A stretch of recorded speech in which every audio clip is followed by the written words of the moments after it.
Good morning. It's the 13th of August, 2025. Well, there you go. And I'm glad to be alive. Couldn't think of anything else that rhymes. Welcome to my virtual trading journal. This is risk neutral trading.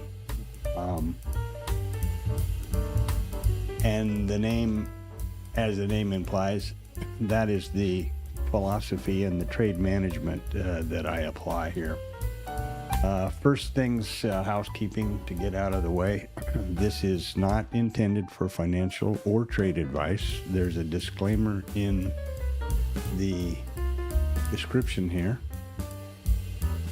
I am not funded in any way. So, I'm in it for the subs and likes. That'd be great. I have... The purpose of this stream is that it's a bunch of different reasons, but primarily how it got started. I don't multitask well, and I believe that journaling is important. And somebody suggested trying this, and I think it was Tom, but I'm not sure. Anyway, what I am able to accomplish here is that the video captures everything I see, and my voiceover, or this narration, gives insight as to what I was thinking.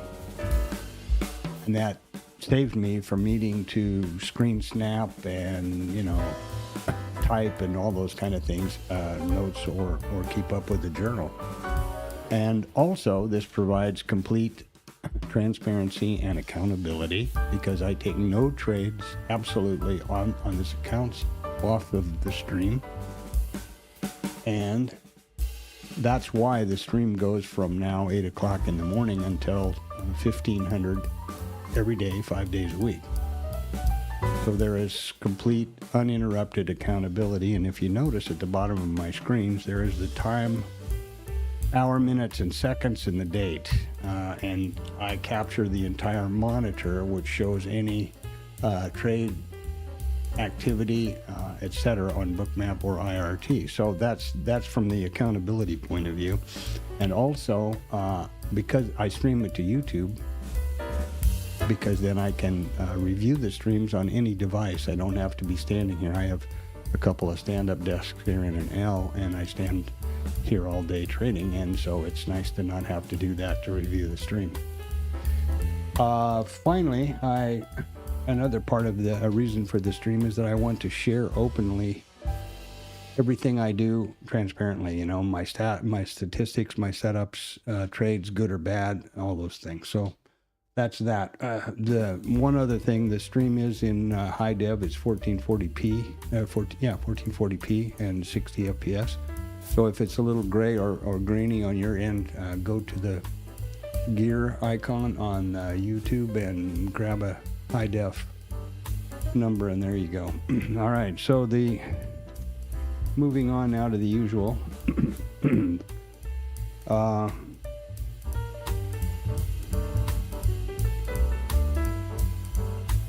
We have these are the numbers for the day. Very nothing in the way of numbers, and earnings is pretty much a nothing burger here for the next little while. This is Investor RT. All of these two new sources that I use are completely free. You can pay if you want to, but these are free. Investing.com, and the other one that's more that has a more running description over here is Financial Juice, also free. This is the calendar for the day. There's the whole day. So the things that jump out at me today are, we have a random risk event right here at 10:15. Anytime that the local or the current administration, a few of which are obviously very fond of their own voice and have, are camera friendly, shall we say, the leader here for sure. Anytime they get near a camera or a microphone, that presents, in my opinion, that presents a random risk. We don't know what they're going to say, and everything they do say seems to have market moving capability. So that's something you need to keep in the back of your mind. And there's, one at 10:15 this morning, then who knows what in the meantime, and then again at 3 o'clock. These are only the scheduled things. They can be random tweets on that on their social media or whatever else. So that's something to be aware of. That's really important, in my opinion. What did we have down here? I think it's interesting that we're gonna, no, whatever. All right, so let's move on to the to the pre-market. I guess they haven't run out of drugs yet. They continue to go higher and higher and higher. Pretty soon these guys are going to get a nosebleed up here. They're going to be so high. As at the end of yesterday's stream, now, first of all, this is IRT. This is Bookmap, okay? And here you have the open of the session. What my workflow today, or recently has been, I mark the open of each session with this blue vertical line, only because I can glance left. If I see that blue line, I know that I've got the entire session in view, and something is wrong here that it didn't save.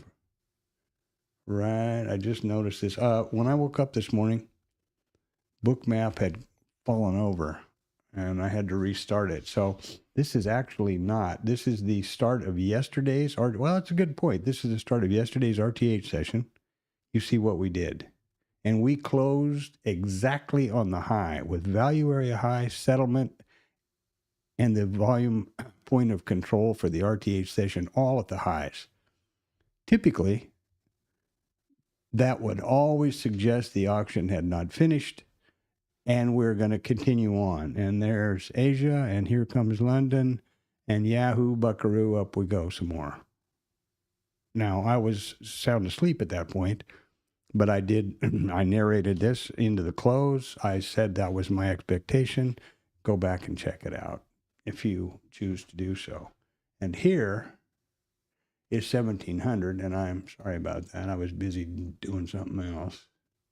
So here is the start of yesterday's RTH session. ETH, Jesus, I can't talk. There we go. So let's jump over here to IRT. This is my IRT charting. This screen is the ES, the minis, I'm sorry. This is the mini ES, minis NQ, ES mini multi or higher time frame or micro composite, and this is the ES market profile. I also plot the micros, which is exact same setup. It's just the micros instead of the minis. So here we are. This is full session, 1700 to 1600. There is yesterday's trade, just what we looked at on Bookmap. Here is where we got going. Here's where we closed, right at the tops. And then Asia, London, here we go. This is going to fall on its head at some point. But, what is that point? There's an old saying that says the market can stay irrational much longer than you can stay liquid. And that's really important to take on board. And I'll explain how I feel about that whole concept a little later in the morning, about approaching trading as a business rather than a video game, and the correct way to approach trading. So here we go. Now, this is the micro composite, which is a higher time frame chart for me. It's very simple. You can do it on most all platforms. This is the RTH trading session, 8:30 to 1600. These are daily candles, and wherever the price overlaps, I draw a volume profile around them in IRT, and I suppose most platforms, when you draw that volume profile, it automatically generates a micro composite or a VPOC. In this case, it would be the micro composite VPOC. And then I think specific to IRT, you get the high and you're able to plot the high and low volume nodes of the volume profile, which are these red and green lines. They push automatically to Bookmap, as do the session prices. All these levels, overnight high, VPOC overnight, all that stuff. So let's zoom over here. Bookmap. Okay, now I've got it, all my stuff organized. This is the micro composite column.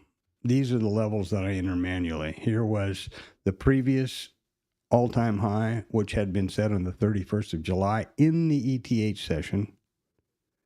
It was exceeded by 2 ticks yesterday right there, or 2 points. This is the high and low volume column, which is probably, come on. Well, there you go. There's some of the volume nodes. That's how they present. They're pushed automatically from Bookmap. You can see some of the other things that I've entered in here. This is the full session volume profile, which started plotting at 1700 last night and will continue through 1600 tonight. This is not the ETH. This is the Globex of the full session. RTH session, which resets at 8:30. The notes column, which is very important to me, and the session prices, which are pushed automatically from Bookmap. Now, what I do with the notes column is the following.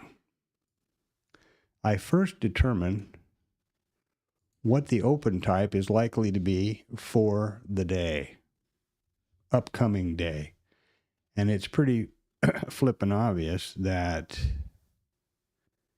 here is the previous RTH high. Well, then it doesn't take a genius to understand that the RTH close is below there because there's the high of the day, right? So where will we open, assuming that we will open right here, right now,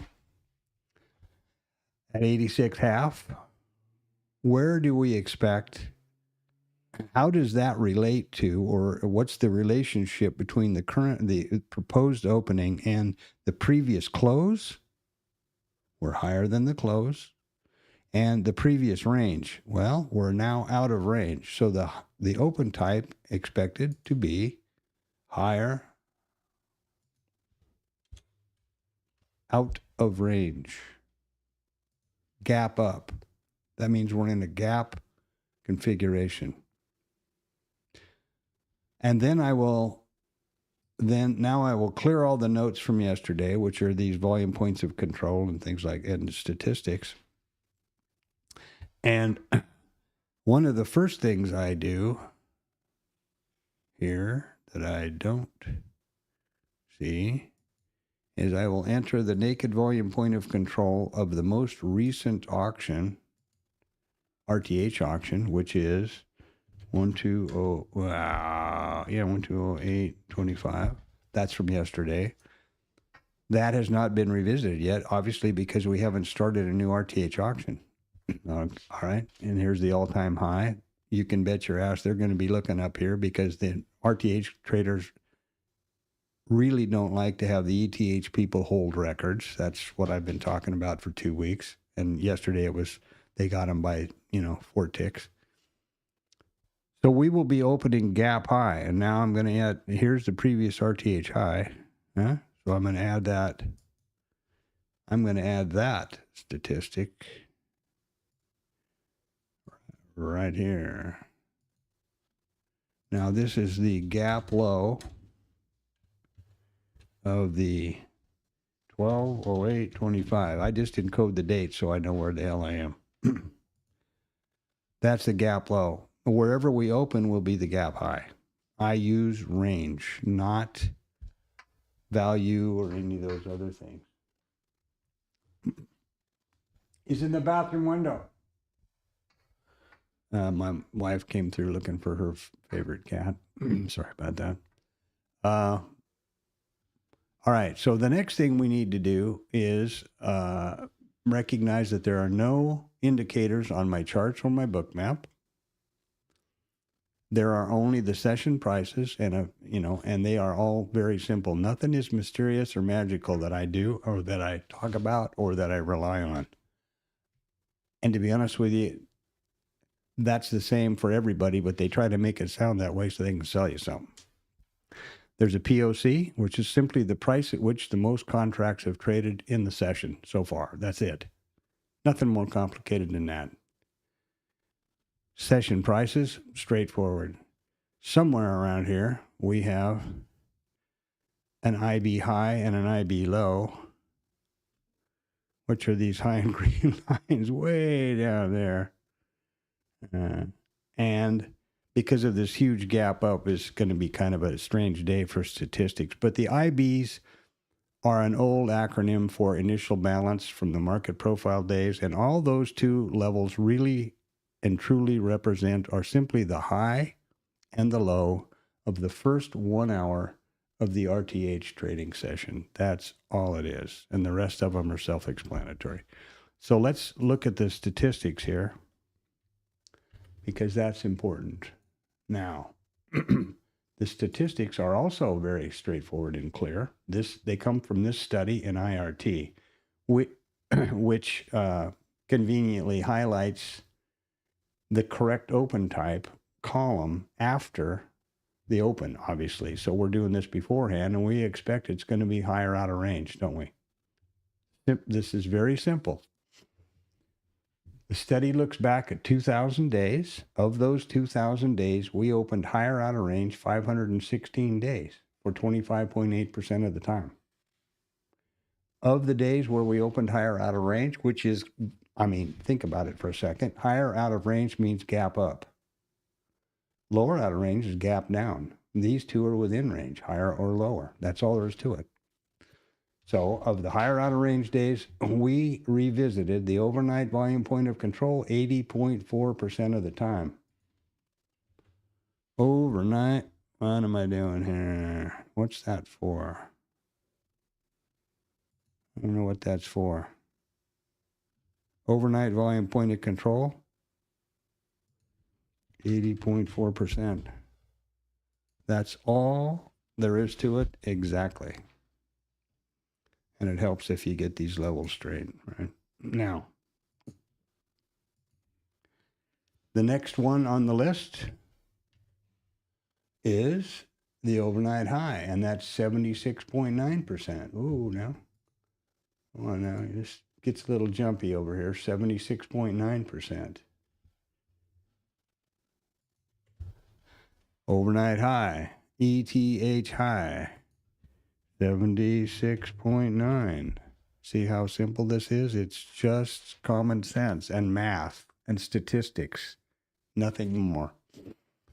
And the sooner you get your head around that and accept that, it'll take a big load off your mind, because it clears up a lot of things, let's put it that way.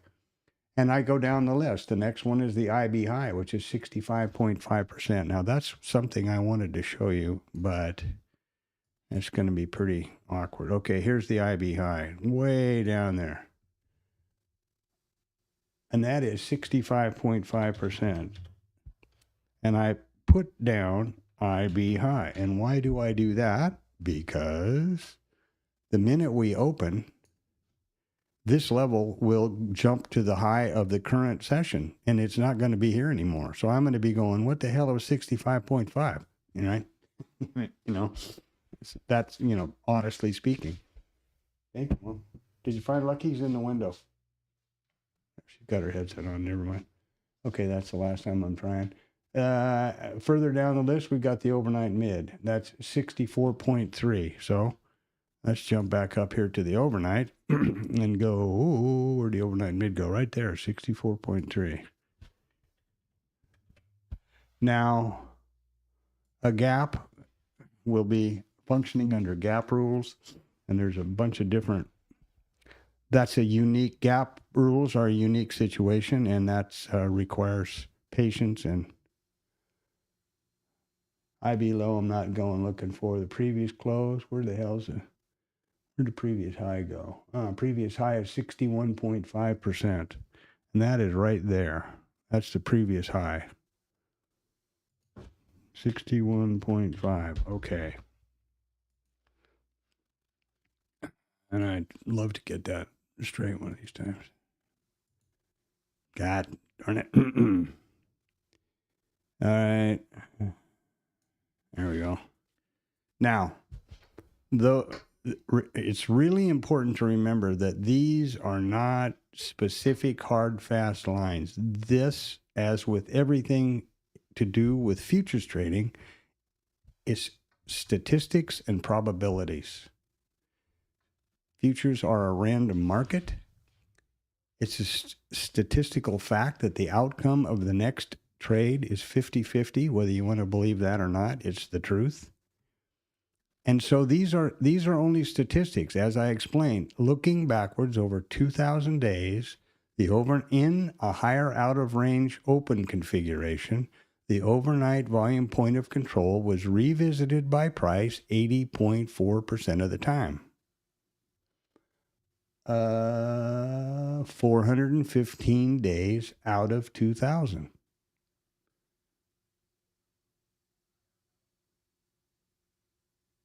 I'm sorry. 415 days. That was unclear. I'm sorry. Looks back over 2,000 days. We opened higher out of range 516 of those days of the 2,000. And of the 516 days, price revisited the overnight volume point of control 415 times for 80.4%. Is that going to happen today? Who the hell knows? But it's the highest probability looking backwards in a data set of 2,000 days. And that's the way you've got to think about trading. If you want to approach it as a sustainable, successful business, consistent profitability, not bullshit and bust tickets or video game or, gunslinging or whatever else you want to do. Okay, having said all of that stuff now,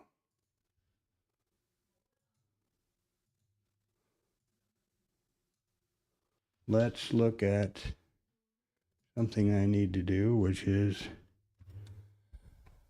a snap I do every day.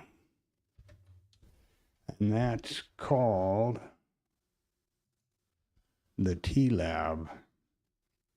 What, you rightfully ask? Oh, man. What you rightfully ask is the TLab. Well, it is a book map, Discord chat room. And you see how well I multitask? I'm trying to get the snap and drop it into this Discord chat, and that's how long it took me to figure all that out. That's why I do this with the stream, my journal with the stream. So where we are here basically is the following. Hold on, I had forgotten to do this. There we go. The stream is up and live and trickling. Great. Okay. The Traders Lab. It is a book map Discord chat room, initiated and led still to this day by a guy named Tom B. There's a few important reasons why I think it's a valid suggestion and I would endorse it. First of all, it's completely free. You don't even have to be a subscriber to Bookmap. Well, pretty amazing. Second of all, you will never be solicited for anything ever, including subscribing to Bookmap. Tom is I believe, a successful professional trader, reportedly to have 46 years of experience. You're never going to see his account pages. He doesn't trade live and he doesn't call trades. And I'm sure you're never going to see a wrapped Lambo or a bunch of chains. But I believe, after having listened to him for few years here, that he has a genuine, that he's the real deal, and real deal in as far as what he does. And he trades a specific, he uses Bookmap, he uses volume profile. A lot of successful nobody says you have to do that to be successful, but that's what he does. And there's a good crowd of people in there. So I would recommend, that's the only site I recommend, except obviously the stream. And every day I make a post around 6 a.m. of the upcoming reports. And every day at 8:20, I post this view, which you might recognize as the one that had this session statistics on it. I post this view to give folks in there a glimpse of historical stuff, the POCs and relationship of the different sessions, and a whole bunch of numbers. Because early on, there used to be a flurry of chats, dumped in what was the POC, or, a bunch of people wanting to know. So I thought that if I made this post, that might be helpful. And I continue to do so and will until somebody says we don't need that anymore, and then I'll stop. It's not an ego thing. I was trying to help, and I feel I'm happy to contribute something. So that's the TLab. Now it's pretty important if you want to trade to, which I think is probably the goal here, right? Is to be able to trade with Bookmap, and that's what I do. In order to do that, you have to activate the trade control panel by clicking this padlock.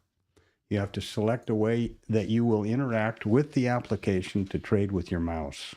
Chart, DOM, or both. If you choose chart, the only place you can trade with your mouse is the active data column. If you choose DOM, the only place are the two DOM columns. And both is both, obviously. And you can also trade with hotkeys in your keyboard, but you have to establish them yourself, identify the hotkeys, and you have to have the focus of the computer on the application when you want to try to use the hotkey. That's a typical behavior of Linux and Apple and everybody else, so that's not anything weird. The next thing I need to do is I use multi-brackets, and I use a risk-neutral trade management system, hence the name, risk-neutral trading.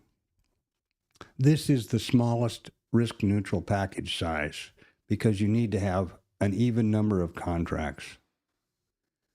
There's the size. You have to determine your stop, and it is for the entire package. Once you've determined the stop size in ticks and the package size, this automatically dictates the T1 or risk neutral scale. We just had a big pop up here. Look at this goofy shit. What are these idiots doing? Man, it's crazy. Anyway, because it's the T1 scale is for half of the package and for the same amount of ticks in the positive direction as is the stop in the negative direction. And then you have the runner. Very clear, very easy. If you want to do a 4 lot, you can do that. Any number of ones you want to do, of course, you can set it up however you want to.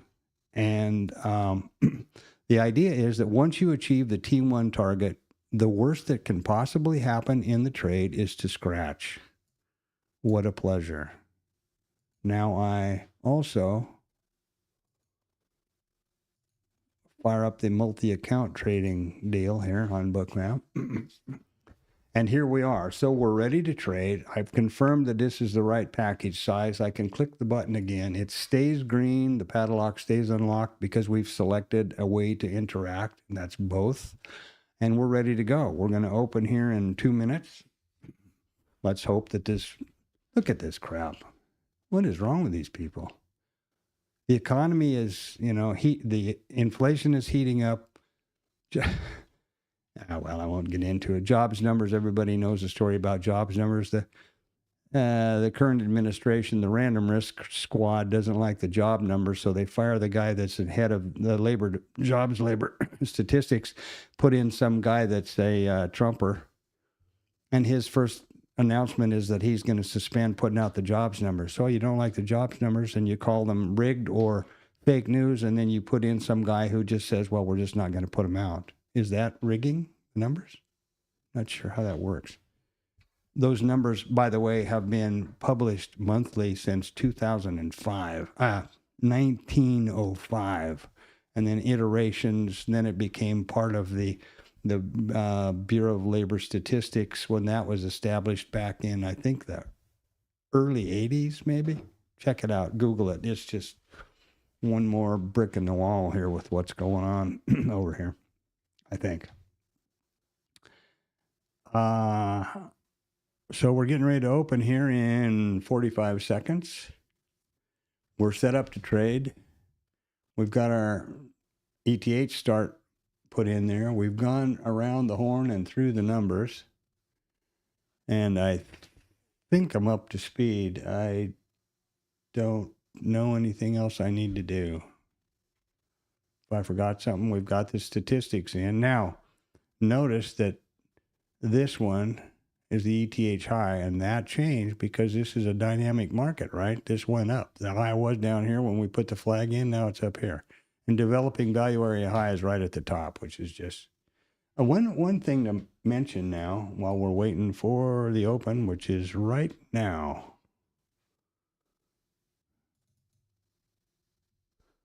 And this piece of crap is not resetting like it's supposed to. That is so frustrating. We'll start flagging the volume points of control, the migrating volume points of control. I do that because, yes, the yellow line does continue to plot all day, the yellow brick road. Follow the yellow brick road. And before I started marking the session starts and keeping the entire session in view, I would be zoomed in more. And the reason for plotting these positions is pretty soon in the day, the yellow line scrolls off the left of the screen, so you can't see where you were. And that's the reason for that. That's not so important today because of the new idea I have with the vertical line, which is really hard to do. You go like that right here.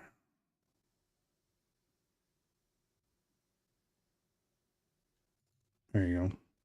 Now we have the full session start. And here we have hoop-de-doo. You'll notice how volatile the POC can be in the initial stages because there's moments of the market because there's very little volume. Now we need to reset. This is so frustrating. This is supposed to reset automatically every day at 8:30. It's been set that way and worked perfectly for years. And on the last update, it's upside down. I don't know. Whatever. So I've got it set now to reset on double click, and then I do this little exercise every day, and there you go. Now I will do something here. I will change these from full session to RTH session. And why do I do that? So here's our gap, right? So we're in a gap. What did I do? I didn't want to do that. I don't know why the hell that happened. We're in gap rules anyway. And there's our gap. Here's our open, there's our close. Okay, and I need to continue setting these to the RTH session only. And copy. And why that thing disappears all the freaking time, I don't know. Magic stuff goes on here. I am a wizard, of course. I say that I'm not, and that all this stuff is just statistics, but really I'm just a wizard and I do all this magically. Like that ICT guy or whatever his name was. Man, I heard an interview with him one time where he's telling this guy that he knows that the entire market is controlled by an algorithm because he wrote it and he was given the code by Jesus Christ. Honest to Christ, he said that on YouTube. I mean, and thousands of people think the guy's, sun rises and sets in his ass. Good for them, good for him. But man, oh man, does that bear out the P.T. Barnum statement that a sucker's born every minute and never wise up a chump? I mean, wow. You hear stuff like that, and my initial reaction is to think this has got to be a joke. And by golly, it's not. It's really incredible. All right, so we've got those set and saved, and back over here we go. And they're going gap and go, it looks like. Which, of course, is even more stupid. This is going to be a blow off top here before too long, and this market is going to come down and really catch a lot of people on their back foot, is my opinion. Now, I try to keep this wound into about $1 high and the entire session in view, as I've said before. Now, didn't used to do that. There we go. There we go. So I think I'm up to speed. All right. We have already, we opened right on the overnight volume point of control, didn't we? No, because here's our open. Aha. So now what we've got to do is we've got to go like this. I don't think I finished talking about gap rules, but I will. As soon as multitask guy here gets done. Gap high is 130825. And remember, this is just the date encoded. Day, month, year. It makes sense to me and the rest of the world. All right, so the gap rules are real simple, and they go like this.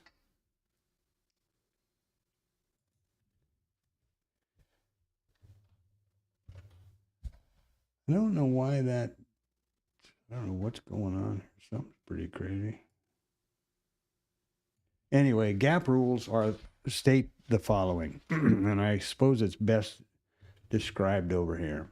If we close the gap relatively early in the session and are accepted in value, I'll make a big comment about that here in a second, and are accepted in value, price is accepted in value, there's a very high 90+% probability that we will trade across that value to the low of the value area low from the previous RTH session. If we do not, or we're rejected back out of the range in session, what do you suppose is going to happen? We're going to, high probability we'll trade in the direction of the gap. It's real simple, you know. This is just common sense, but this is how it works. Now, let me say that if you look here at the market profile chart, look at yesterday's profile. This is a trend day.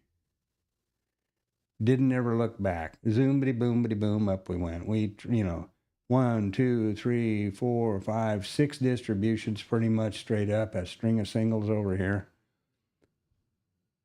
The conventional wisdom from market profile is that there is no value area in a trend day. Because price, the logic is that traders, price, however the market is trying to establish value.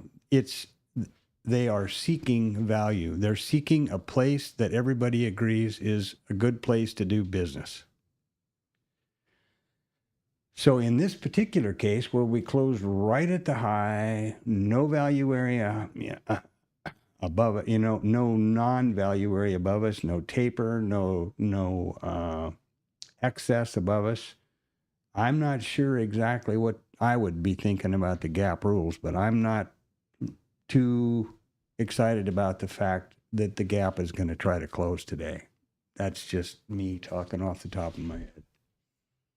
Good morning, anyone? Drop something in the chat, smack a thumbs up, do a whatever. So there's that. Gap rules we've covered. We see what we're doing. We know how we set things up. Here's yesterday. Here's our gap. Gap over the all-time high. No, they didn't either. They gapped right up. They opened right up at it. Oh, yes, they did. They gapped up to and opened on the all-time high. No, what am I doing? They gapped above it. This is the gap high. Yeah, they gapped above the all-time high. Now we have a new one. Remember what I said about RTH traders not accepting ETH to have a level? Yeah, there you go. Boys and girls. All right, so let's see. I'm confused. I need more caffeine here or something.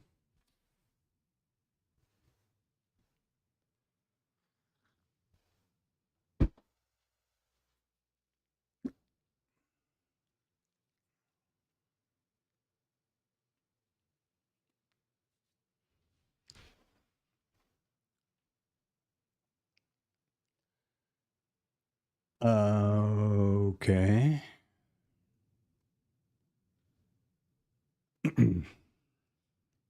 My thinking here with the keeping the entire session in view is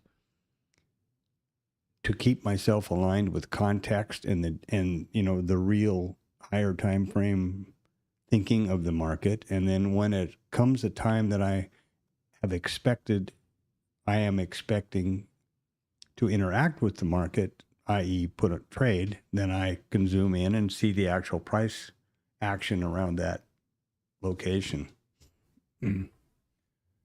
Okay. Well, we went right to the weekly expected move. We opened basically on the daily expected move and went right to the weekly expected move, which is this thing I'm doing. I think I heard this from Anne Marie, actually. I'm not sure, but anyway. It's an options thing. I mean, Tom saws off in there, but the options world people talk about expected move and all those kind of things all the time. And it is an option thing based on implied volatility. And I've been just plotting it every evening. Yeah, you plot it based on the implied expected move, based on Black-Scholes implied volatility. In the case of the daily expected move for the next day, and I do that based on the open, the ETH, which is this is RTH, so that's not reflected here. And then you just calculate the weekly move. Obviously, I do at Sunday night for the week. And I guess you leave it alone. I don't know anything about it. I'm just doing it out of curiosity to see what the hell, if it looks like something that could be helpful. But I want to explain that why these things are here and what they mean, where they came from. This expected move was put in last night, right on the open of the ETH session, and this was put in Sunday night, and it hasn't changed. And there we are. Boop.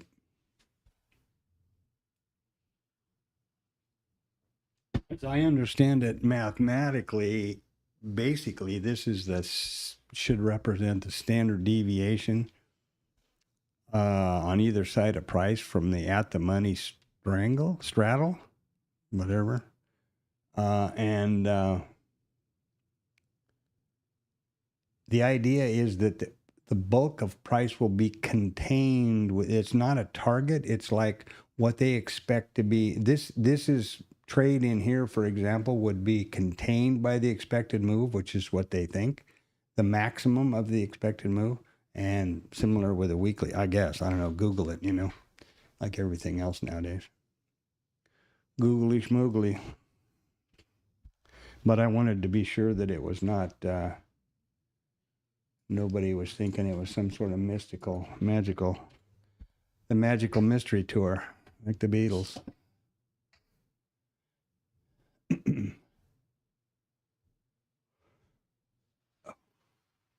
Let's see, seems like we're strolling along here,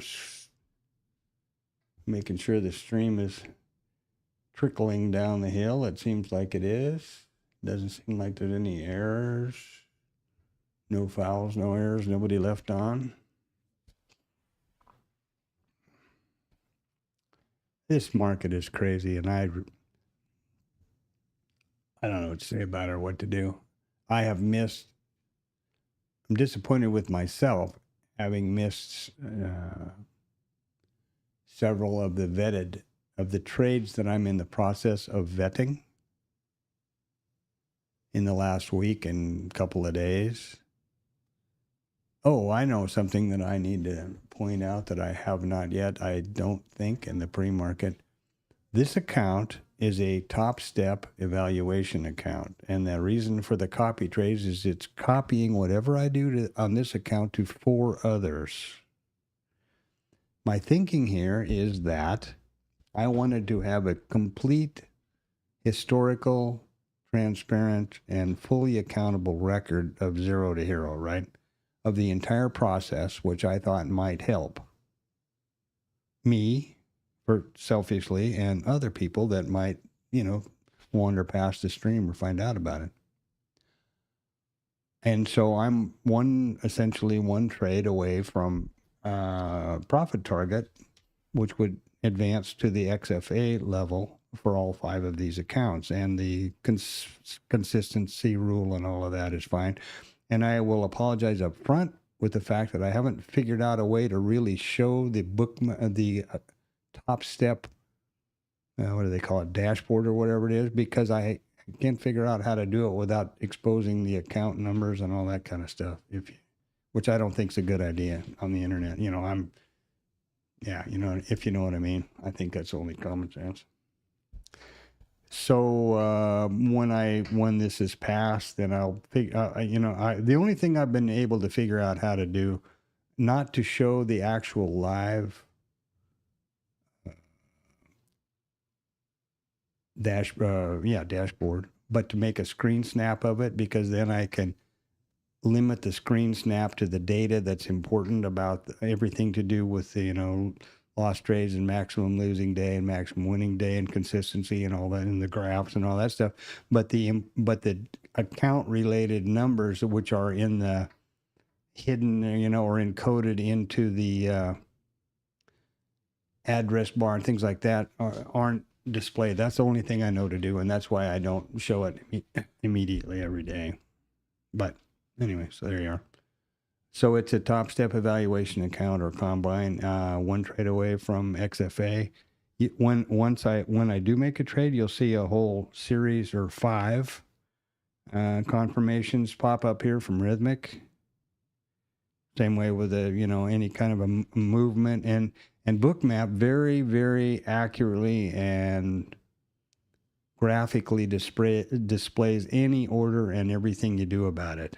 Entry, stop, target, T2, average price in, where you are, what was sold, what's not, P&L, the whole schmooze. So that stuff is all fully captured live on the stream, and it's real trading and it's live data. So there you go.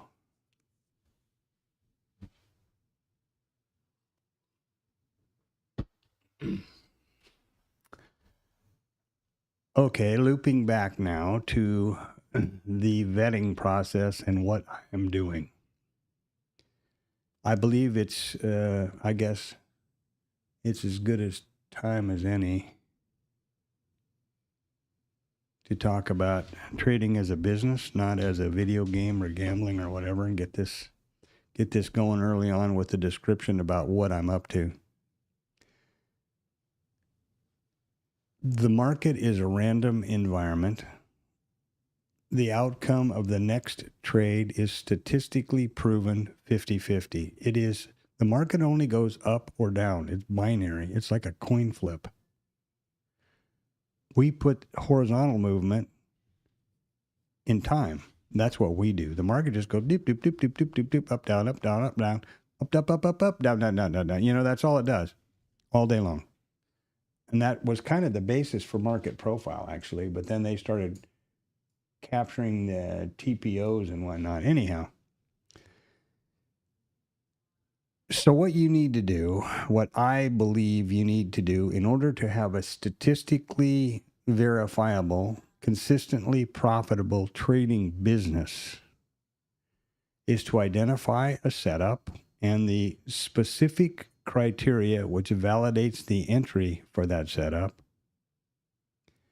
then capture a data set of that setup and those criteria, those data, in a large enough data set that you have a statistically significant sample size. 2 trades does not a statistically significant sample size make. And you want to be sure that you're outside the likelihood of a random distribution. Flip a coin, flip a quarter 10 times.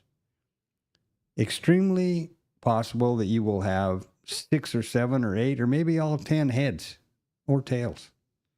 That's completely normal and accepted statistically as a random occurrences.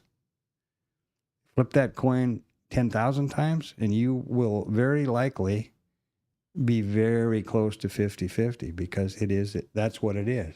So that's how, that's the importance of it, of a statistically significant data set and copying the data. Now, after you've done all of that work and captured all that data, you mathematically and statistically determine whether you have an edge for that setup and those criteria or not. And if you do, in the real market, the live market every day, then you take that setup every time it presents itself. And you rely on the edge or the criteria or the expectancy or the probability, whatever name you want to use, they're all the same thing, mean the same thing. You rely on that and the law of large numbers to manifest and multiply your account.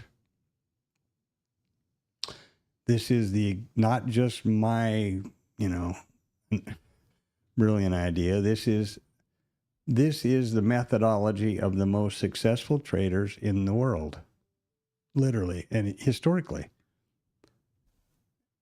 Jim Simmons, Renaissance Technologies, the most, hands down, no argument, the most successful hedge fund in history. Strictly based on statistics, probabilities, Markov chain. Ray Dalio, Paul Tudor Jones, Tom Sosnoff, Mark Douglas, Trader Tom, the best loser wins guy, all the way down the ladder from the tippy-toe billionaire traders down to Tom B in the Traders Lab and us in Static and around, the individual guys, Rod and those guys. That's exactly everybody that I know of that's statistically long-term, successfully profitable trading does it from a statistical point of view. Okay, so what I'm doing now is I have identified the IB trades, which we all know just represent the high and low of the first 1 hour of the RTH session. The IB high goes up as it just did. The IB low goes down as it did over here when we opened. And that'll happen until 9:30. Remember, this is Central Standard Time, at which time these will stop moving and the IB statistic will become active. The IB statistic is a well-known old-time market profile statistic which says in all 4 open types, all 4, gap up, gap down, and the 2 in the middle, there is a greater than 97% probability that the IB high or the IB low will be exceeded by price in the balance of, at some point in the balance of the RTH trading session that day. And if you don't believe me, and you shouldn't, you should do vet everything for yourself always. Okay, IRT has graciously highlighted that it isn't higher out of range, which we suspected because the open has already happened. 97.5% the IB high or low is taken out. 98.2% the IB high or low. 98.3% the IB high or low. And 97.9% the IB high or low are exceeded by price in the balance of the RTH at some point in this RTH trading session. I say after 9:30 because these are not statistics until 9:30 by definition. So there you go. Who's your daddy? And that's the statistic that I'm working on, okay? I chose the IB high or the IB trades because there are 2. There's the IB continuation and there's the IB failure. They are generally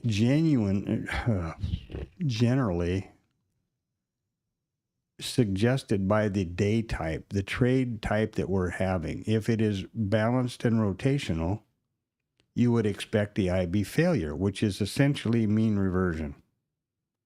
And I might point out at this point that the balanced trade day, a mean reversion day, is by far the majority of trading days. A range or trend day, a trend day is a minority. So the IB failure, let's assume that it's past 9:30. We come up here. That's not a good, this is a bad example, but here's the IB and you fail. You fail back to the middle. That's a mean reversion. Outside in. From the bottom, outside in. And a mean reversion trade is a setup, but it's only in a rotational or balanced day.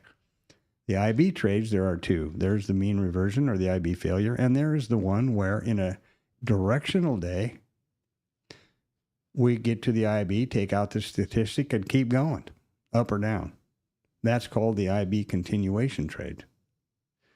So I chose that because A, it's a very plain, clear, absolutely identified statistic. The IB, you can't miss it. There it is, and it doesn't set until 9:30, and then you have this first hour to anticipate what's going on, get your head aligned with the market, etc. And you have two possibilities, one for a rotational day and one for a directional day. The other setups, like mean reversion, for example, there's no provision for directional. It's only in rotational or balanced. So that's where I am and what I'm doing. And that means that I have no trade even remotely possible to think about until after 9:30. And that's the only setup I will be looking at for the day.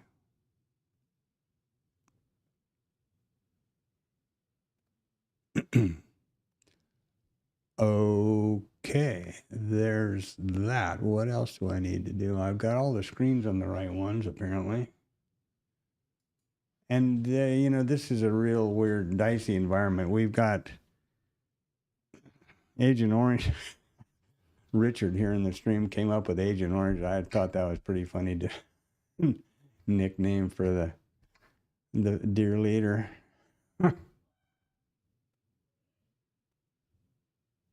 Anyway, so 10:15 or whatever, he's going to be doing something important because it's a big enough I suppose it's got to do. I don't know if you're within earshot or if you're in America or not, but he's brought the military in and taken over Washington D.C.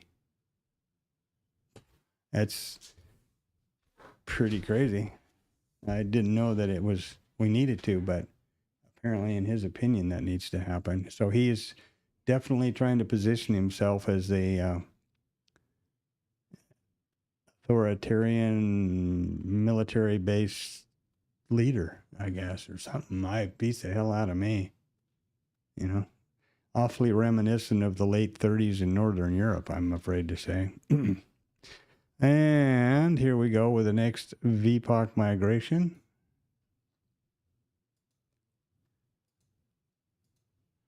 And let's get to our dailies. There we go. There's our daily range in there. See how easy that was? I didn't have to look at the time. I just glanced left and didn't see that blue line and knew I was out of whack. What would you suppose we were going to do today with this kind of trade? The day type so far is apparently pretty directional. We're making new all-time highs, high hand over fist. And we haven't even blinked an eye at closing that gap. Well, we did a little bit right down here of a couple of points again.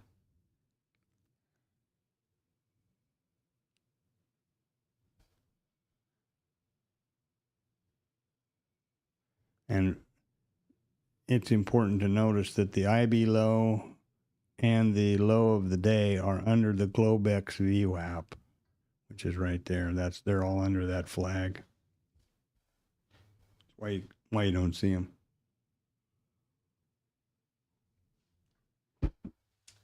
Now, let me also say that seasonality-wise, which a lot of people more clever than I track, Chris DeVecchio and people like that, this is the worst week for trading, apparently, in the year because there's no Fed report or anything. They're going to Jackson Hole this month, and everybody's still on vacation or, trying to get those out of the way before school starts and all that kind of stuff.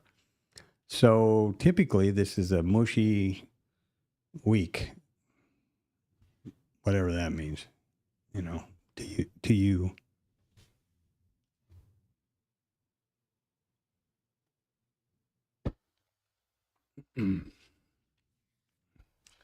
As I've said here, this is the one of five, and the accounts, and they are all within one more risk neutral. The basic package, which I showed in the pre-market there, the setup. One more of those trades, and all five will then be XFAs. So I'm, cautious and hopefully clear thinking and no FOMO or Jekyll and Hyde with Hyde doing the driving.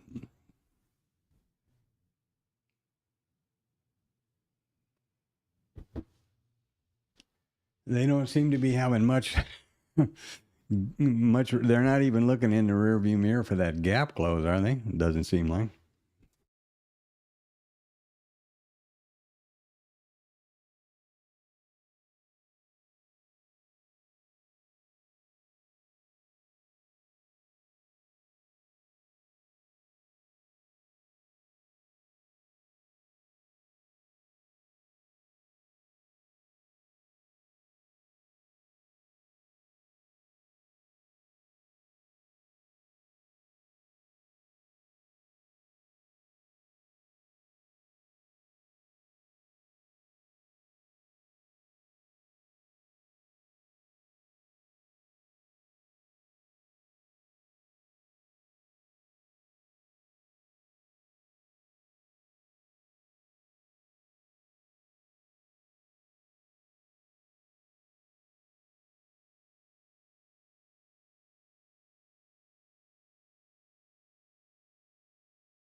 Okay, and so we have crossed over the 9 o'clock hour. Did I put in anything to do with the IB? I don't think I did. Let me see. This seems to be getting all discombobulated over here, and I don't know why. Well, we'll do it now. So I've already talked about the IB stat, I believe, and the fact that I am trading the initial balance, but I forgot to hotkey the chapter timestamp, so I will repeat that. The IB is simply the high and low of the first 1 hour of the RTH trading session. The well-known statistic about the initial balance is that greater than 97%, if you remember I showed that in the statistics here. Sorry, I forgot to hotkey that. That's pretty dumb. Greater than 97.5% in all four open types, the statistic is taken, which says that the IB high or low will be exceeded by price in the balance of this RTH trading session. Not a very easy statistic to trade, but damn sure a big one, right? Damn sure pretty much bet the farm on that. To get both of them, IB high and IB low, wherever that went, where did it go? Right here, is 26.4% probability in a higher out of range open market that we will have a neutral day or take out both of them. What does that mean then? It means that we have a 2.5% probability today that we will not take out the IB high or the IB low. Think about that. That's about a slam dunk, isn't it? So now I'm vetting one of the two IB trades, the IB failure. We come up and take out the statistic after 9:30, and then we trade back to the mean, typically suggested by a rotational day, which is the majority of trading days, not trend or directional. The other trade in the IB arsenal is the IB continuation. We come up, we take the stat, and we keep going. That's typically suggested in a directional day. Now, remember, none of that is possible because the statistic is not active until 9:30. So you have all morning to the first hour to, watch the market, get aligned with it. You can be completely calm. You can watch the whole session. And after 9:30, if it looks like it's getting to one of the statistics, you can zoom in. And one of the advantages of trading statistically, like I'm describing here, is that you're never in a hurry. There's never a surprise. You anticipate the trade and you're ready for it if and when it presents itself. That's the theory. There is no gunslinging or fast clicking or any of that kind of stuff. And work on one setup at a time. Once that's vetted, you can start on another one. I will start on another one. And this the two IB trades will be in my ammo pack, right? Or my whatever euphemistic analogy you want to use. My repertoire, shall we say. So there's that. And that's what I'm doing. Now, there is an interesting statistic, which I've mentioned a few times and will again today. That Rod, who I've mentioned, real nice guy, good coder, statistician, is built static and whatnot.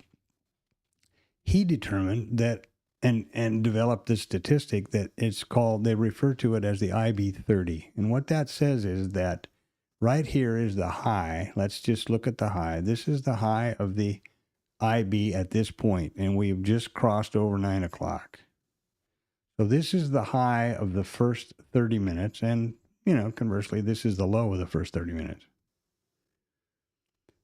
There is a greater than 90% probability that price will exceed the high or the low of the first 30 minutes in the second 30 minutes.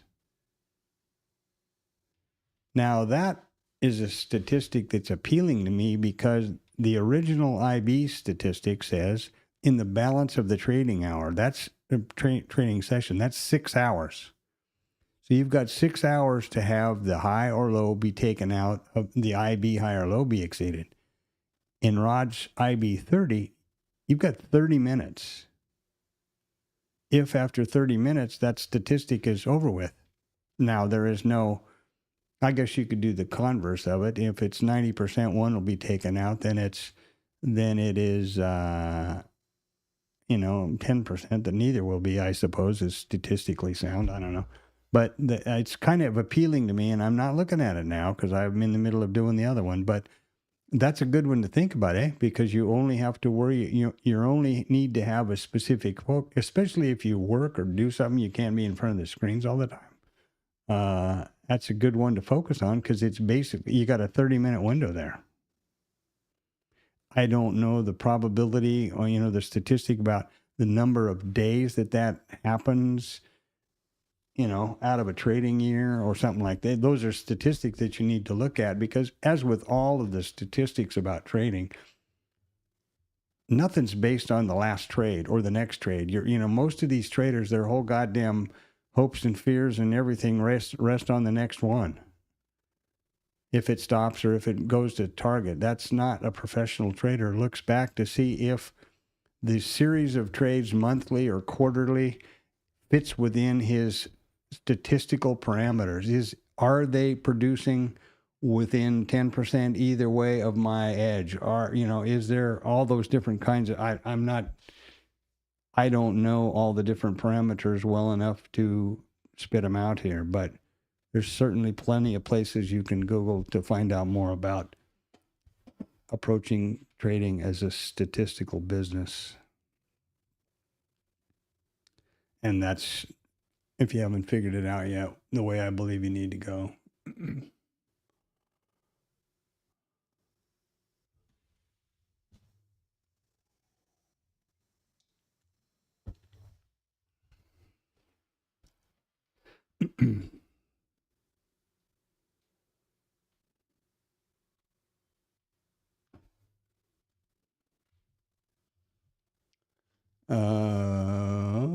What are we doing here now? Let's have put a little music on the scene here. If the music is too loud, too soft, no good, whatever, let me know. A little laid back Latin sounds like a good morning to me. All right, so we are at 0910.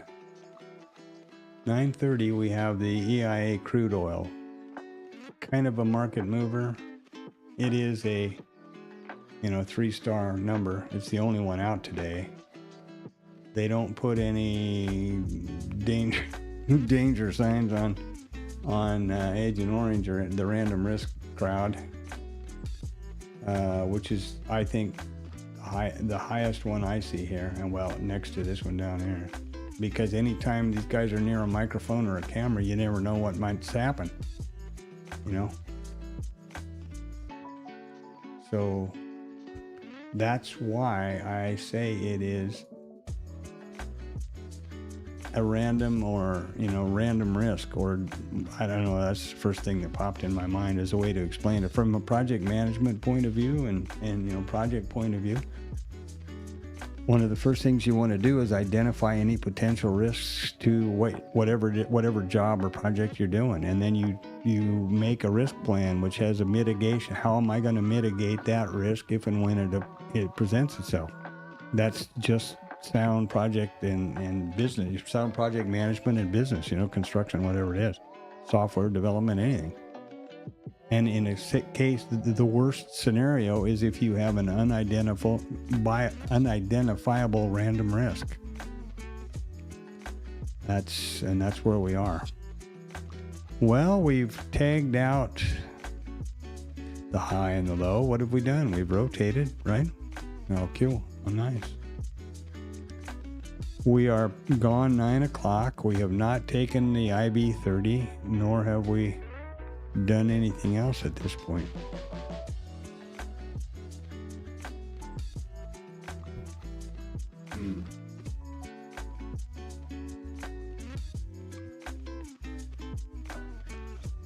One thing that I think that is important to mention that I've identified with regard to this particular statistic, the IB trades that I'm betting, and really to any of them, it applies.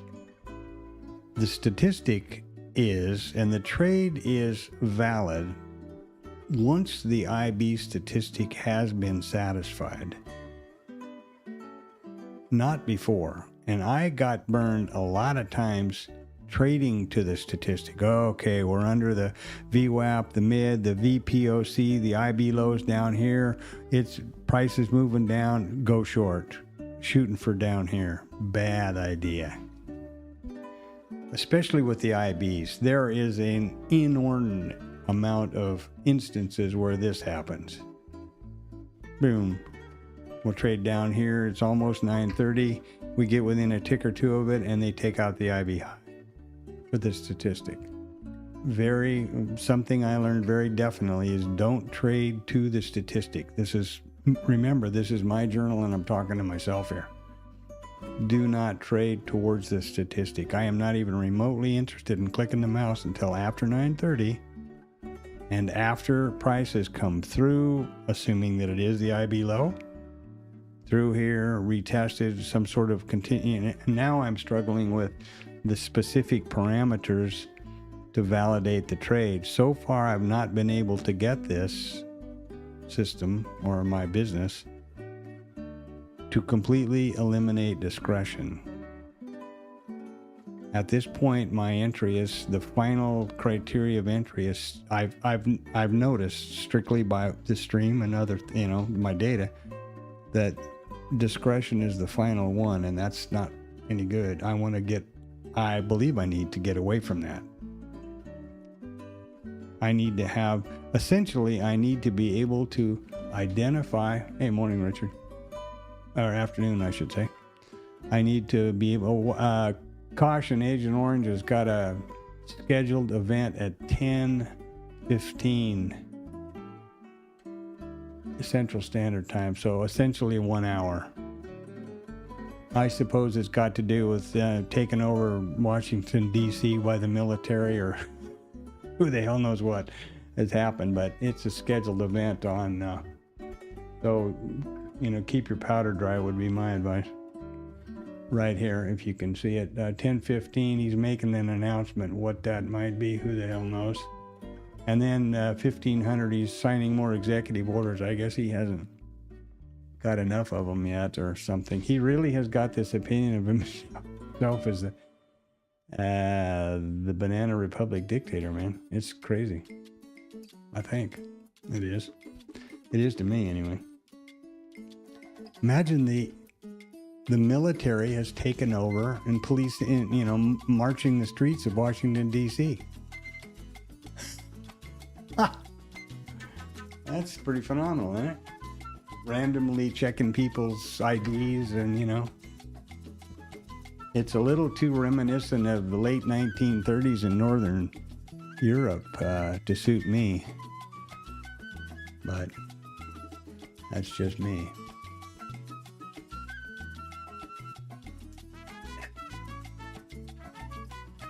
And so looping back to the point at hand,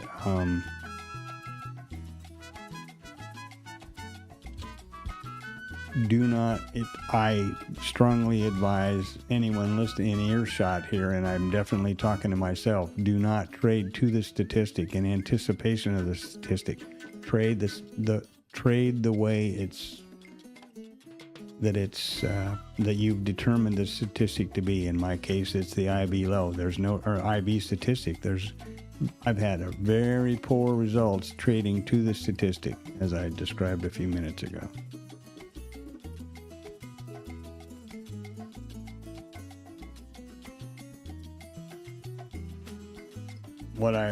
And then back to the discretionary conversation. Now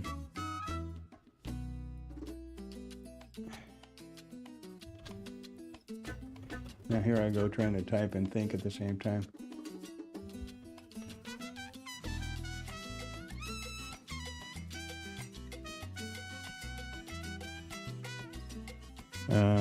See if I got that right. Probably spelled it wrong, but anyway.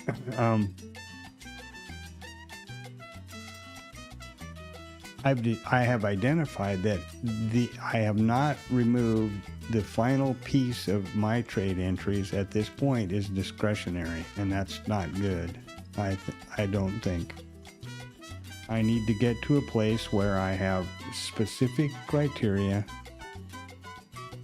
that identifies the setup, which of course is falling off a log simple with the IBs or VPOC migration or whatever.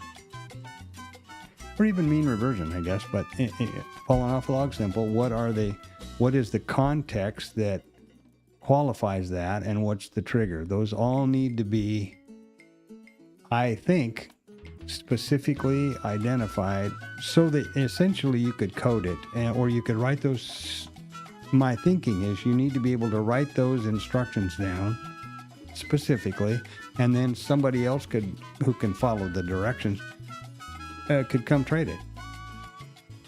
Or, the elephant in the room is code it, and turn on your computer and walk away. Now, once I've been able to figure that out, then I will vet that scenario and determine if that has a positive edge or not. And I'm not saying that it does at this point, but there's a couple of guys in Static, for example, Peter K or whatever it is, who's also in the TLab, who does that and has been talking about it a bit, and his philosophy is that the more precise you try to get those criteria, then you're getting into the world of curve fitting, which everybody knows is terrible. That's a real bad idea. But I don't know where you draw the line between, obviously, I could code up a system or mentally have a system that says, if I take out the IB low, I immediately go short. That's the trigger, that's the signal, that's the setup, that's the criteria, that's the trigger. And I can maybe I'm wrong, but my initial gut feeling is I can assure you that I would be one losing some bitch, if I continued to do that automatically. That would be a losing proposition, because very rarely is that the case. Now, maybe I'm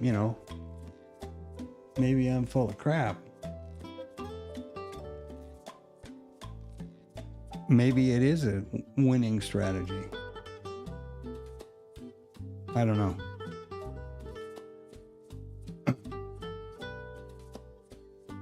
I'm thinking out loud here. And right now I'm talking to Richard and anybody else that wants to listen that's around. And it would be great if you do pass through the stream to, of course, drop a thumbs up, subscribe, send me money, all those things. Or seriously, just, say hi in the chat, where you're from, whatever. Do you think this makes sense? Do you think I'm full of crap? I'm open to anything. The whole idea here, one of the underlying principles is, this is my journal. I'm talking to myself, essentially. I am absolutely not one of those guys that believes everybody in the band is out of step but me. I think that might apply to people like Agent Orange. And I certainly don't believe that it's my way or the highway. This is the way I'm approaching trading, and I am all ears if somebody can say, you know what, Boomer, you're just making a lot of work out of this for nothing. Here you go. Do this, or this is how I do it. And I would certainly look into that, because I'm completely open. As I've mentioned in here before, as an example of this exact, fact that it's not my way or the highway, or simply that it's not, it is definitely not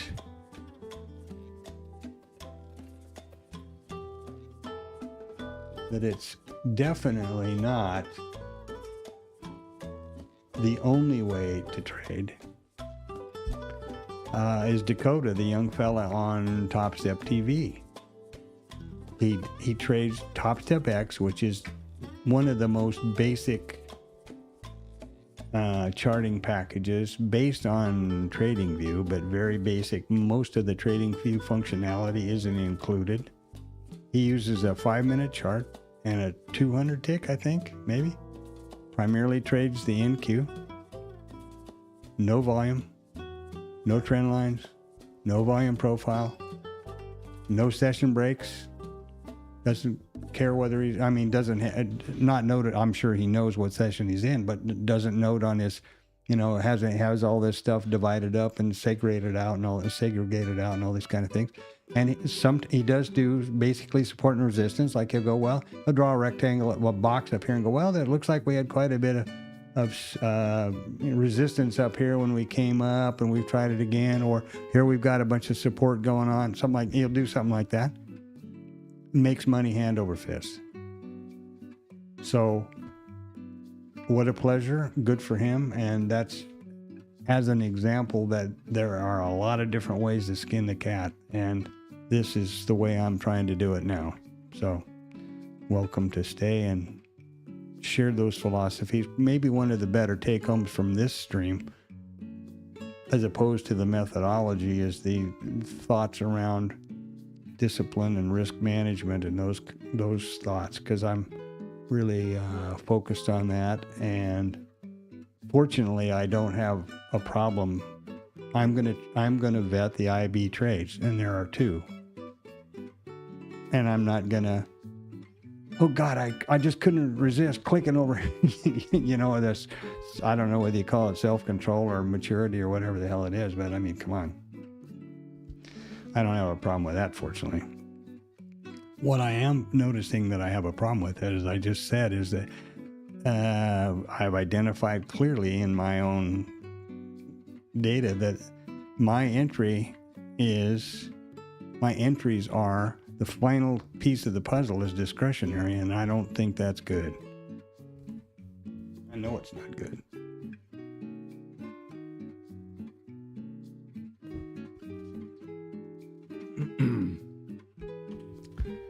And speaking of that, oh baby, what are we going to do now? Here comes the IB low.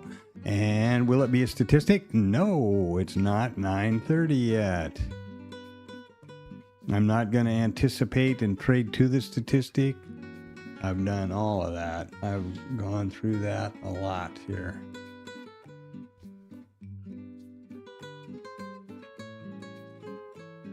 Now, you know, of course, as always with trading, it worked out.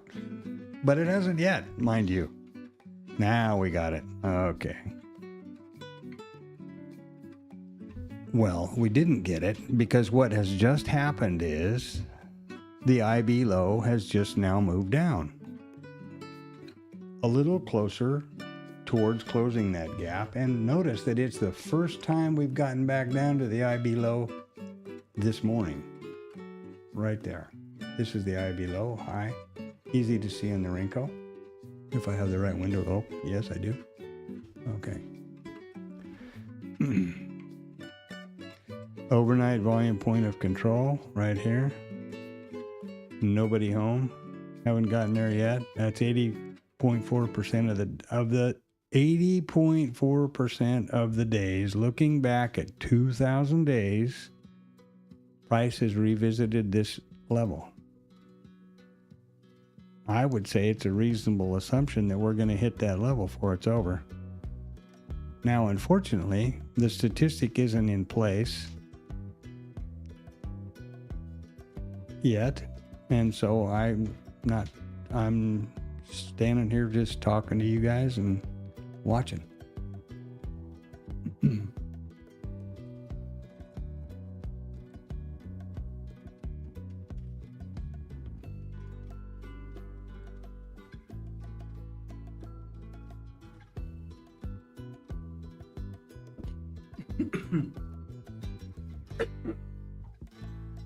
Excuse me, went down the wrong pipe.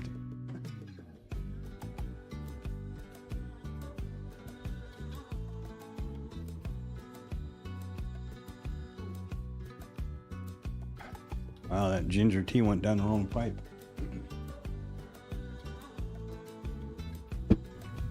My wife brews up some magic stuff with. Okay, now where are we, boys and girls? 3 minutes to the statistic. We've pushed our low down again. Wow. Sorry.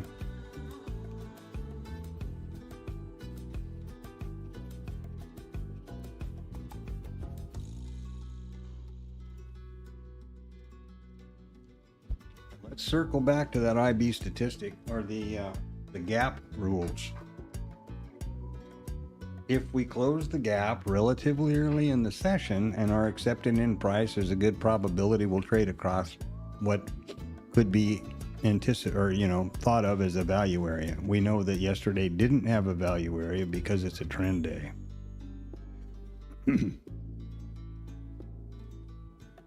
And I'll point out that it is relatively early in the session. Hasn't even been an hour yet. It hasn't been 1/7 of the day.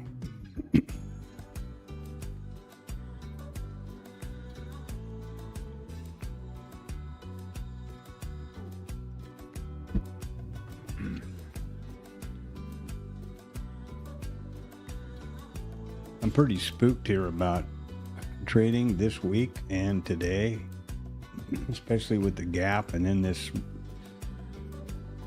random risk happening pretty quick in 45 minutes basically. We got a minute till the IB statistic is set.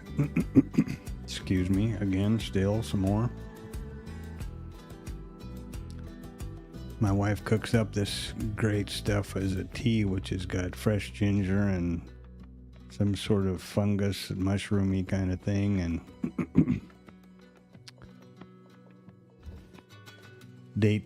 palm dates and whatnot.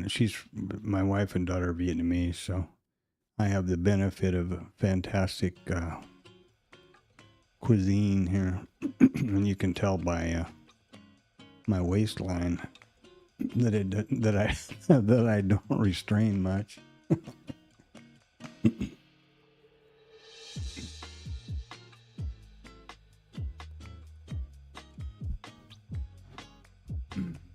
Well, there we go. Just before 9:30.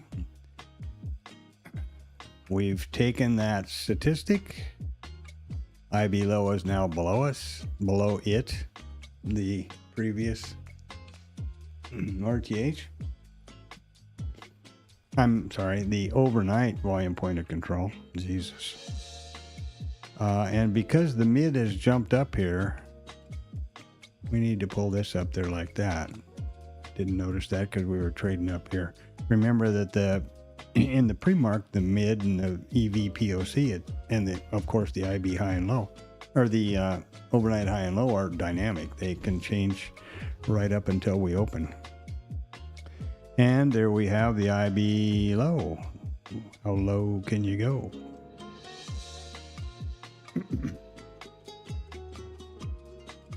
And we're going to have that IB statistic in play right now. It's 9:30 and 28 seconds. So, what do I think is going to happen? I can safely say to you that I don't know. This is pretty unsure ground as far as I'm concerned. We're in the middle of a gap. We've got Agent Orange taking the stage in 45 minutes. Yeah, I don't know. And it's the worst week, supposedly, according to people who I think are competent at knowing these kinds of things, that spend a lot of time in data and historical stuff. It's the worst week for trading, essentially, for directionality and stuff. Because, and it makes sense, you know, it's the middle of, heading into the last weeks of August or middle of August. People are on vacation, the Fed's gone to Jackson Hole, blah, blah, blah. Trump is taken over Washington, D.C. It's like some sort of an old B movie, you know. Well, the military has now been deployed in Washington, D.C. and patrolling the streets. For what? I mean, the reason for all of this, in case you're from not in the country,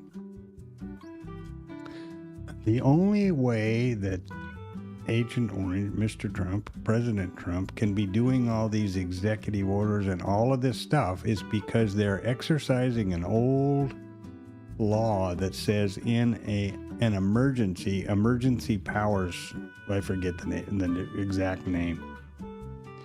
That's the reason they claimed all these tariffs and everything were he could do that based on that act because of fentanyl. And as recent as yesterday, the Treasury Secretary is still reinforcing that. Well, it'll be at least a year before we have a good, feeling about the fentanyl flow being curtailed from China and all this. Okay, first of all, I would love to see the numbers that verify that fentanyl was developed and produced by the Sackley family in America. Yeah, it's a terrible drug and it's killing a lot of people. I got it. But is the danger being imported from Canada and China? I don't know. And how do they determine that? Somebody dies of a fentanyl overdose in Pennsylvania somewhere. How the hell do they know where it came from? There's no transparency about any of those numbers and those data. Of course, the labor data is rigged and false, and we're going to fire that guy, and then we're going to not put out the number anymore.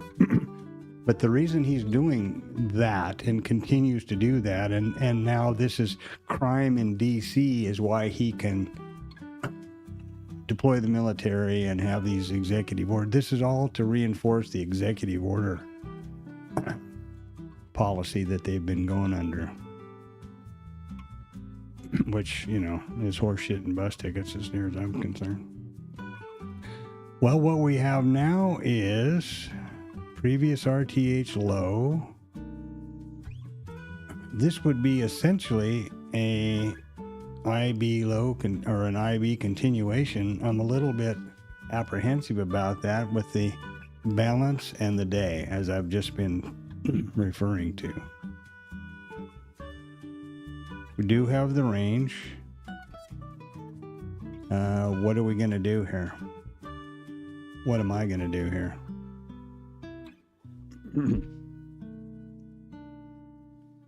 Now is when the discretion comes in. See, I don't have any specific. We've taken out the statistic right there. Tested up, come back down, didn't get anywhere. Tested below, couldn't get any lower. Came back up here, and we're going to test in here. Are we going to continue to chop around and then head back into the middle? Which would be an IB failure. Or are we going to go with the IB continuation? And I'll be the first to say, standing here, I don't know.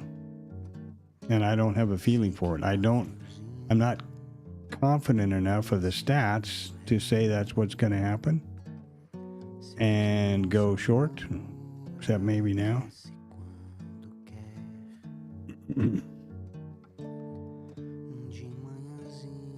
This gap's got me put off, absolutely.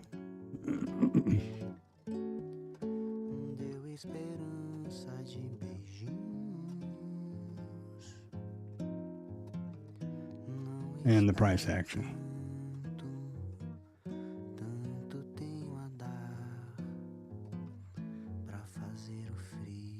But not enough to the point of going long.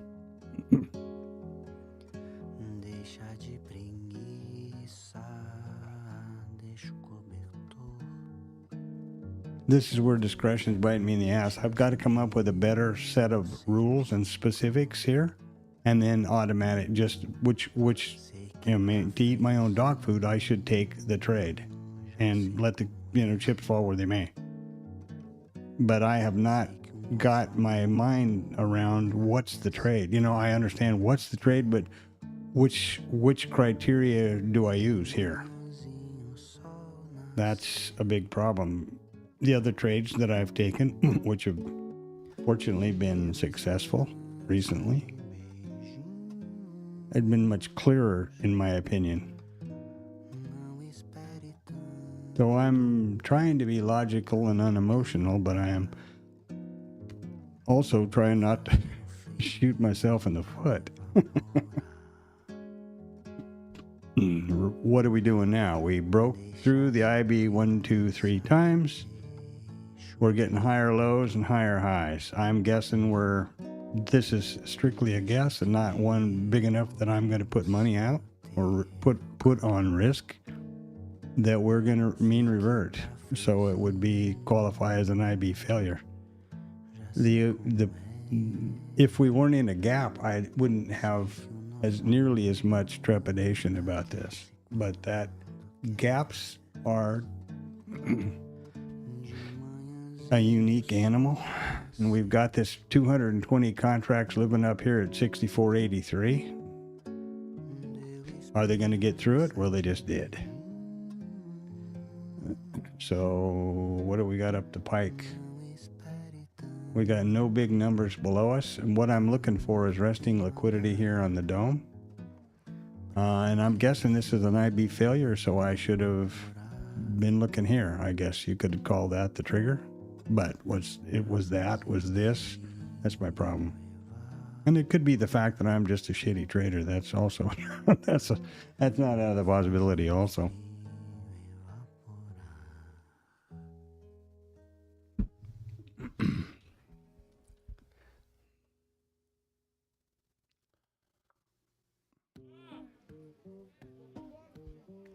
That is not out of the possibility.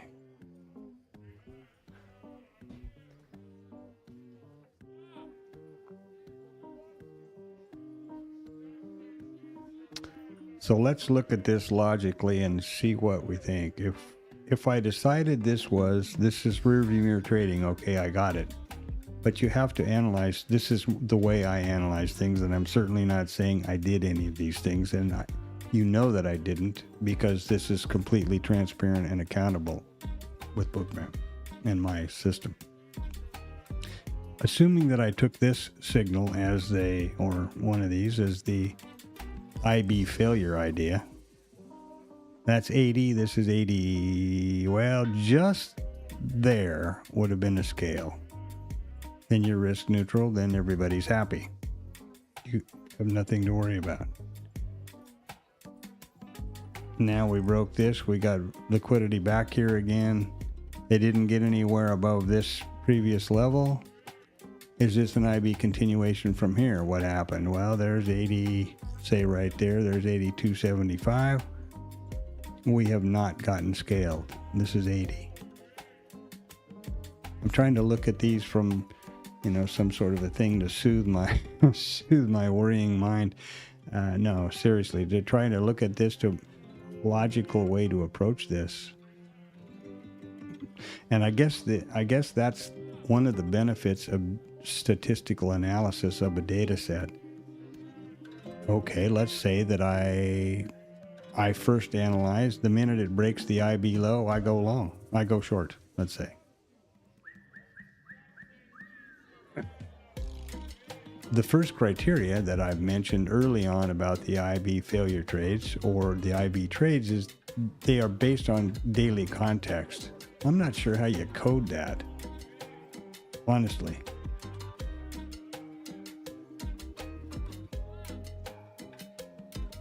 So one of the first parameters I would want to have, even on a basic trade that says, when it breaks the IB low, I'm going to go short if it's a directional day. If it's a rotational day, I'm going to say if it breaks the IB low and comes back in, I'm going to go long. And right now, I don't know what to do at this level again. Here we are again. And all you need to do with this risk neutral setup is get 3 points. You get the risk neutral scale and, put on your helmet, put your feet up, see where the hell it goes.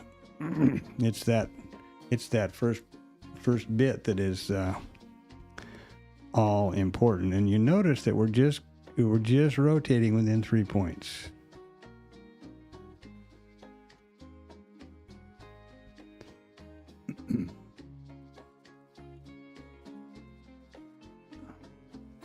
And that's a reason why trade location and risk management and entry location is so important. If you got in up here, short, I want to plan my entries in such a way that my stop doesn't just get thrown right in the middle of a bunch of traffic. Because I think that dramatically increases the odds of the stop being revisited or taken out.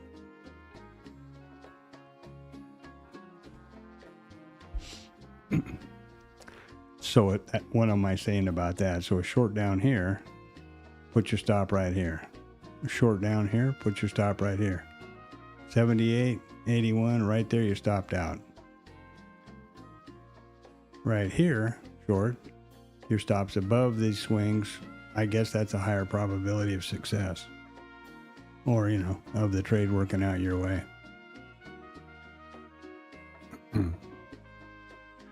The asymmetrical trade location or entry location philosophy is you want to try as best you can to have your entry position so that it is you end up in a asymmetric risk to reward scenario. If you put a short right here, you're wrong right there.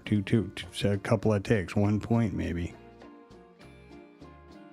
And so the relationship of the risk to the reward is asymmetrically skewed in your favor.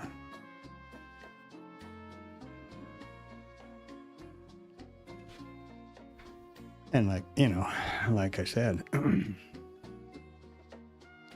they seem to not want to get down to that gap too bad, and boy, they're getting a lot of people hammered down here. I'm glad I'm not one of them.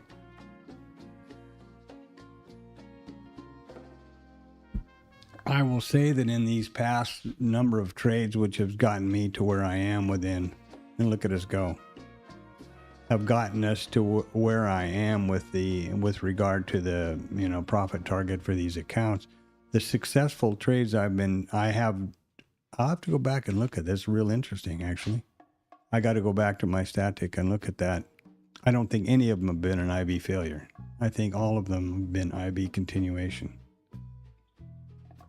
That's interesting. I got to look at that after the market. I also believe, just off the cuff, that you should not ever change your trade plan during the live market session, or do, you know, all of these kind of hypothetical things that I'm discussing here, but not any changes or material alterations. Do that in your homework time, away from the live market, when you're clear, clean, no emotion, all those things. That's important, I feel.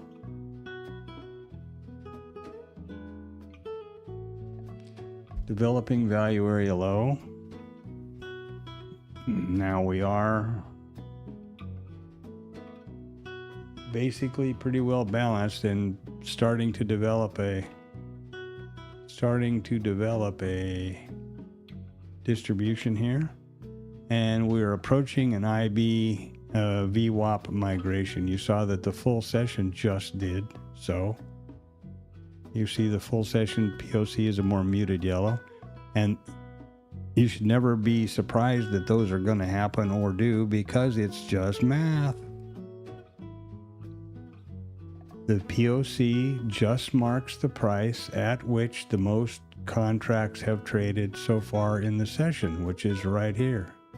Now, because of the way I've got this screwed in, the different, you know, somewhere but above, just above 8,200 contracts. So let's say 82 half. The minute any one of these numbers says 83, that POC is going to move there. That's all there is to it. Well, there we go. 83.90 we got down here, so we're at 8,400 full session. Whatever this is, I suppose I can wind it out to where I see, but it's just math. The numbers are right here in the volume profile, and all this line does is mark the highest one of these numbers, or this graphic, depending on what you want, how you like to approach it. And now here we go.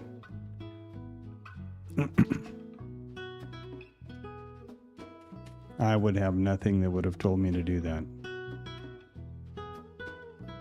Short here, stopped out. Long here, you know, long down here, stopped out. I guess along, anywhere along here, you'd still be in the market. And you might have been scaled. Now you're scratched.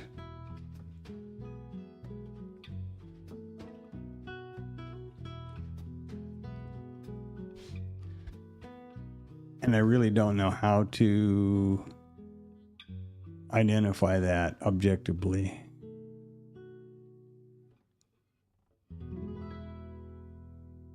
And maybe you can't.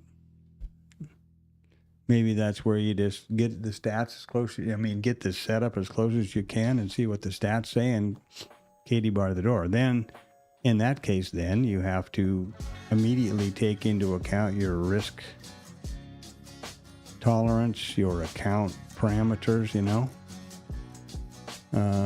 order to, if for example, you come up with the, okay, every time it breaks the IB low, I'm going to go short.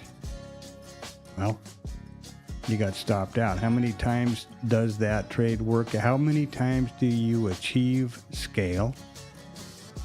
And how many times do you get stopped? It's just simple. And that's a real, rudimentary example, but I got to figure out something here.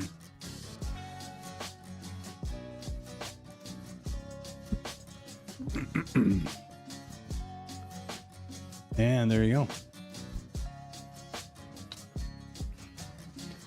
And I would suggest that if I'm going to do something like that and test those values in the live market, which I don't recommend, very definitely if you've got some sort of backtesting software or whatever, Rod claims he just scrolls back through the chart and looks and keeps track of all the instances where a particular setup went or what. I find that kind of hard to believe. I'm not calling him a liar, but he says he does that a lot, and why don't I just do it that way? I'm trying to do it programmatically. I try to teach myself Python enough to where I could do that, and then I realized that the Python backtest model or environments that you can get, like backtest.py and those kind of things, are not built for futures. They're built for crypto or Forex or whatever. So you can't, they don't deal with 4 ticks per point, a point is so much money per tick. They go by pennies. So none of the numbers, obviously you can do that and still have the occurrences work out, but the numbers and plotting don't. So I got away from that and I went back to IRT, which does do futures and numbers and all those things pretty properly, but that's real specific coding by rules, you know. And not, like I said earlier, how the hell do I identify, how do I programmatically in IRT by rules identify if we're in a rotational or a trend day?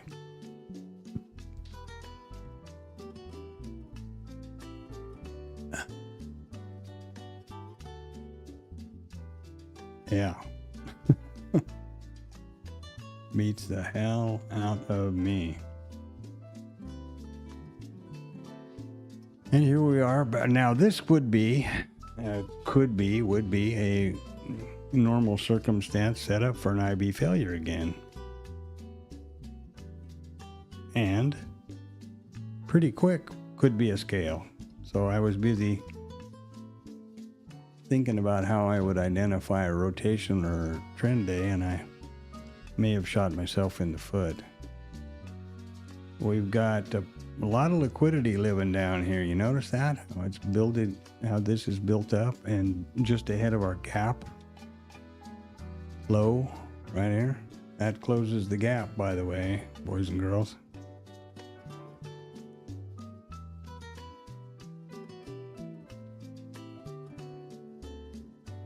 Looks like they're going to go there. And I won't be on board, and that's disappointing. Big pile of volume coming up here for some reason. Remember, we have the Mr. Microphone here in 20 minutes or so. Bummer. Disappointing. I'm disappointed in myself about this. And I don't know what to do, and I don't have the luxury of time to just, you know, work this all out. I need to get it going and get it going now.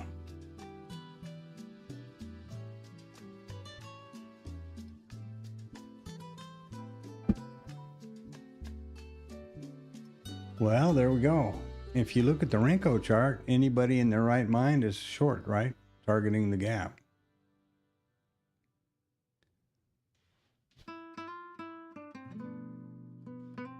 However, we see over here that there's countless opportunities to get stopped out.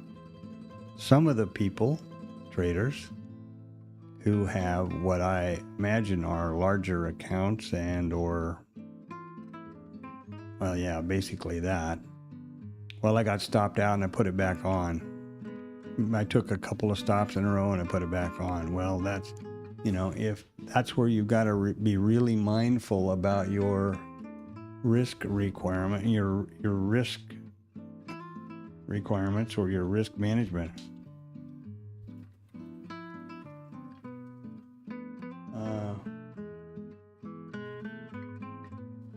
Everybody's different.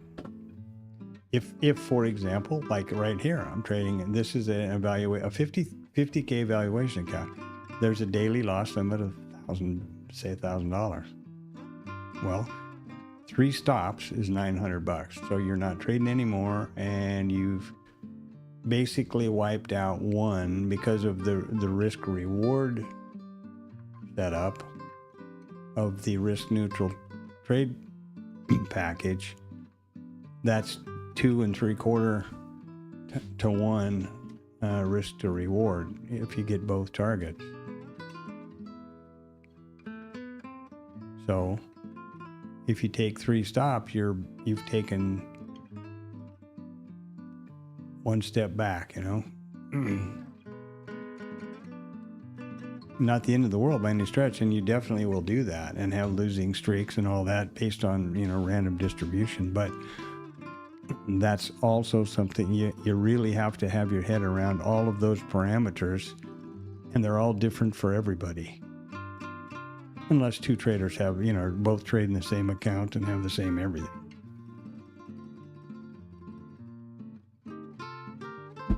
In theory, any trader that is trading a 50K combine should be applying similar risk management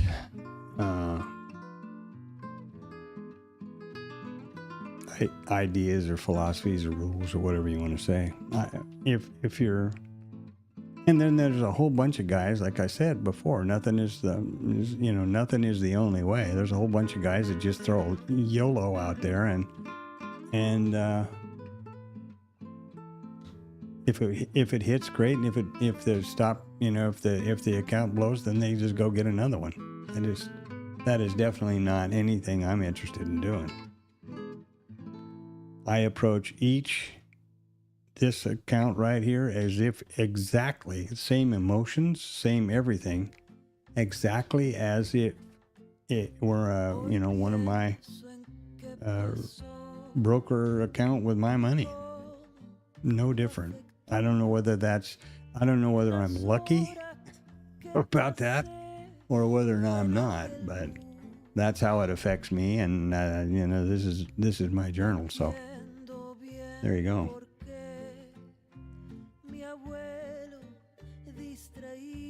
Well, now let's zoom out and look at this thing. Get our little blue line going over here. There we go. Come on, blue boy. Up. And of course, every rear view mirror internet influencer knew that this was the trigger for the short. And then looking back in hindsight, it's clear as a bell, isn't it? You sort it up here and down you go. It's not the IB trade, there's not any of that, but there you go. In my case, no, not so much. I'm looking at the IB statistic, and finally, here we got it, right there. The IB failure didn't work.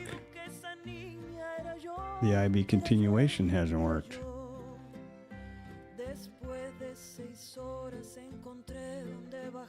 Now, if you hit into the IB continuation right here, you're still holding on. You did get, let's see, did you get scale? 9.6. Boy, just by the blinky wink of your little eye, you're scaled. So this is not a market that I would have, that I think is a favorable condition for me to be in. And maybe this is strictly paralysis by analysis and whatever you want to call it, subjective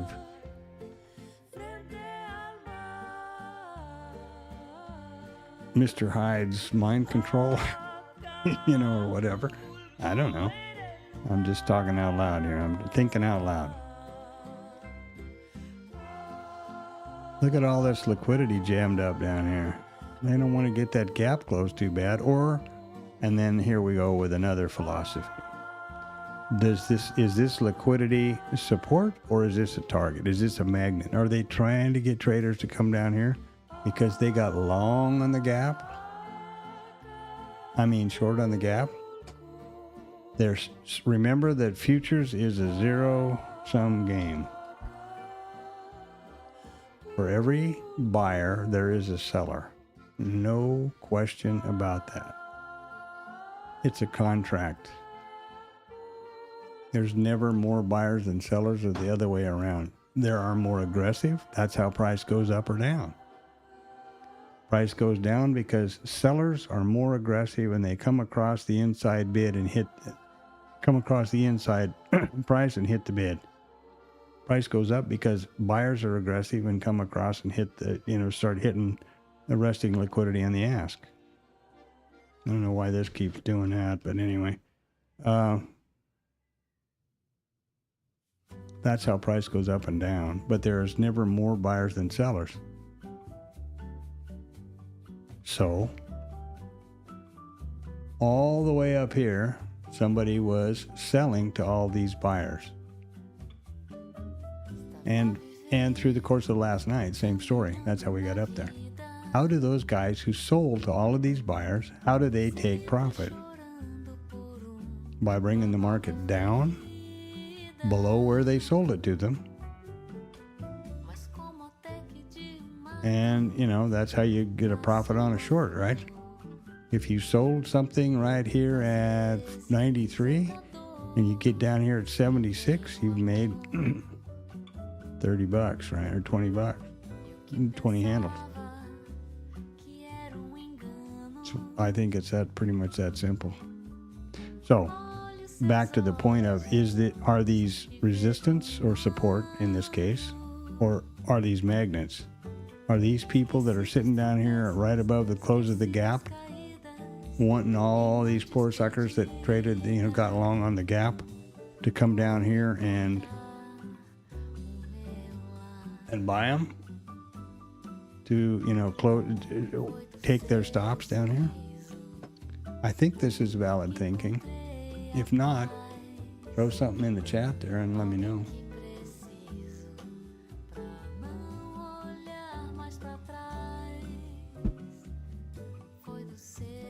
Okay, 15 minutes there.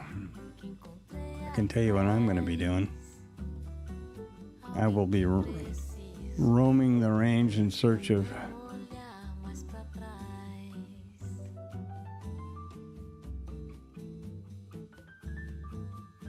snacks, sustenance. I'm thinking my wife bakes homemade sourdough bread all the time.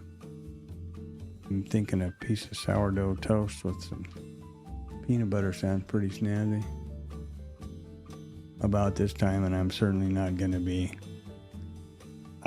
have exposure in the market ahead of random risk. And I've talked about that enough. Will we close the gap ahead of that? Who the hell knows? Here we are back at the IB low again. Want to try shortening? I don't. In my opinion, at this point, I'm completely confused. I didn't take any specific setup that I have vetted. Had I done either one of them, I'd be stopped out. And we got a random event coming up. There's no way I would put a trade on right here. And I would have no anticipation of which direction I thought it was going to go. What does that translate to in other English? That is exactly gambling. And that's what I'm trying to minimize. There's always a probability with trading, but I'm trying to skew the edge to my side of the table, just as way back in that conversation about trading as a business, just as I want to be the casino.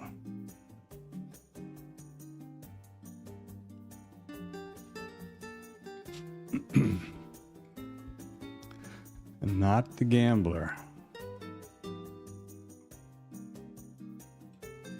They have it easier, of course, because they have finite everything and they control the environment.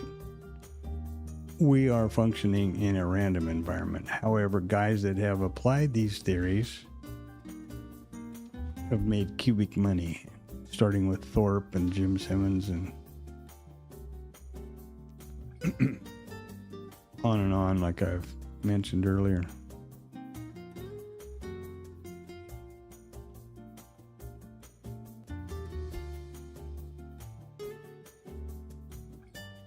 Well, let's see what the news has to tell us there. Well, I see some red stuff over here. Japanese PPI, I guess they still put out their numbers. They're not going to be like us. So here we go.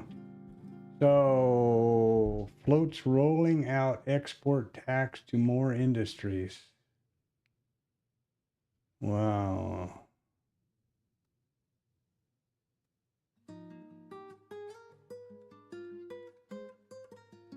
So the government is going to get in business and take profits. Wow. Oh, you know what he's going to do? This guy is going to change the name of the Kennedy Center to his wife's name. Jesus, Christopher Christ. You mark my words, that's exactly, I'm going to put it in the notes here. So there's an indelible record of it. That's exactly what he's going to do.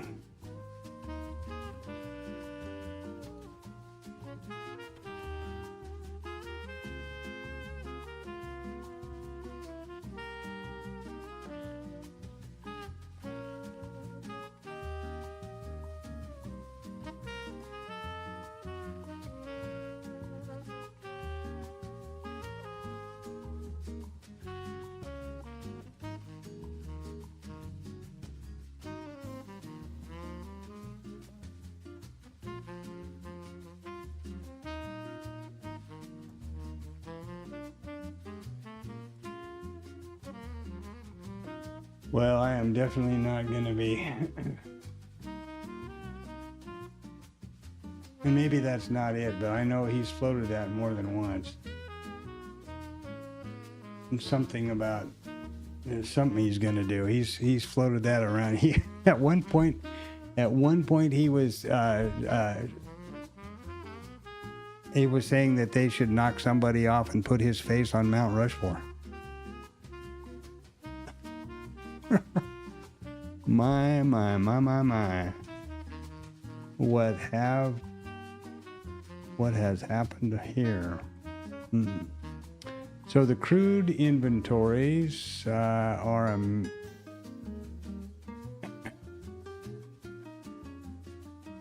crude inventories have built, and I'm gonna go forage for snacks here. I'm not gonna listen to this or anything, but now you know that there's a potential. Even if the idea is to honor somebody or change it to his wife's name or whatever. What's her name? Okay, there you go. I'm quite sure that he never seems to be at a microphone that something doesn't come out at some random unexpected thing. So that's why I've made it damn sure never to be involved in the market when that's going to happen. We got 3 minutes. The market's trading lower. They're going to poke down and close the gap likelihood though. So the IB failure would have been the trade to be in, right? Now, none of these times. And so what would I have used to determine the difference between here, and here? Now, the fact that we've traded way down, come back up, test right here, test right here. Those are all very clear in the rearview mirror, and those would be valid ideas for an IB continuation trade. And at this point, it would be well scaled. So there's that.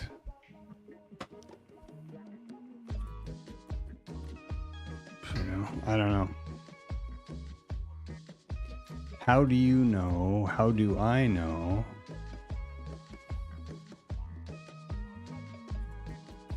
that this isn't or this aren't the reverse of this, and it's going to mean revert? I guess that's where you get back to. You're just going to, take the entry and the setup and expect to be stopped frequently.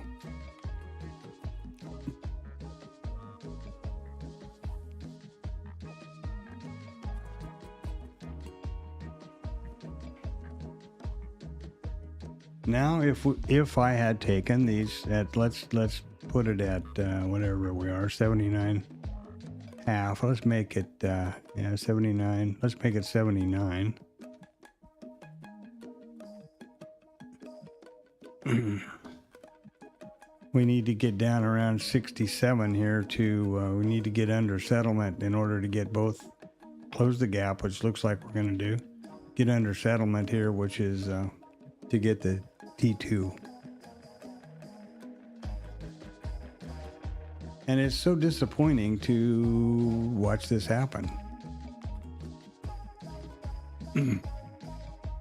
That's the problem I have, and I think it's common to most people.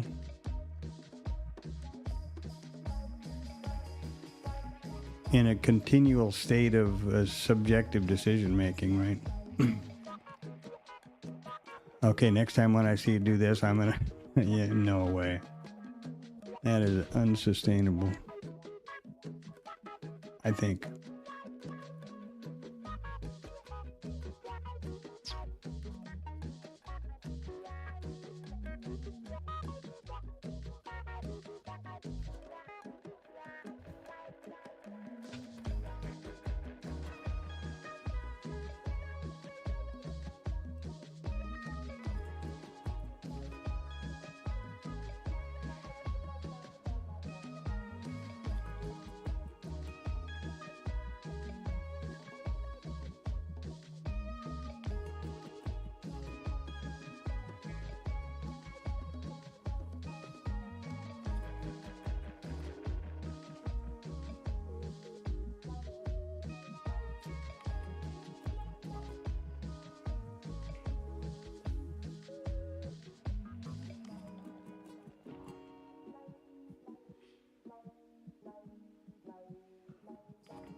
Noches llenas de amor,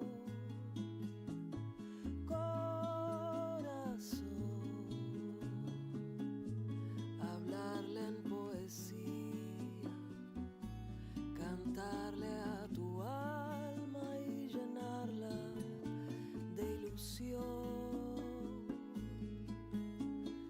Amor, te quiero dar amor cuando sientas dolor.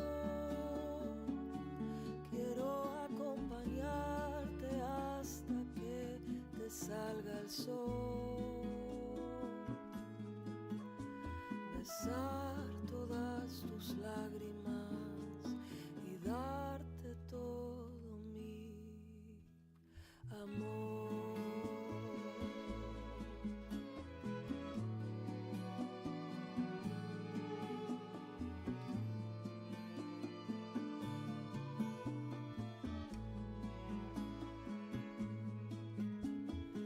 Ay, amor, jamás seré tu dueña. Yo quiero que me elijas cada día por amor. Corazón, todo lo que viví fue para prepararme y reconocer tu amor. Amor, te quiero dar amor cuando sientas dolor. Quiero acompañarte hasta que te salga el sol. Besar todas tus lágrimas y darte todo mi amor.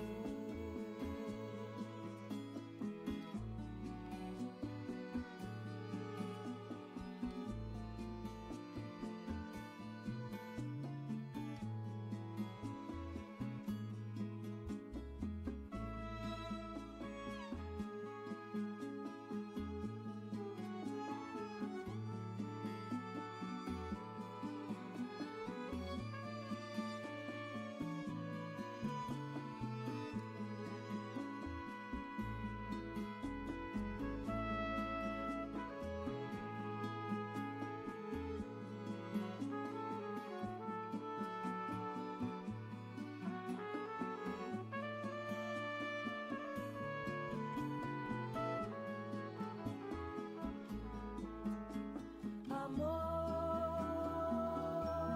te quiero dar amor cuando sientas dolor. Quiero acompañarte hasta que te salga el sol. Besar todas tus lágrimas y darte todo mi amor.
What did we do? Did we close it? Pretty close, huh? By golly, I think we did. Yep. Nope. We did not. So yeah, I'm pretty excited about myself here. Boo his boo.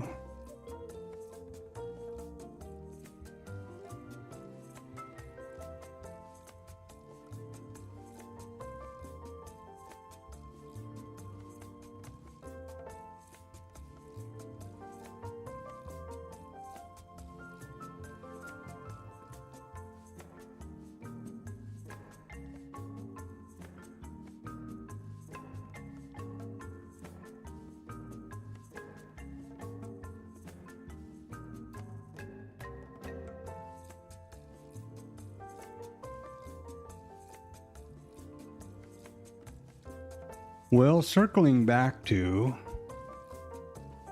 the gap rules,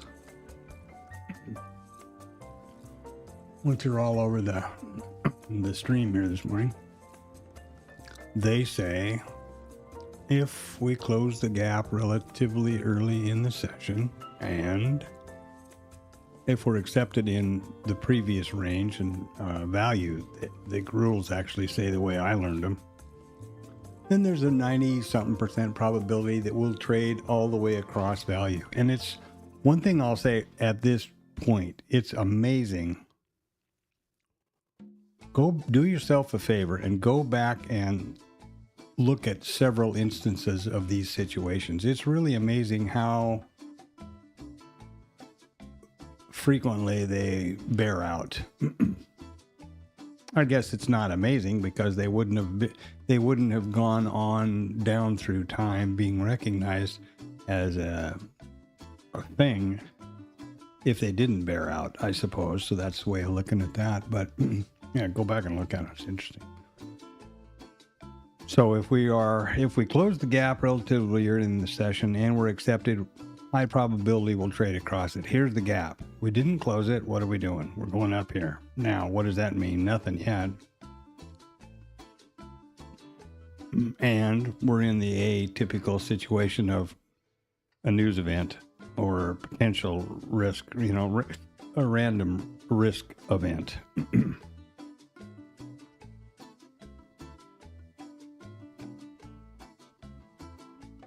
Then, on top of all of that, by definition, a trend day does not have a value area. Yesterday was a trend day. If you figure out what all that means categorically, let me know.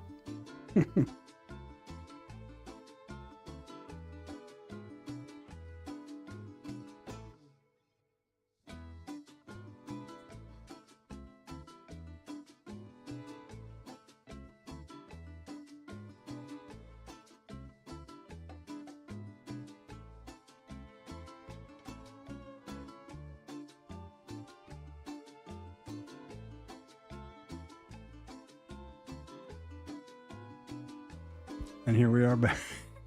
Here we are back at the IB. No thanks.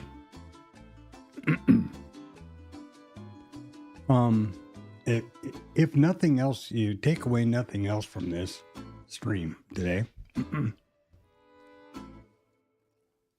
The market is full of uncertainty. It's a continual phalanthora of changing dynamics, as I said, which boils down to, as I said, it's a random environment. And therefore you need to approach it statistically, and that's what I'm trying to do.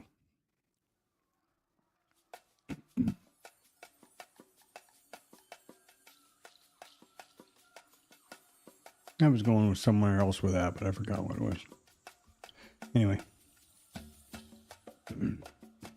Back to the case. Back to the day.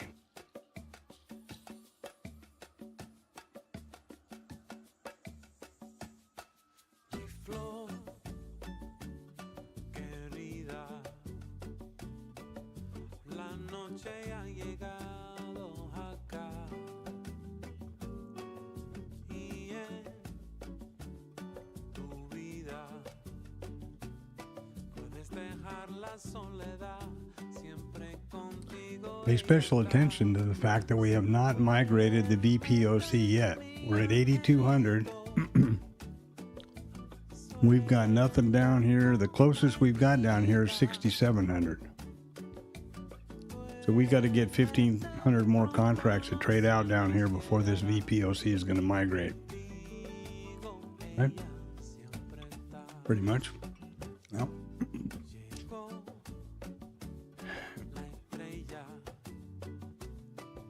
Essentially, gap up, two pretty clear distributions. We have a value area here and here, some excess, and Agent Orange has taken the stage. Boy, I like that, Rich.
Take a trip around the world here. E-minis, NASDAQ mini, E-mini micro composite. Here we are today. Market profile.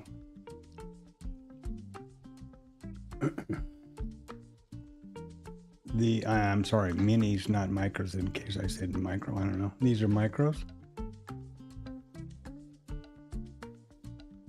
Back over here in the minis, let's look at something here. Here are the naked volume points of control. But that's it, boys and girls. Here's yesterday's. Down here below us, didn't come down there yet. Back on the 7th of August, we got one down here. The micro composite VPOC is here from yesterday. No, day before yesterday. It was, I guess, the last time we traded around it. And then here's the VPOC, or the naked volume point of control for today, yesterday. And then all the others in history. This is the ES.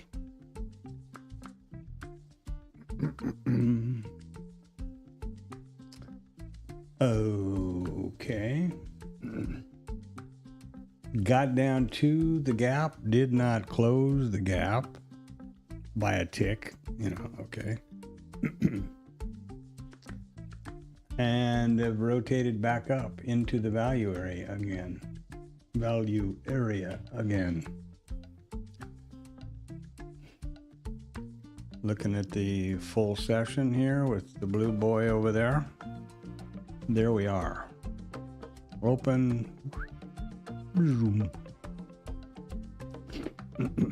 A lot of liquidity came jamming in here around the gap. We did get down to within a tick of it. There's the gap. There we are, or something. There's the gap low, and there's the all-time high from yesterday. Obviously, that's out there like Pluto up here now.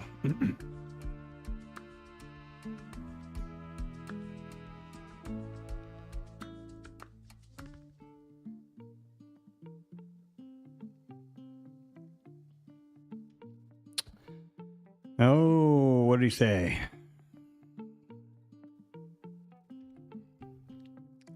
And any of these in the rearview mirror are as plain as the nose on your face.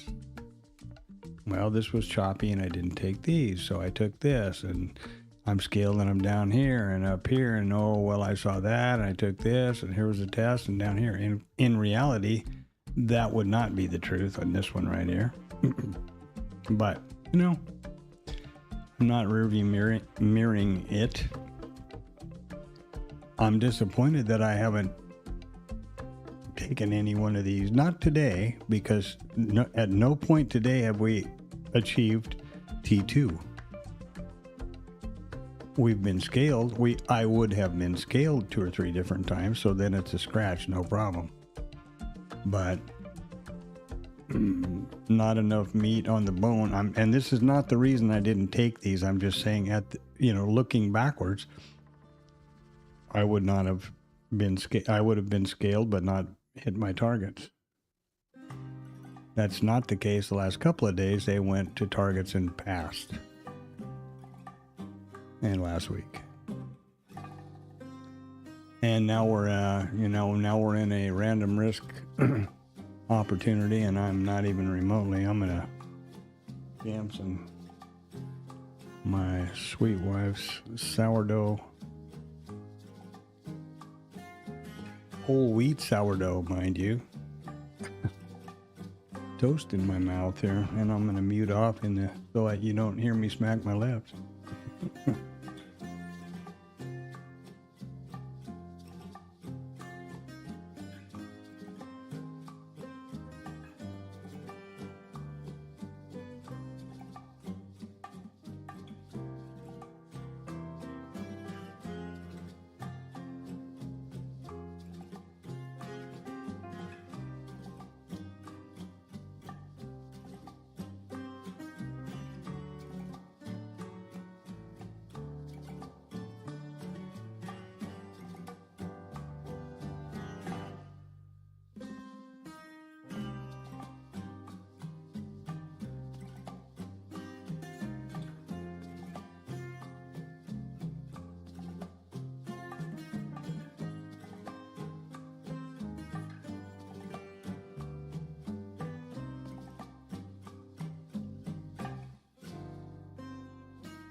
It's, I think, worth mentioning here for the record that I intentionally don't follow any social media stuff because it's just, I am too prone, I guess, to be emotionally charged by it or persuaded by it, and I think that's the case for a lot of people, but anyway, that's me.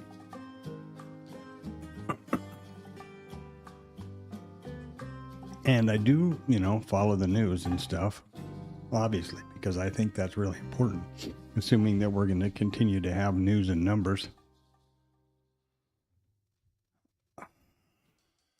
which is, I guess, not for sure anymore. That's the reason why I try not to look at that stuff, is, those kind of things pretty surprising to me.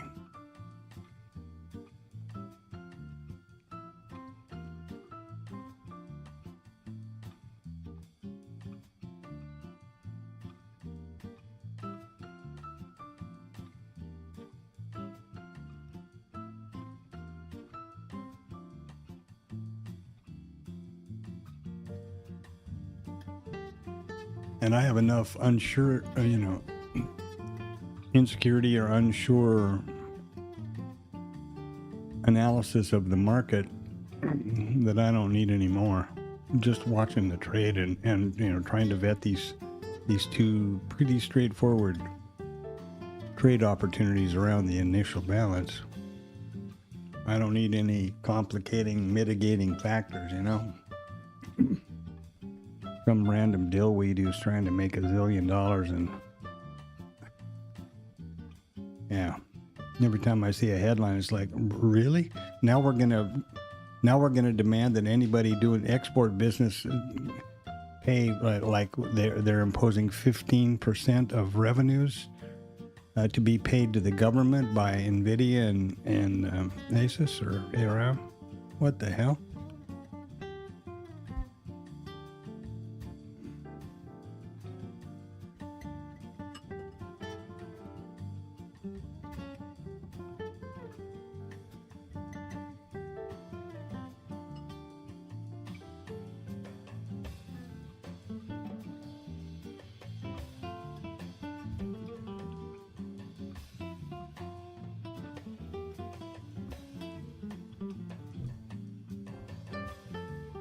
my initial reaction to that, if I were one of them, would be to, okay, our revenue is $100 billion, so, or, 15% of that is X amount of money.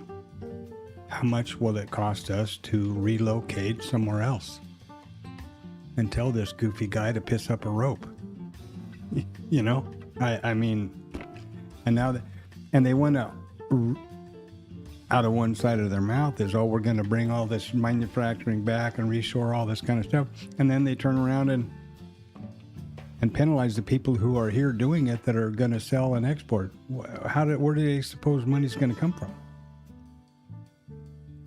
And to say that they're making billions of dollars on the tariffs, they are not. They are in a $500 or $600 million deficit in 1 month.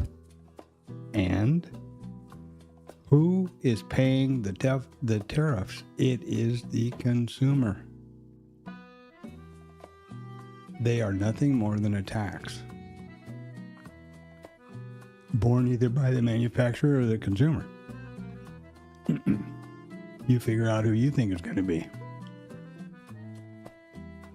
I don't understand why people don't just stand up and go, wait a minute, what?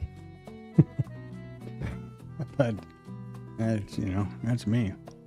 Now, as I stand here talking, what have we done? Well, we've had this. We did have this migration, still not the VPOC for the RTH yet. And we're only at 8,097. So we've got another 150 contracts to trade up here. And this POC will migrate down here.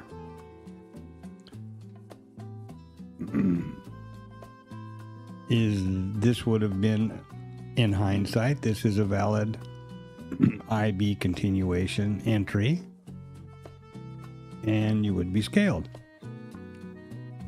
Merry Christmas.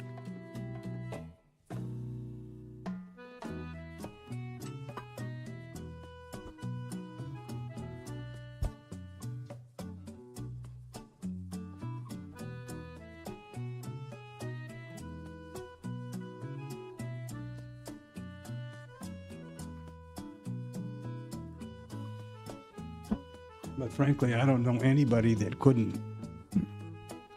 look in the rearview mirror and sound like an all-star.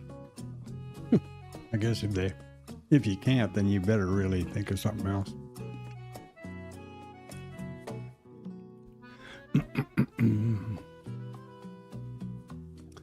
So we're $1 high, and we're pretty much all in over here as far as range concerned.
we are essentially, you know, mean reverting around this smaller fractal here.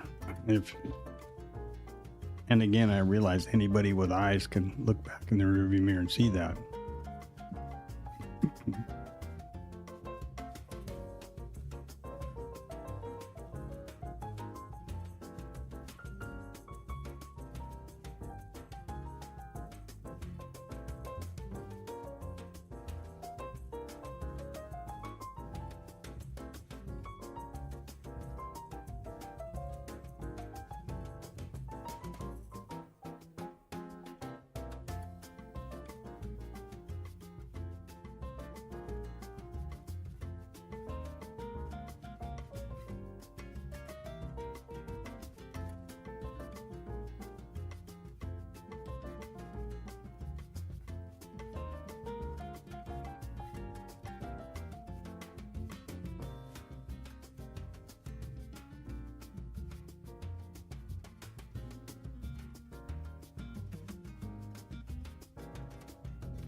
I don't think there's any other, you know, normal, standard kind of, there we go. And there's our IB migration. Oh. Took a little longer than expected, but, you know, there you go. Why it went down and back up again, I don't know. That was 83. See what I mean? 83.15 and now 83.63. Now it's going to go down here because this is going to get 83.50 or something. 83.60. There we go. 83.90. Boom. Now it's going to move down. It's just simple. Nothing but the price at which the most contracts have traded right there. It came from right there.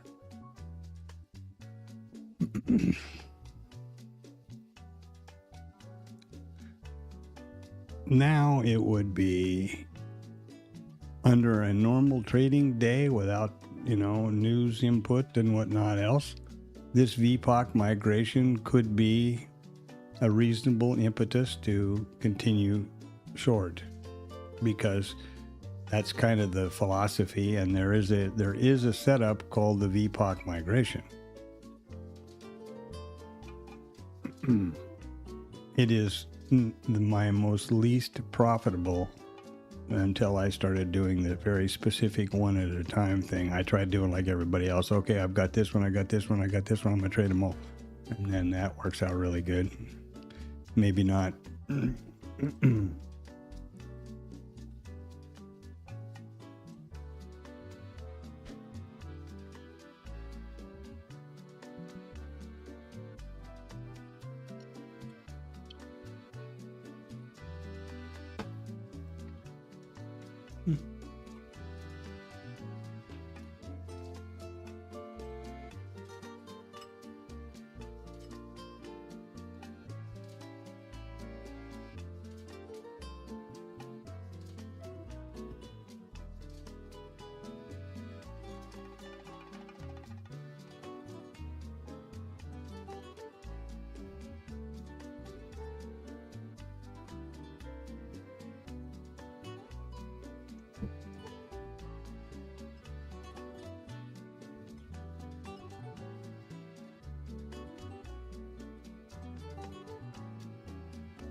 And right now I'm extremely vigilant not to mix up my signals, right? I suppose it's reasonable to assume that one could reinforce the other.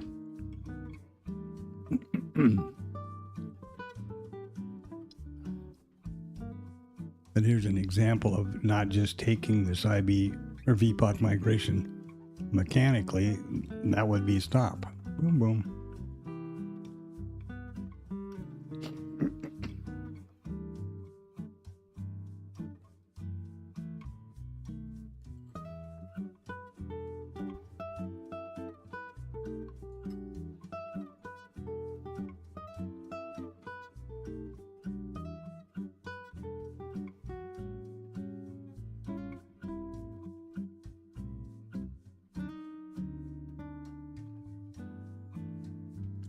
let's just peek in the window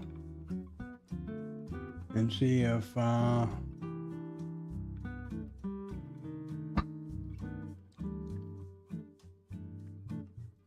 there was something there that just got removed. I was reading something about Vice President Vance saying something about a program, and it just got taken off. And I'm assuming that this is still going on because there is no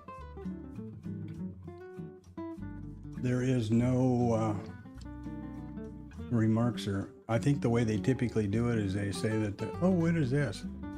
Oh, there we go. The remarks are concluded or something like that. At least that's what they do with the gal in the press conferences.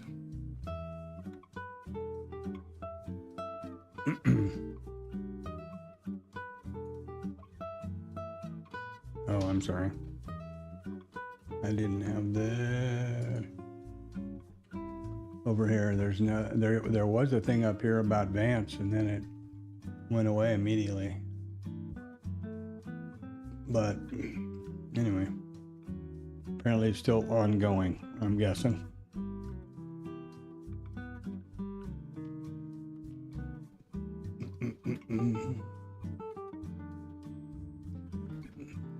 Not much happening. There's our migration. Here we continue to flop around. Not much going on over here. Oh, let's look at the volume for the day, shall we? Oh, well, we're up in volume today. The last couple of 3 days this week, we've been down in the 70s, inching our way up to the 80s, going towards the close. Current ATR is 5 handles. This is a delta, which I don't know. Harmonic rotations that I need to try to figure out how to use properly for stop. Well, my thinking was for the bracket setup. And these are, this is open interest. And to be honest with you, I'm not sure what the hell this thing does. Why there's a big gap here and here from that big move yesterday, I have no clue. I'll be the first to say it. I put things in this test page area kind of to see if I think it's got validity for what I'm doing or not. And I, like everything else in the stream, I share it. This is the SPX. No idea.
Really a good idea to be mindful about FOMO, boredom, trading, one of the problems that people have, I think, most people, at least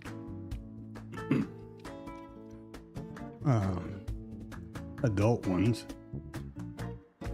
kind of were raised with the idea that your reward is related to or tied to your effort in whatever it is you're doing. That is not the case in trading. Absolutely. In fact, the opposite. The less trading you do and a better setup with a greater risk-reward ratio, the more profitable you are, the more you are rewarded for what you're doing. That's one of the things that a lot of people suffer with, apparently, is they feel like they got to be trading. They got to be in a trade. Because I'm a trader now. I got to be in a trade. I'm told, I don't know any personally, but I'm told that the highest producing 8-figure traders, very rarely in trades. And people that I do know personally, like probably one of the most successful traders that I know and has verified that is Rod. And, his continual mantra is less is more, keep it simple. He stopped using a particular setup or philosophy because he wanted to take greater reward trades less often, essentially. And he's making phenomenal returns. Verified. As far as to me, anyway. I think it was June. His June returns were about 43 grand USD. No brag, just fact. Great, fantastic, good for him. But a lot of traders figure they got to be in the market. My philosophy is there's 3 positions in trading. There's long, short, and flat.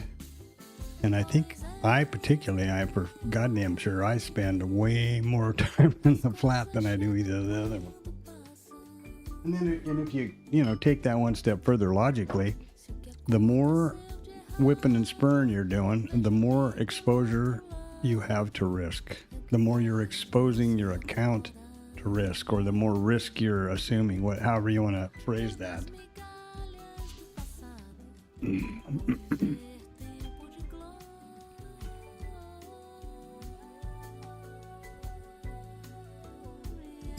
So there you go. Rod, I think, posted his year to date too, if I'm not mistaken, and it was somewhere north of 200,000. And he is trading a personal broker account, not an IB, or what do you call these proppy thing. And has tried to get it down to where he does 1 or 2 trades a day, sometimes not. Reducing them to A+ setups only and getting more meat off the bone.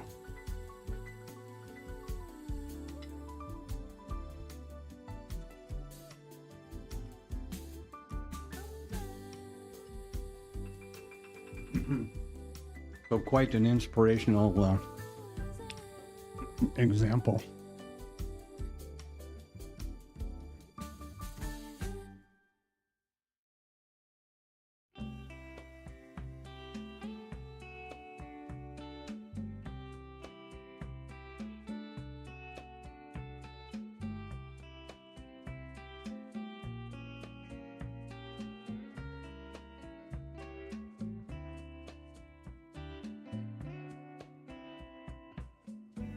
Salgo a caminar al sol por nuestro lago y por donde mire te veo en todos lados. It looks to me like the statistics are kind of goofy here today. with regard to the stream. And they're definitely goofy with regard to the market. Okay, so here, yeah, you know, hindsight, rearview mirror. We go again. IB continuation down to there. It's within the time frame. It's just past RTH RTH1, you know, the beginning of RTH2. But we're in the middle of a Agent Orange news event, so no thanks. Nos hacía invencibles. Siento tu presencia cada día. Toda tu luz, tu magia y energía. Para siempre serás parte de mi vida. Ay, amiga, cómo te extraño. Ay, amiga, te extraño. Este himno va por todas las veces que cantamos. Quiero que sepas que de ti nadie se ha olvidado. Dejaste 1000 semillas de amor en tantos lados. Ay, amiga, cómo te extraño.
A lot of liquidity. Now I have, I'm on. Okay.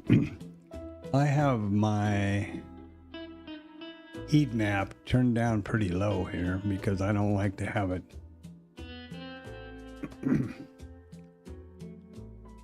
crazy. And however you do it to make sense for you, great.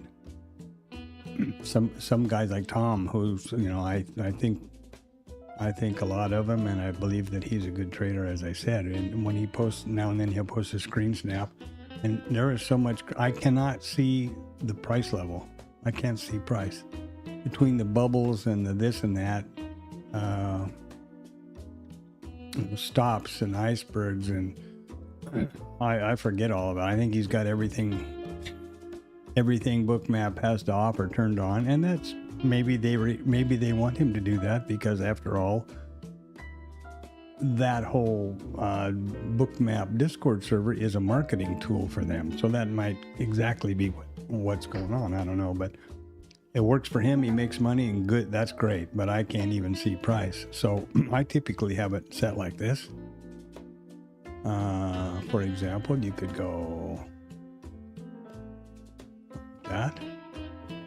And you could set the balls up so it's, they're all over the place and things. And I intentionally have it set this way to be as minimalistic as possible. But notice how all this liquidity, which you very rarely see on my stream, in here. That means this is pretty sizable liquidity because I have this measured right there.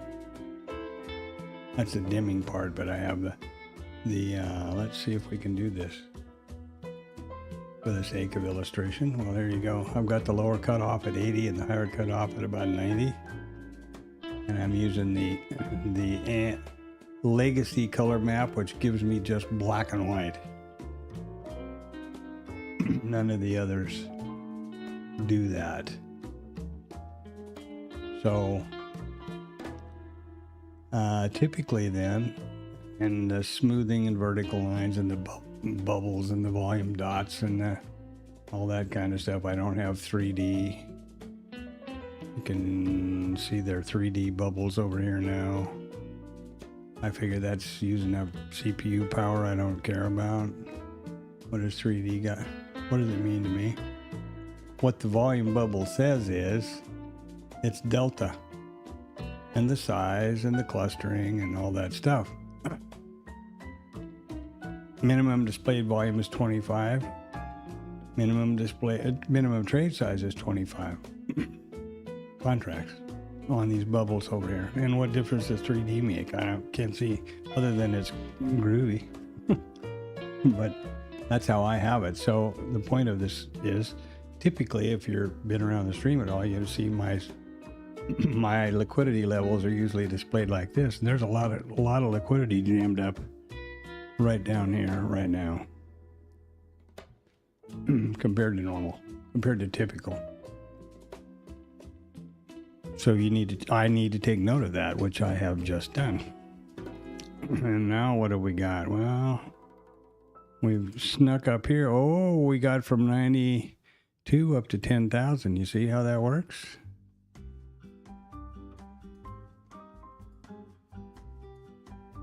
Pretty basic.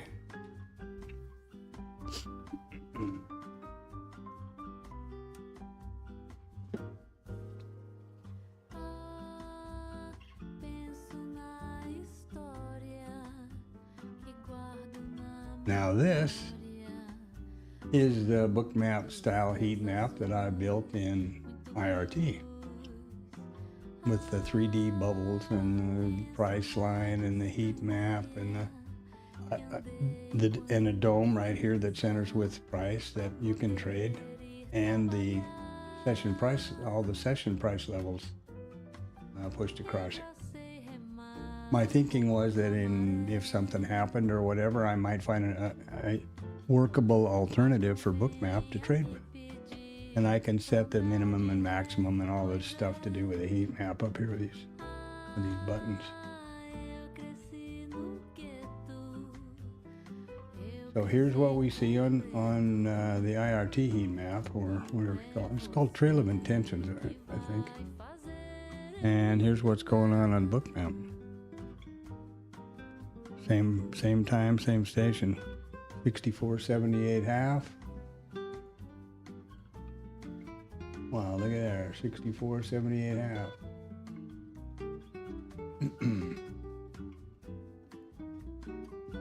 And now the balls are all in different areas because I have the stuff set differently up here than I have on Bookmap. The problem with this is, I mean, this is pretty handy like it is, right? The problem with it is it doesn't have the scroll in, scroll out, and all that functionality that, here's all that liquidity down below us. It doesn't have the scroll in, scroll out, and the ease of use as the, I thought I had that stuff turned off, frankly. I'm kind of surprised. When I opened this up, I was surprised that this heat map was populated. Typically, it only starts populating when you have this chart visible. I have to look into this later because that's sucking up a bunch of CPU and whatnot time that I look at that maybe once a month for the purpose of the stream, and have never traded off it.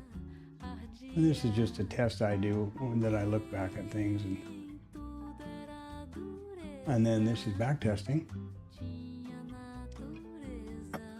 You set up the rules. This is an IBC. There's the results so far today, and it plots these back tests based on today.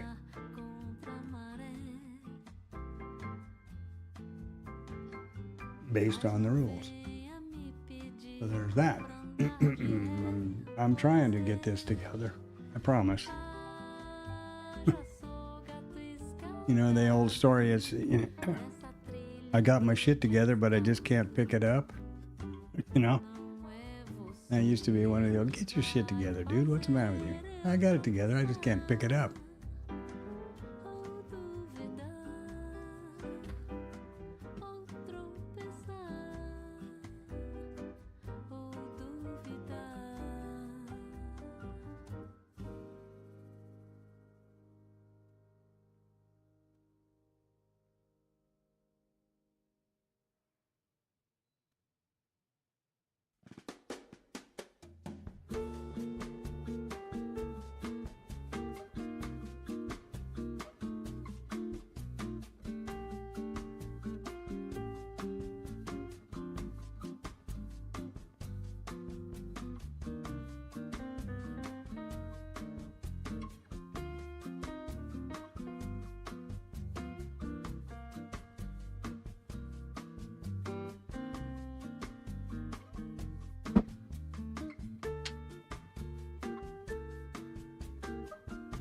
Now we'll see what happens.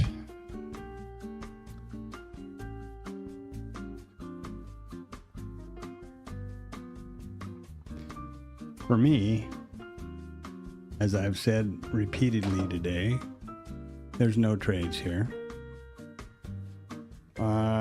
Mainly because of the news and the range. Where are you going to go? Even if you get short here, IB continuation, and you're scaled, where the hell are you going? Into all of this liquidity, these levels where price is likely to react. In order to get the T2, you got to get down below settlement here. And I'm not saying we're not going to go there. Maybe before I finish this sentence, we'll be down there. But here's the lower distribution, and we're just slapping around on both sides of it. And we've got Agent Orange with the mic on stage, live and direct. So nothing for me to do here, boys and girls.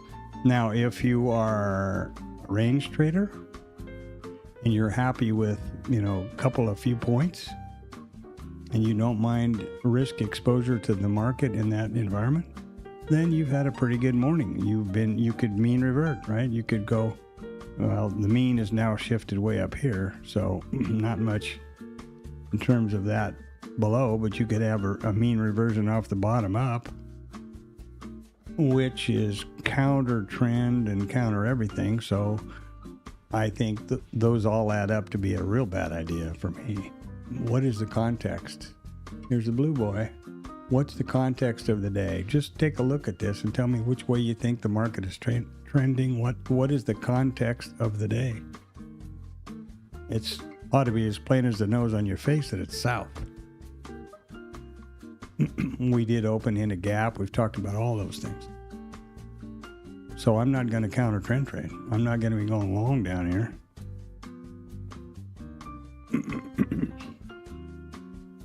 And for all the reasons I've already discussed, being a wimp, probably the biggest one. I'm not taking a trade, and I would have to wait for this news to get over with. Then we're in the noon hour. Then we're in RTH3. Highly unlikely that I'll trade today, frankly.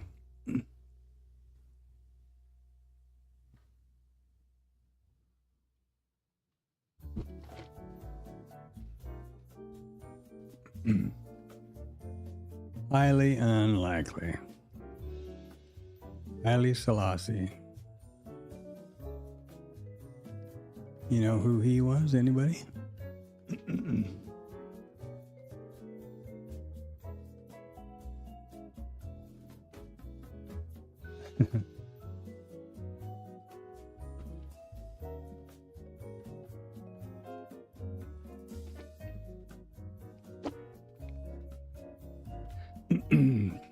I do.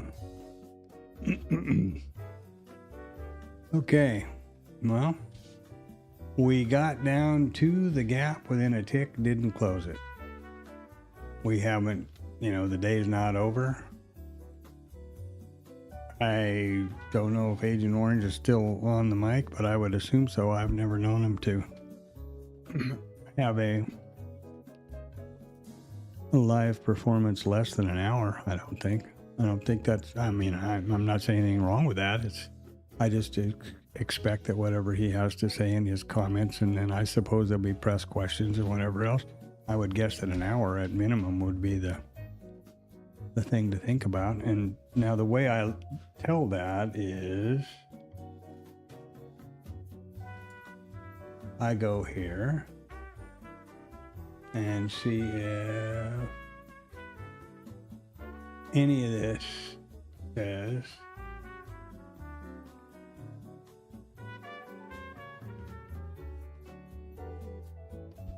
he's just still ongoing. What there will be typically, as I think I said earlier, Trump's remarks concluded or something like that up here. So that's what I'm looking for.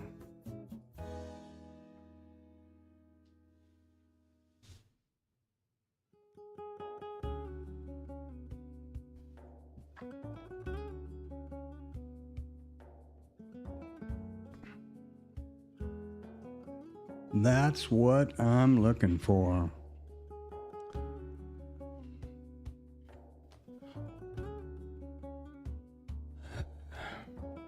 Jesus, 11:15 already.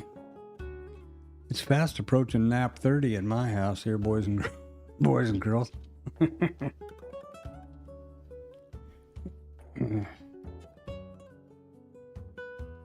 Especially with this kind of a market and this kind of a day. And I pointed this out early on in the pre-market, but this is seasonality wise, this is the worst trading week of the month per people, not by any data that I'm aware of, but per people who track that stuff and spend all their waking hours analyzing data, and who I believe know what they're talking about and trust are not, Breitbart News or some silly shit like that. You know what I mean? Real people that have real experience, knowledge, education, that kind of stuff. And so I believe that. And I'm sure you can Google it. That would be interesting. Let's see what the hell Google has to say about that. I don't know what the hell I would call it exactly, but...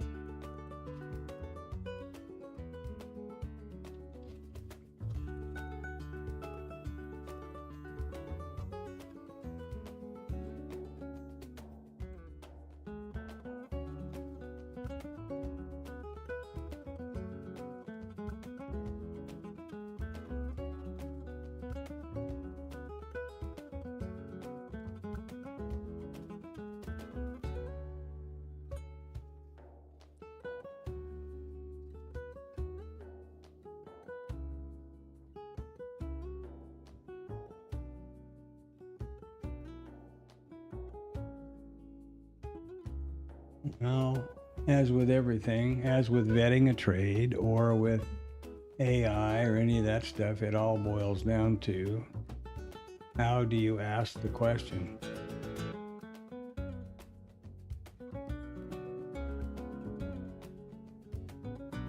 Oh, here we go.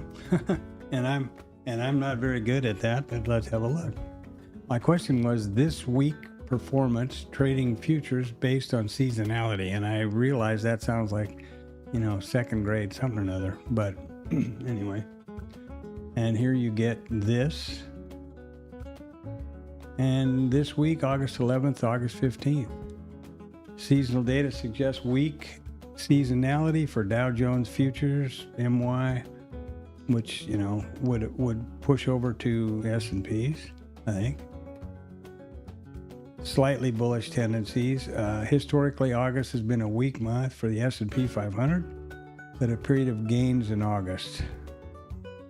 Some analysis indicates a stronger seasonality decline in U.S. post-election years. Factors like strong Q2 earnings, rising Q3, potentially leading to Federal Reserve rate cuts could influence the market performance. There you go. Well, see, I'm as good at stats as DeVecchio. There you are. Maybe not. Has he quit yet? No, baby. Okay.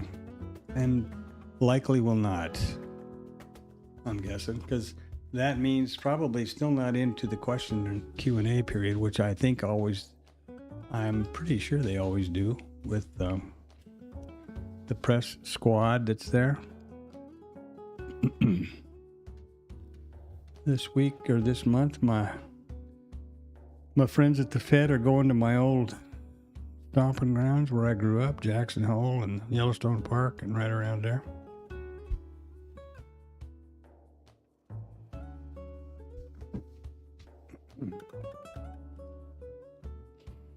Now what are we doing?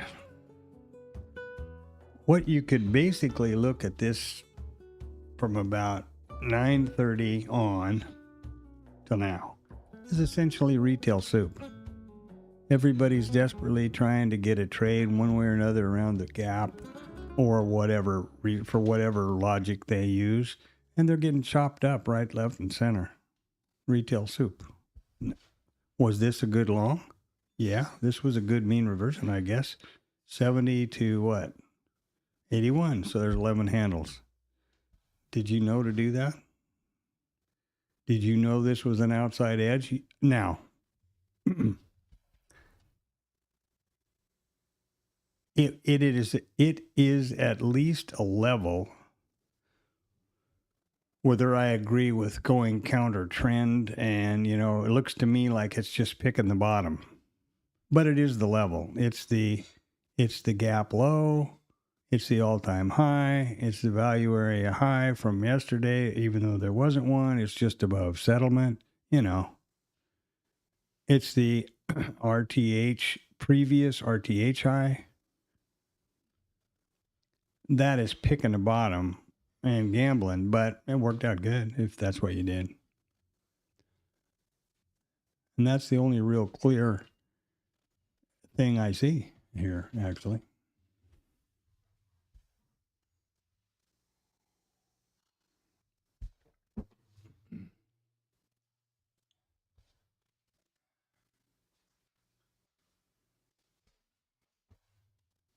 Only thing.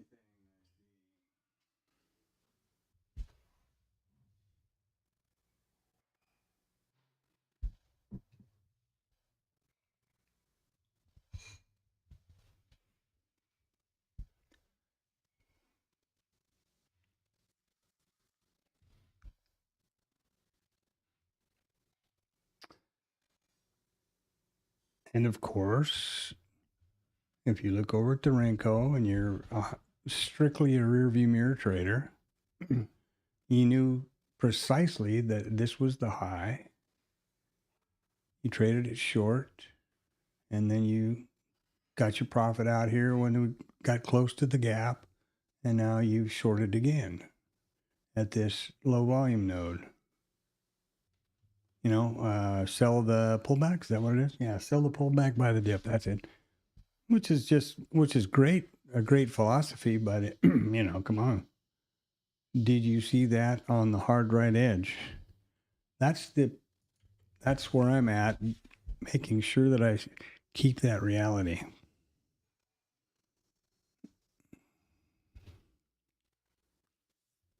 And in hindsight, any of these are sweet IB trades, you know, IB continuation trades. But under the situation here and the price and the news and all that, those other things, I don't think it's a high probability. And they could go on to China, you know, could go down to the ETH low, which is 61s or lower. Who knows? At some point, they're probably going to get through this pile of stuff right here and take some of these out. Wouldn't be surprising at all. But in my opinion, it's gambling. Just, you know, or flipping a coin, throwing a dart, whatever. That's what's going to happen at this point.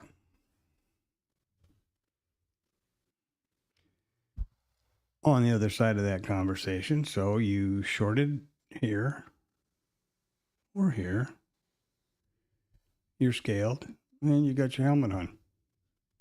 And I think that's the valid way to look at it, but I'm not going to do it into the news story because I don't think that's good risk management when you have an unidentified risk potential, a major one. So I wouldn't do that. Plus, I'm a chicken, you know, analysis by paralysis or paralysis by analysis, whatever it is. So that's that. And but that would be a valid trade if you're a VPOC migration trader and you have enough of an edge figured out that you know you got in somewhere up here. Well, good for you.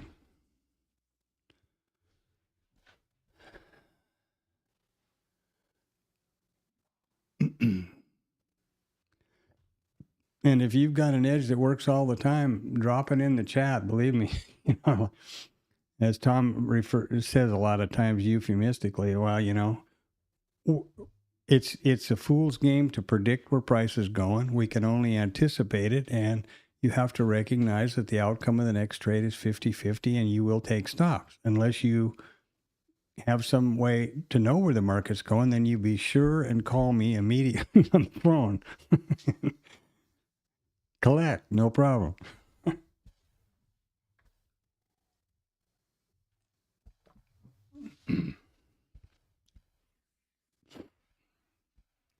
And that's kind of how I feel about this. If I could tell you guys, okay, we're going to get short here because we're going there, boy, would I love to be able to do that for you and me and everybody else that was within earshot.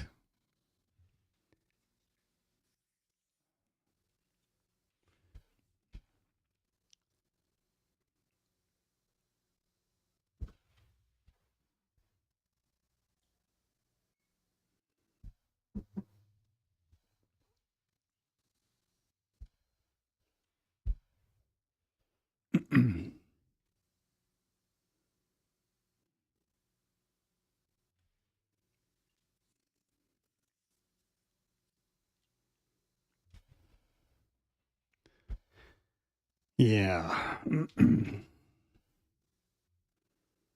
No fun. No fun. We're getting towards the bottom of the hour here.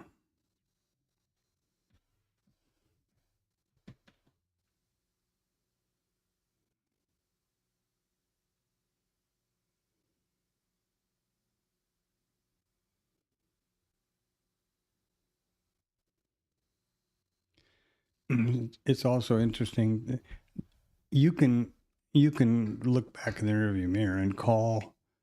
You can justify any call by just going in and out of time frames, right?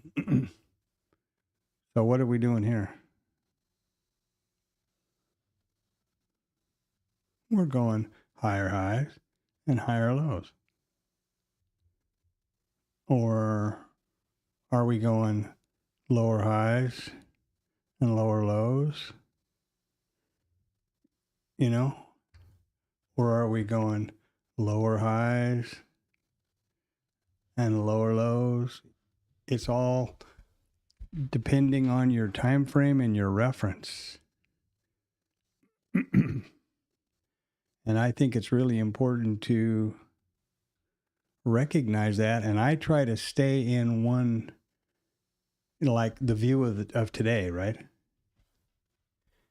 You can go back and look at, here's a perfect example. Here's the micro composite. What the hell is the context? It's about as up as you're going to get.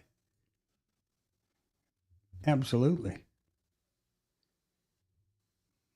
But in the space of each one of these candles, we have definitely, and even if you want to look at it, this one compared to here when we had the big non-farm payroll disaster, numbers disaster, for which we've got a cure now, fortunately. We're just going to not put out the numbers anymore. That'll work for the random risk team.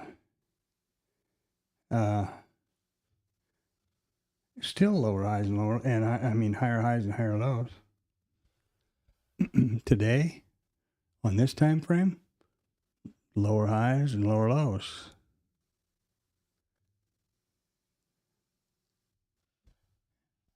Yesterday to today,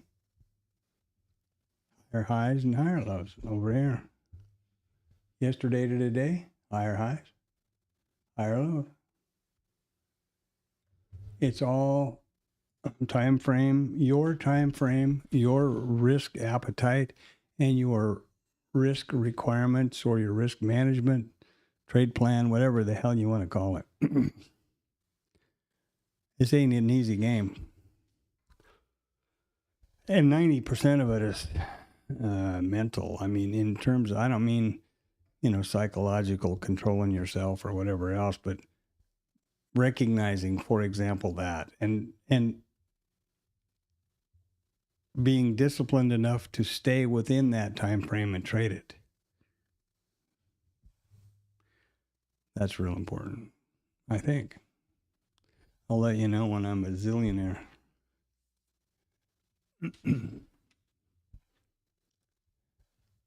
Or, I don't know, maybe a half a zillionaire. How does that sound?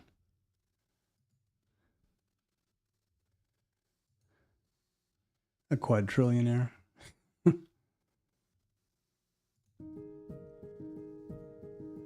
Oh, please, God. There we go. Here we are. So, concludes remarks at 11:28. There you go. Well, there we are.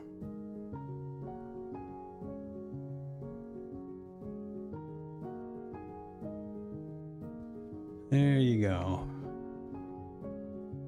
Well, he can't get over this Fed deal. And it's really, well, whatever, funny or not. There we go. So now they have, now the market has, remarks are over. We've traded down and closed the gap. The liquidity lifted off. Now what are we going to do? You know, sweep that crap under the rug and let's get back to business. And I'm not telling you I know what we're going to do. I'm just saying, there you go. We did close the gap. We took out all those levels I referred to early in the stream and about an hour ago or a half hour ago or something. We haven't tested settle yet. This is from yesterday. And settlement, this is previous day's close, remember, right here. Also at settlement. You can see that on these labels in the middle. The cloud notes don't push both levels together or, you know, whatever you call it. But they do over here. There's yesterday RTH close and there's settlement. Well, that's kind of handy.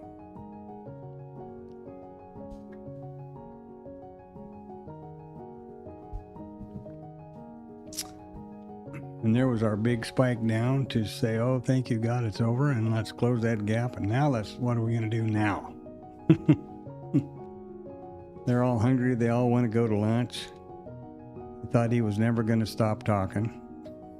You know, like, oh, God, will this guy ever shut up? We got to close this gap and go eat lunch. I'm starving. Maybe not. I can assure you that I would have been thinking that probably. Imagine the reporters. I suppose they're really... That must be a tough life.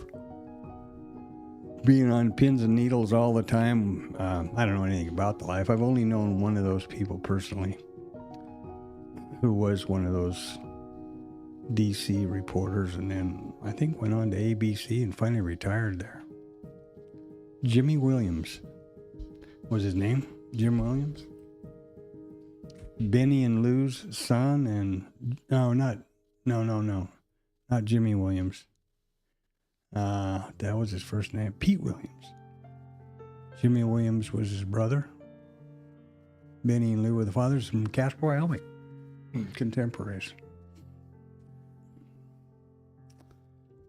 So there you go. Wow, a big shot. A reporter.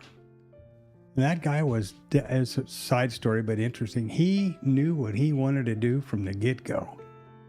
There was one TV station in Casper, Wyoming, K2 TV, and from, I think, late high school and right out of high school and probably college, I guess, I'm sure he must have gone. I'm sure University of Wyoming or something. He was working at K2 TV summers and stuff, and then was I think might have done the weather and then got put in as a co-anchor or something and finally anchor and then got picked up by CNN, I think, and went back to DC and ended up retiring at ABC. So that guy, he's one of those folks that knew exactly what he wanted to do from the get-go.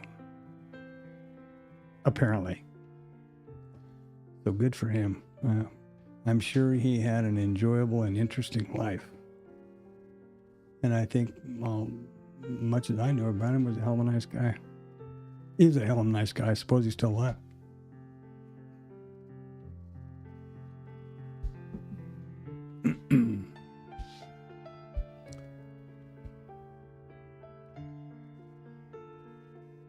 Funny to see him doing interviews on CNN or wherever about, or asking questions in the White House and thinking about him, reporting pork bellies and, and stuff on K2 TV in Casper, Wyoming, price of cattle or sheep, and in Casper, Wyoming. And what a life! Once you get older, you gotta stories pile up.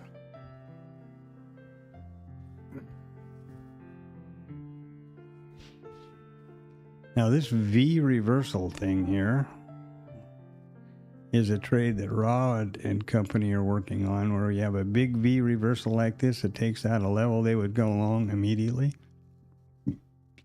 looking for higher ground.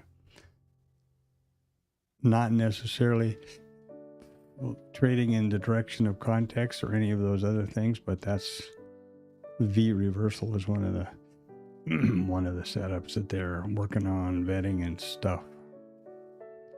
Working on making money with.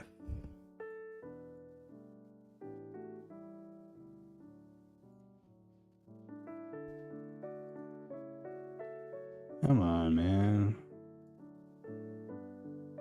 Blue boy's arguing with me over here. There we go. I got to say that I find this quite more relaxing and informative to be following this full range and view story rather than the way I used to do it with having the grid lines visible here and at one point having the candlesticks turned on so that I had 5-minute candles visible across here and lose all track of context. I did. And I don't think it helped me trade because I've gotten profitable really in the last month or so with these 5 accounts, and I'm almost at the profit target, as I said, following this methodology that I'm doing now and vetting the IBCs or the IB trades.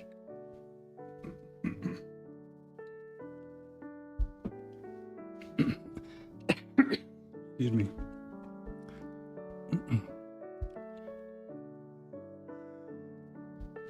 This is boring beyond all measure. Excuse me for yawning, but I guess you get the point, right?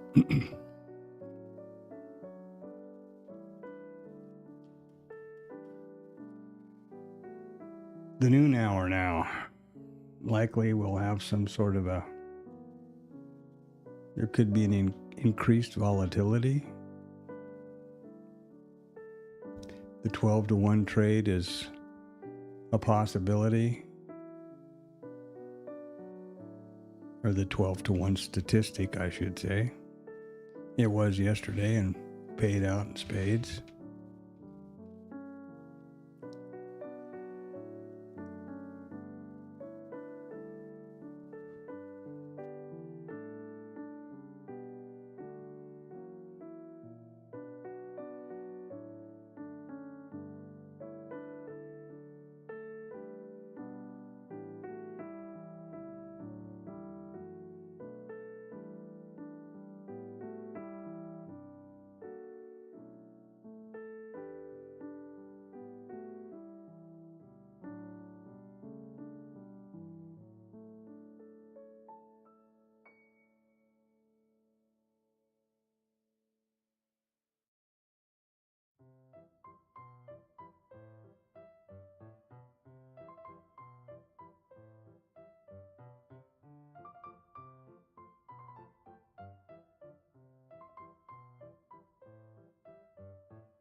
Here we go. Naked volume point of control and high volume node from yesterday. RTH. Now they got the gap closed. What are they going to do with it?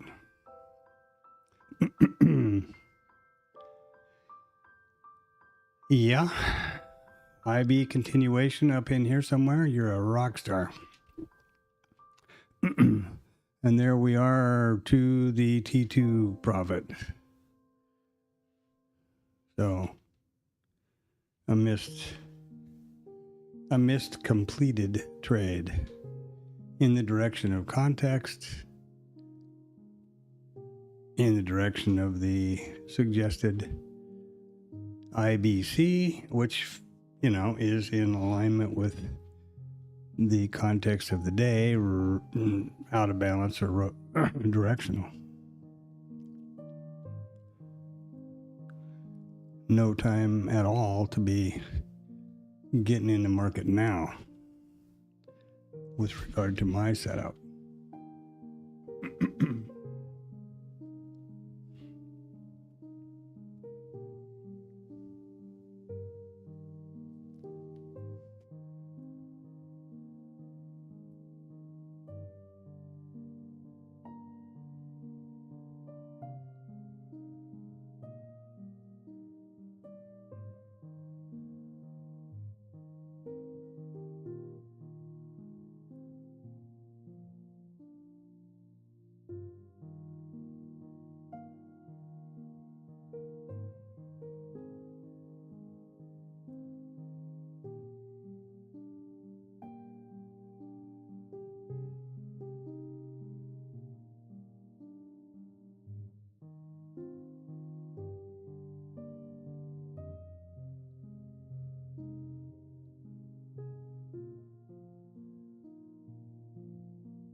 A prime location for somebody to get FOMO.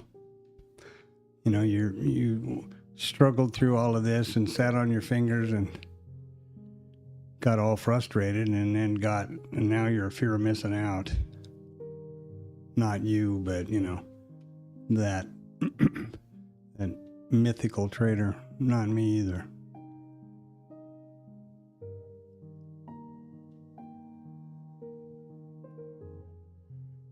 And we approach the 12 o'clock hour now, which is, we have the infinite possibility of a 12 to 1 setup, statistic.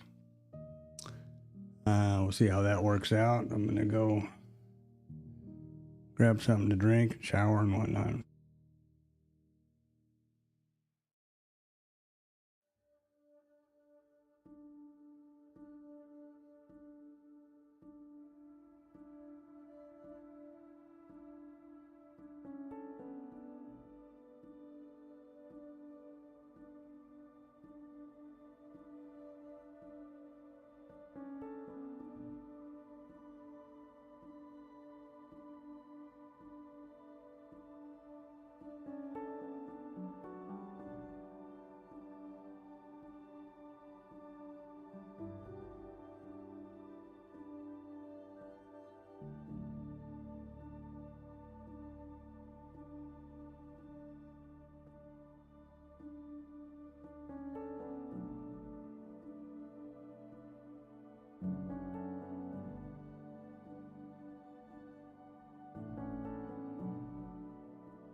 All right.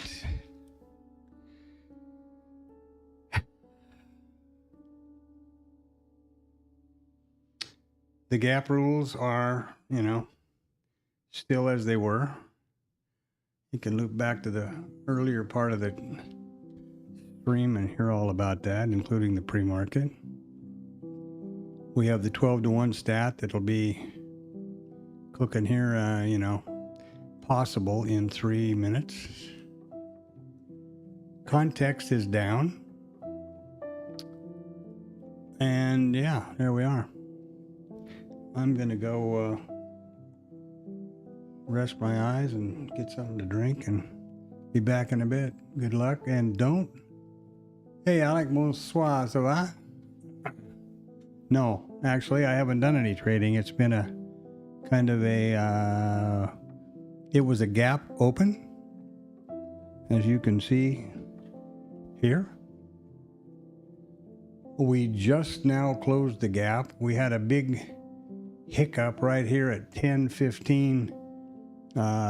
Trump had a 1+ hour or thereabouts news conference, so I never have anything to do with the market during that. I think that's an unmanageable risk. And yeah, that's where we are at this point. No trades for me, unfortunately, but I've talked through a lot of it. So I hope it you've had a good day, and I'm gonna go get something to drink and a sandwich or something, and then I'll be back after a bit. Nice to see you though. A bientôt.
Mean reversion, huh?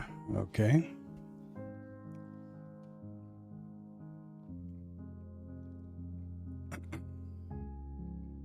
So we don't have any 12-to-1 trade happening substantially. And yeah, it's just kind of a rotationally inopportune day, is all I can say. Interesting that they just barely closed that gap and are rejected back out of it again. So I guess it's to the moon, Alice, is the is the theme. And kind of crazy, but apparently that's what it is. Okay.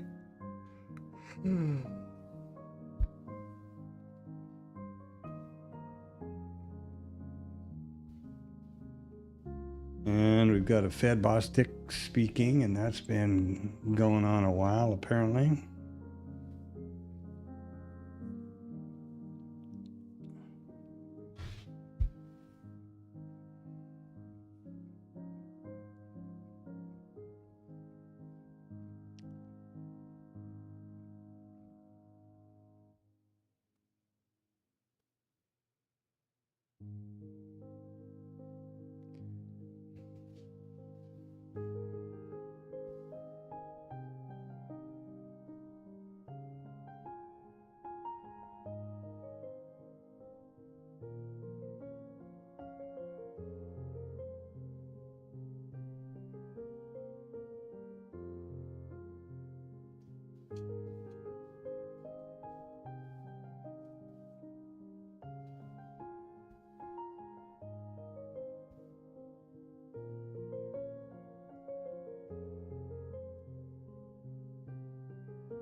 Well, I don't know what the big announcement was, but I thought it had something to do with the Kennedy Center, but I don't know. I don't see anything in the news in financial juice, and I'm not going to go looking around for anything else. So there you are. A good day to stay flat, and I did, and I will. Much as I hate to say that, but it's the truth.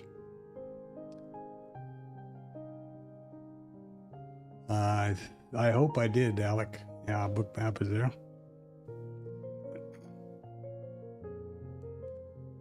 Here we are. Go away. There's the full range.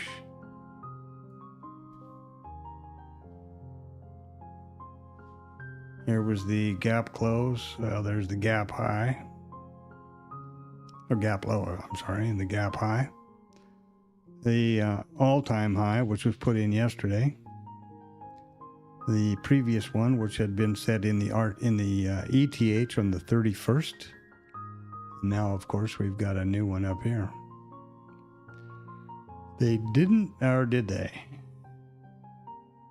Just tapped, yes, they did, the naked volume point of control and the high volume node here from yesterday. So our volume node from yesterday and the naked volume point of control were taken out, and following the workflow, I'll slap this over here to black.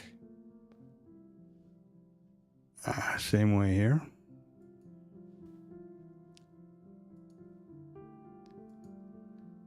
The idea is if this is not a current or a hot number, I change the text to black, and of course this will, assuming we're not going to go ripping up here again, this will be the new and improved all-time high.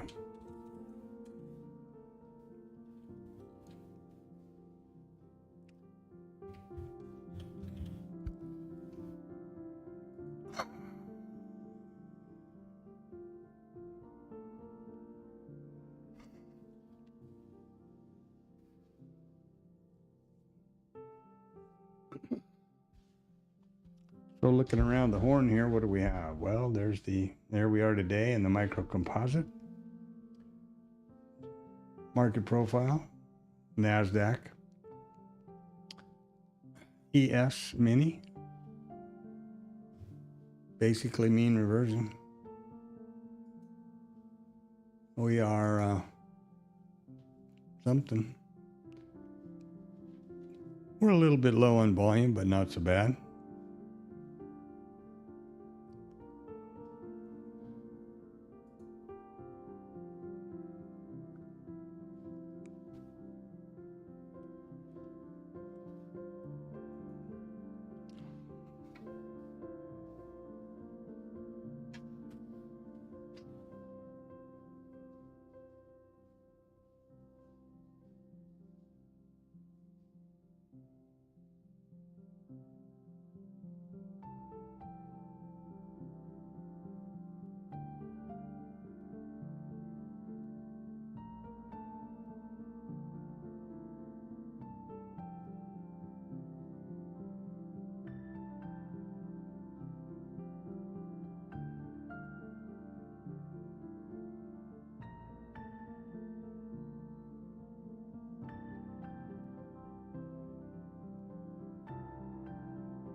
So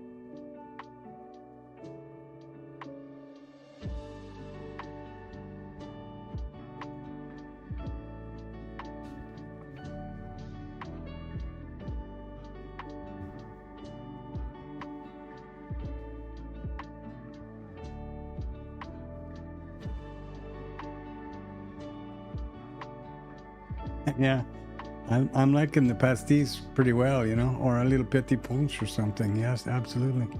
Ricard was actually one of my favorites.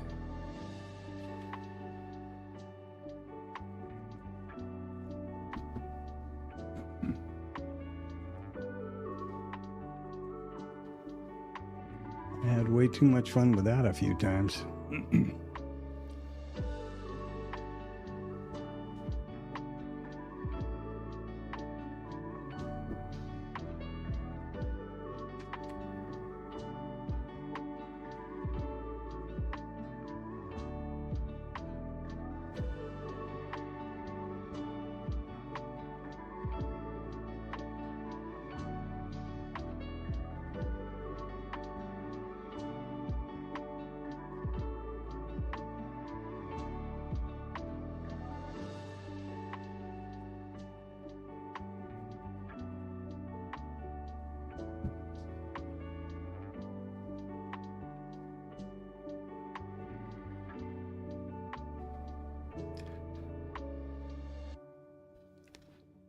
Okay.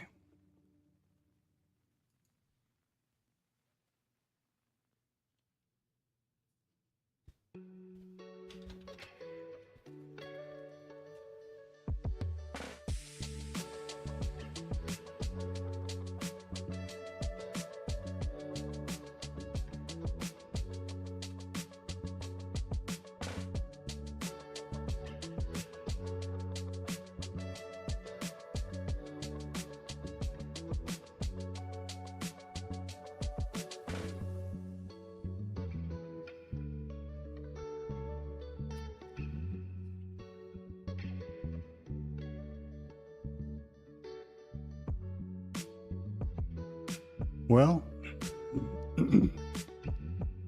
again, this is a slow week.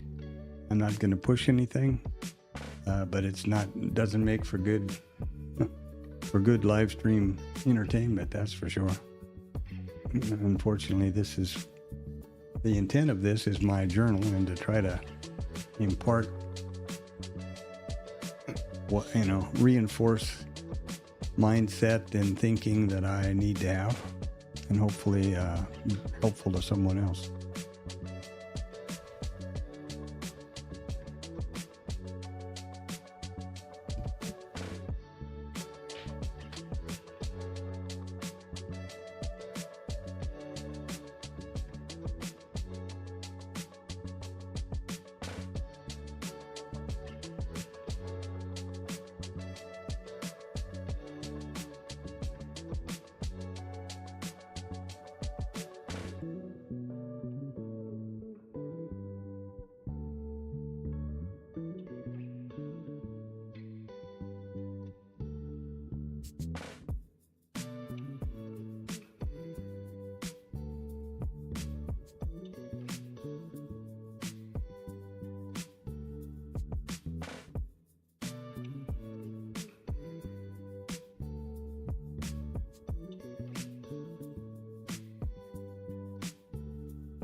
My only comment, if you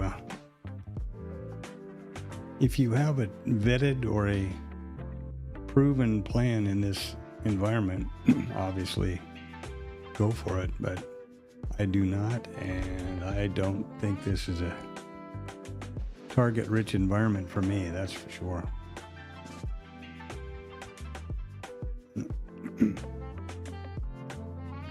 I can't say that I'm absolutely positive what is a target-rich environment for me, but I'm pretty sure this isn't it. And maybe that's just paralysis by analysis and rationalization, which of course humans are really good at.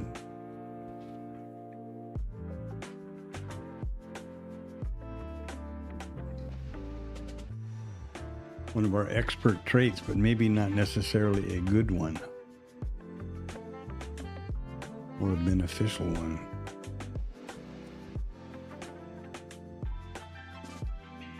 No news on the horizon, so after that news break or news whatever you call it, announcement or whatever he called it, it pretty much shot the morning in the head, and then you can see immediately when that was over right there, and they dropped down through, this liquidity lifted off, they dropped down through, took out the gap, and then a little bit later got down here for the settlement, and the high volume node naked volume point of control from yesterday's RTH session, and now we're rotating or reverting back to the mean, past the mean. Obviously the mean is the POC. Oh, there we go. Not much to report.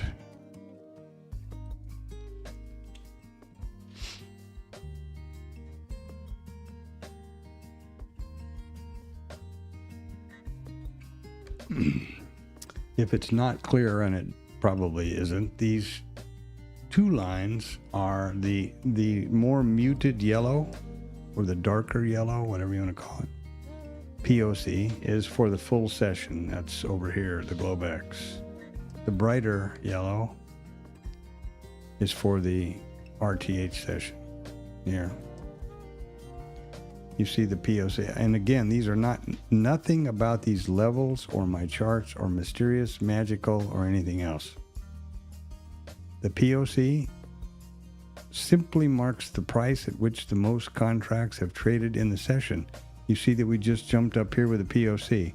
It went from 12,242 contracts to 12,313 traded so far in the RTH session. And that's why this yellow line moved there. Period. The second one of these other numbers is higher than 12,313 or 356. You know, now it keeps jumping up as I'm talking.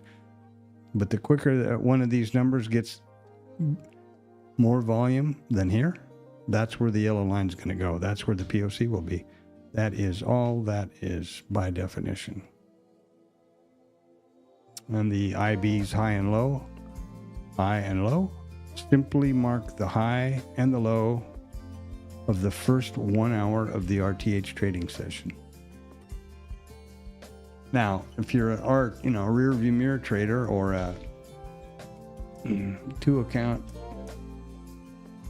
YouTube influencer, you knew very definitely that this was the day, and you shorted up there and you traded it to the buy, which of course is complete crap and rear view mirror trading and all that other stuff. But it seems like a lot of people put that stuff out and get away with it. I don't know.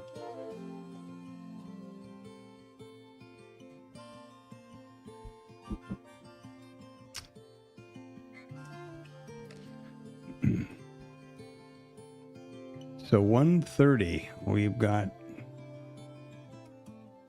an hour and a half left in the session.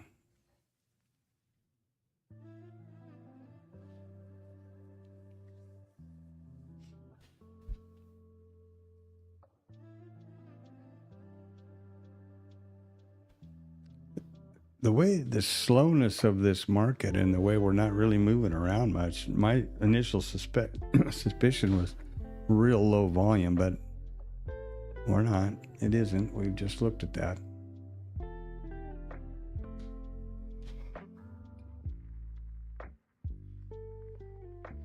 We're up 0.1% on the ES based on the irrational exuberance of the overnight, and then the big gap up on the open. I mean, probably be a more precise way to say that.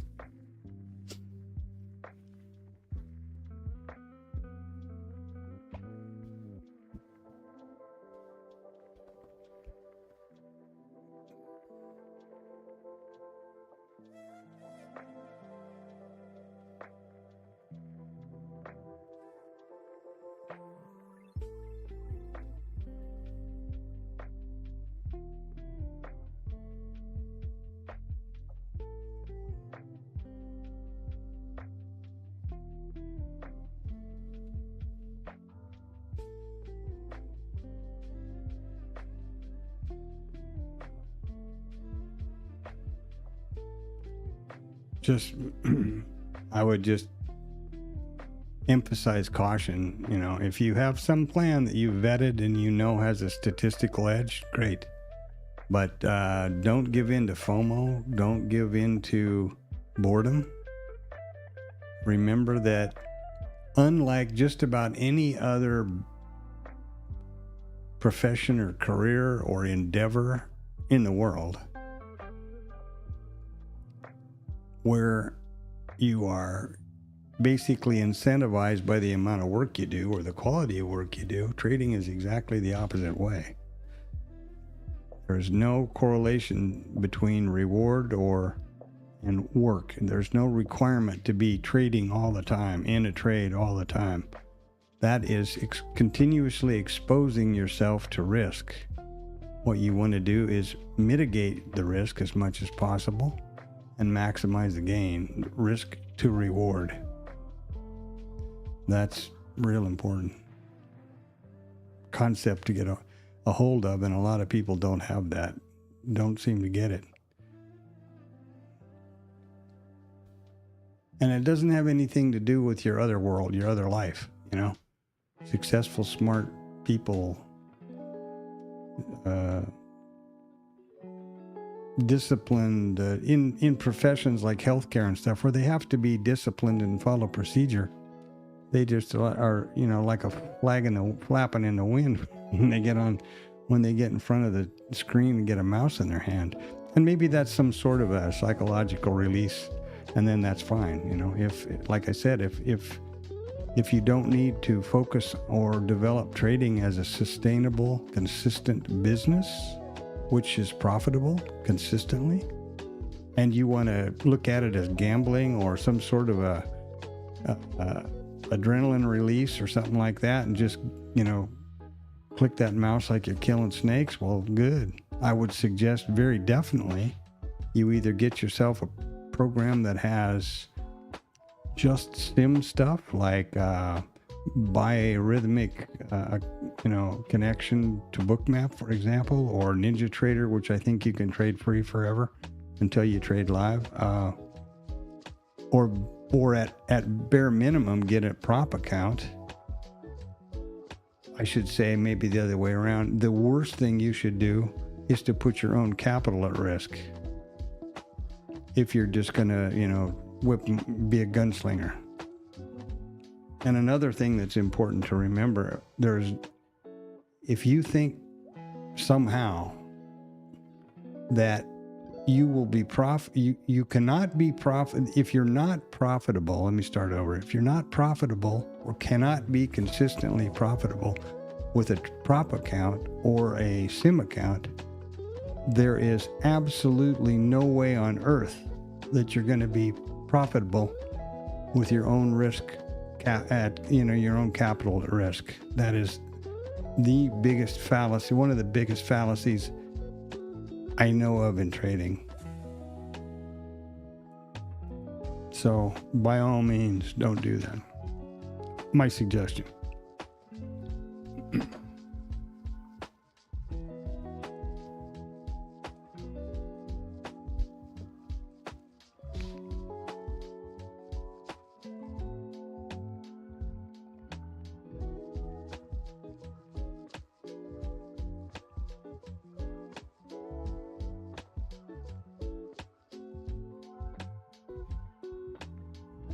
Here we are back in the stuck in the middle again, like the old song, right? We're above the POCs, we're above both VWAPs, RTH and full session. We're just below the mid.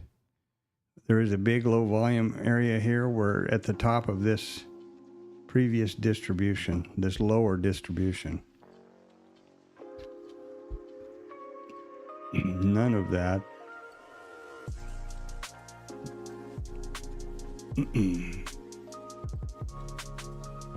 would be suggestive of a trade to me. And I can't talk here for some reason. Here's the IB low again. Finally, we've done all of this. In hindsight, this would have been a trade, I guess. Here we are back at it. We've now rallied back and forth over it. Not even worth considering to me because we've just migrated the POC back over the top. We have all these levels that I just mentioned up just above us here, so there's no range to get to scale. For me. Just a boring day, huh? And you know something, that's something that a lot of traders can't deal with. That is a reality. Trading is especially if you're trading like most retail traders, it's a lonesome business, lonesome job. You're doing it by yourself in front of some screens, nobody to talk to or, interact with. And the majority, if you're not over trading and you're actually focused on what you're doing and have a trade plan, most of the day is boring because most of the day you're just anticipating the potential setup, one of your potential setups, and then you will act on that. That's the real deal about trading.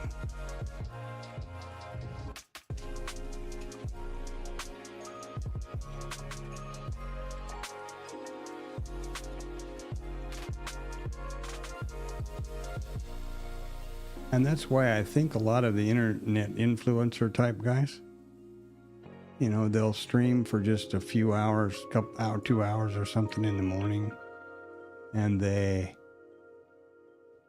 trade the hell out of things.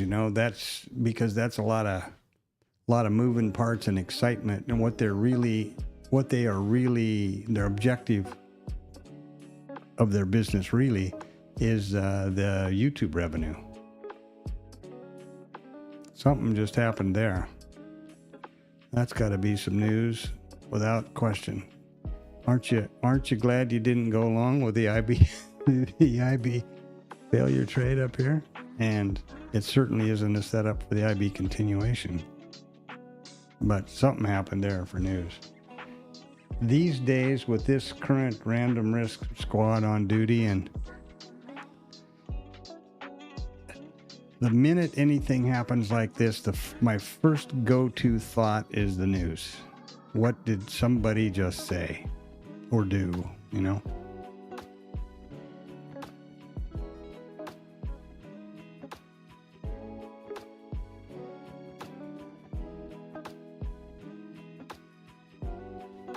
And we'll see if Trump is going to be... he's going to be back in front of the mic again at 1500. Big V-shaped reversal here. Look at that. I'm not seeing anything on financial juice yet. Bear in mind that my financial juice here and my investing.com are both the free version. I don't know how much, it tells you right here. I don't know how much it is, but I think it's not cheap. And I think for the benefit of the stream and everybody involved, I try to make everything as accessible as possible. I can't do anything about the price of Bookmap or the price of IRT. Wish I could. And I wish I could find an alternate solution, frankly. And I look all the time. But I don't see anything popping up over here, and I would certainly bet that was, well, it certainly looks news related to me. I don't know. I don't know what it might be, but it looks news related.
was that? 137, huh?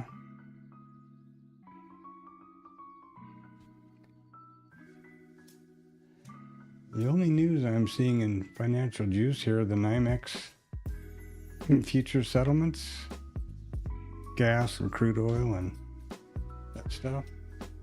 And the Bostic finished his remarks at, I don't know if he's finished his remarks yet, but last thing they've got recorded, attributed to him here was at 325.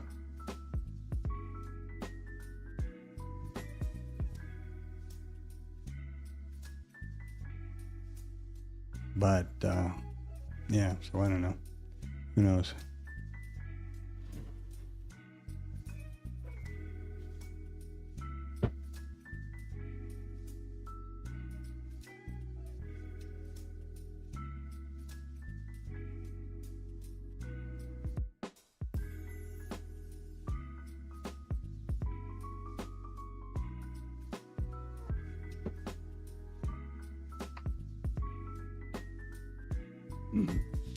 Doesn't look to me like it was particularly inventory driven, you know what I mean?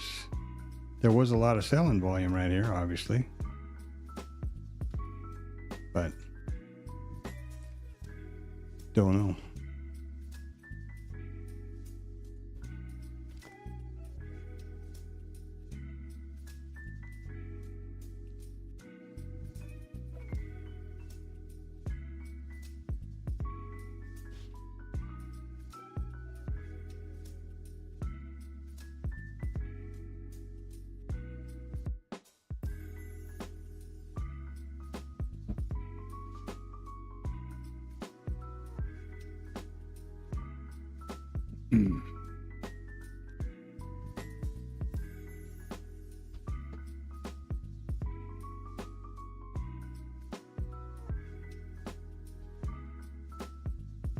Whatever it was, where it came right down to that liquidity at 151, 71.75.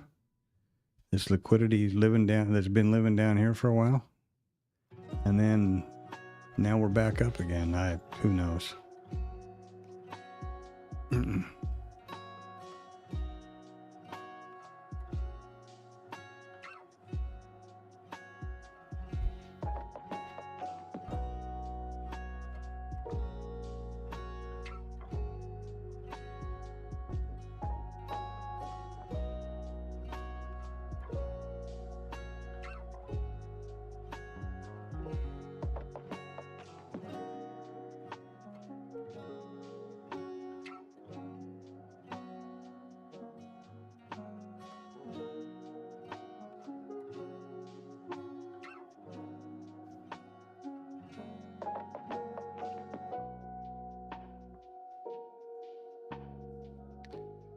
So here we sit, $1 high, and the session before our very eyes. Closed the gap and they said, that's enough for us. We're not going to get down there, and away they went back the other way.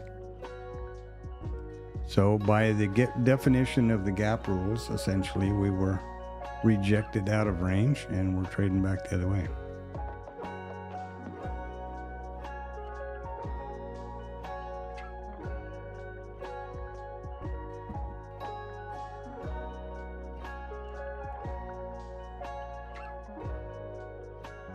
I guess what I ought to do maybe is put some of these things in the resources of the description, you know, or links to them for the different gap rules and IB statistic and stuff like that. Maybe that'd be a good idea. I didn't think about that one. Well, we are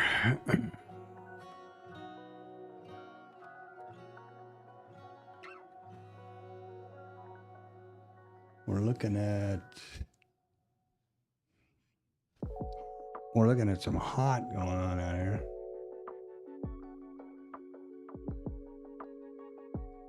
It's 34C, and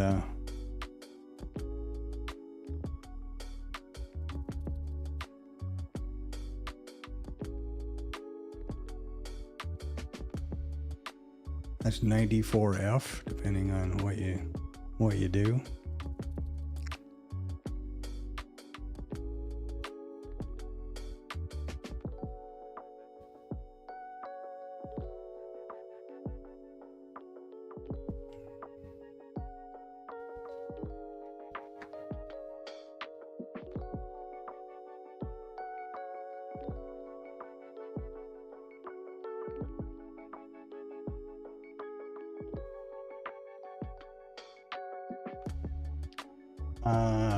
Yeah, I don't see anything anywhere.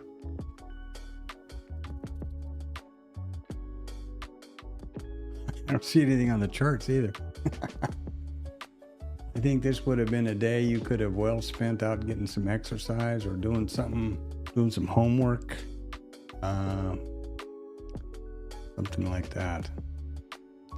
We did take out all the planned and identified statistics, like pretty much every day.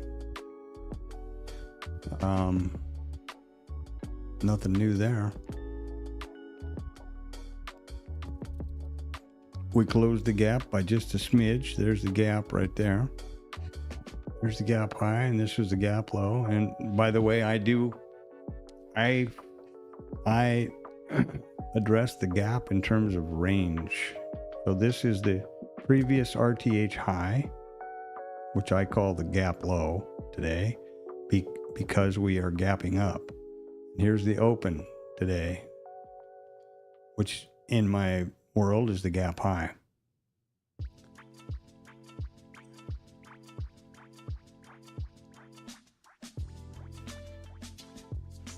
This little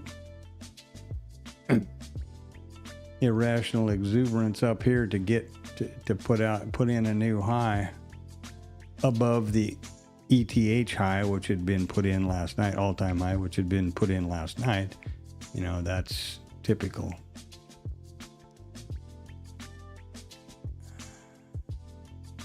That's pretty typical. The ETH, this is pretty funny though. Here was yesterday's all-time high on the 13th, right?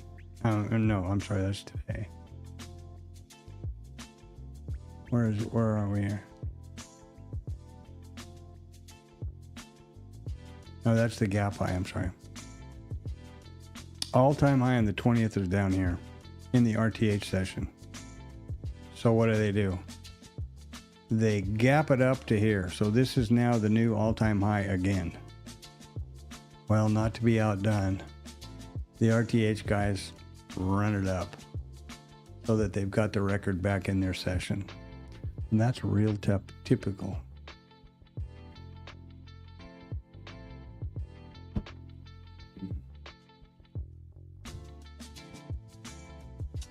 "10 minutes to the world famous power hour,"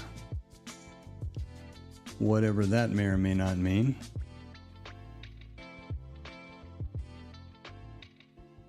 Quite a busy, quite a few views here yesterday, and pretty light today. I'm assuming everybody's got the same, kind of feels the same about the market, I guess.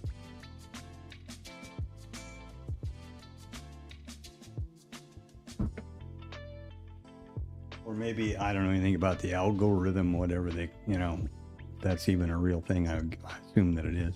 Maybe it pushed a link to a bunch of people yesterday and isn't so today. I have no idea. I don't change what I do. Every morning the stream starts at 8 o'clock for the pre-market, the explanation and the setup, and then the numbers, and then the pre-market, and then the open. And we narrate and trade the entire day, the entire cash session, which is 8:30 in the morning until 1500 in the afternoon. For a couple, that's 7 hours of streaming. For a couple of reasons, that is, I guarantee and I have a commitment to complete transparency and accountability in the stream, in this account. No trades absolutely taken off stream. Therefore, the stream has to be going all day, because I may, maybe I'll see something, not today because I'm busy vetting the IB high, which I've talked about, and the IB trades, which I've talked about ad nauseum. But a normal day, maybe something's going to happen here that might present itself to me as a structured trade. I don't want to not take the trade because I'm not in a stream, and I can't fumble around and get a stream started quick enough. And it doesn't make any sense. The streams are contiguous one day after the other day, 5 days a week for a long time now. So that's going to continue. And that's why I do that. It's my virtual journal, so it's not for financial or trade advice. I try to share everything as, in detail as I know how. I have the theory behind this is I don't multitask very well, and for me to focus on trading and be screen snapping and typing and whatnot in a journal, which I feel is very important, journaling, that doesn't work. So this idea seems to be great. I capture everything I'm looking at on my two primary trading screens here. And my voice over, or my narration, whatever you want to call it, gives insight as to what I was thinking pretty much all day and during trades, etc. Recap them, whatever it is. So that's the theory behind it. And remember that I am essentially talking to myself. It's my journal, so I'm essentially talking to myself most of the day, unless it's specifically to, Alec or Richard or Antonio or somebody, GA or somebody that's coming through. If you're in the, hanging around the stream, hit the thumbs up, drop something in the chat. That would be great. Feel free to comment or, anything. Also, if you trade Bookmap and you'd like to have access to these Cloud Note columns or Cloud Note session prices, or you can use them in, I think, Sierra Chart, and I'm not sure how else. I push them and share them, freely. Drop something, you subscribe and drop something in the chat so that we can figure out a plan to hook you up. On my screens here, this is all internal, but I push these same values live at the same time, 24/7, from Sunday night at 1700 until Friday night at 1600.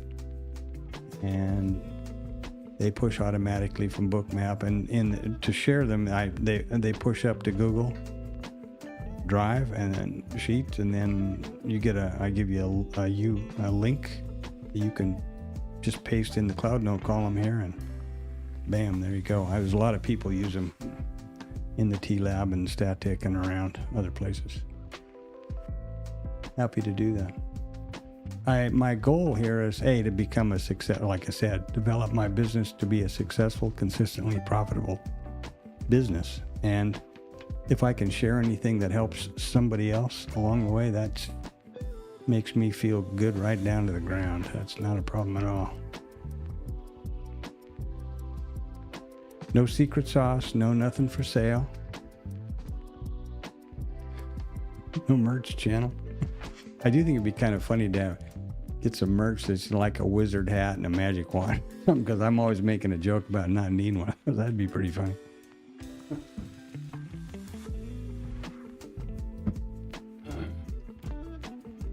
Show these guys with a hoodie, man. We got a big pointy wizard hat and a magic wand. There you go now, boy.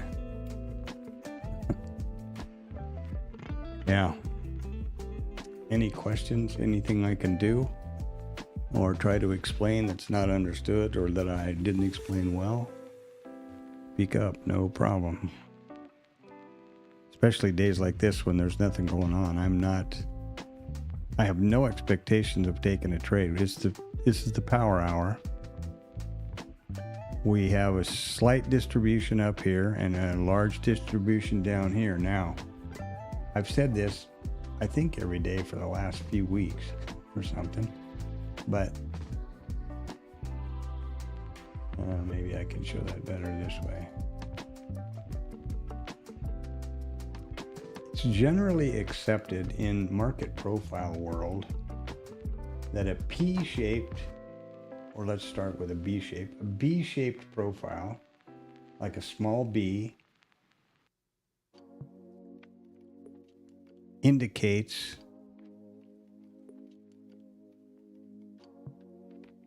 long liquidation. And a P-shaped profile, the opposite way, indicates short covering. Well, B, P, B, P.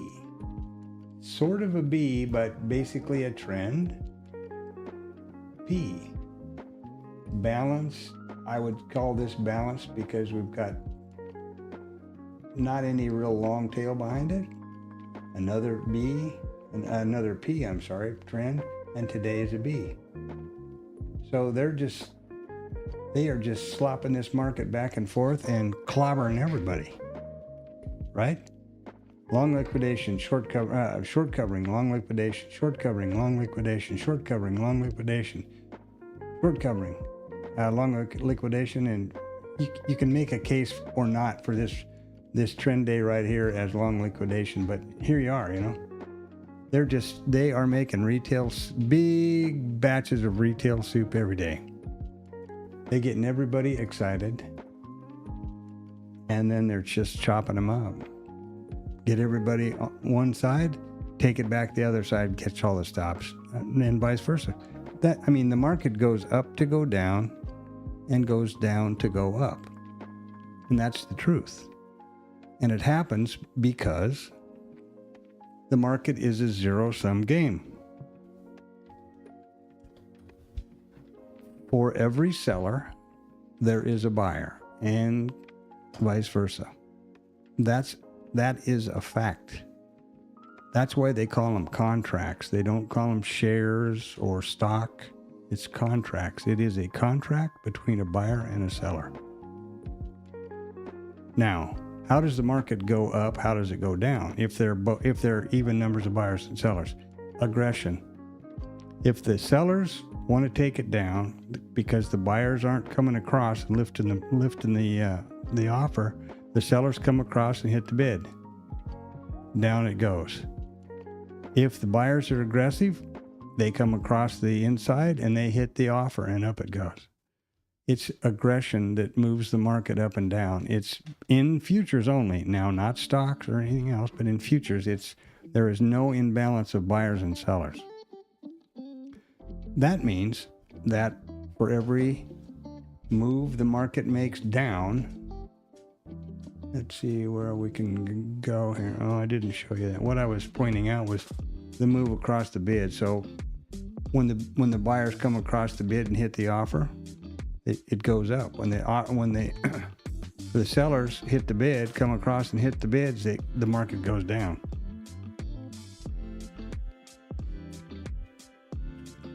Back to the point at hand here now. So whenever the market is going up, all of these buyers, over here, buyers, or however you want to look at it. Look at yesterday. All this buying. Somebody was selling to all those guys. Even if it was short covering, somebody was taking the other side of that trade. And how will that other somebody make money? By taking the market the other direction.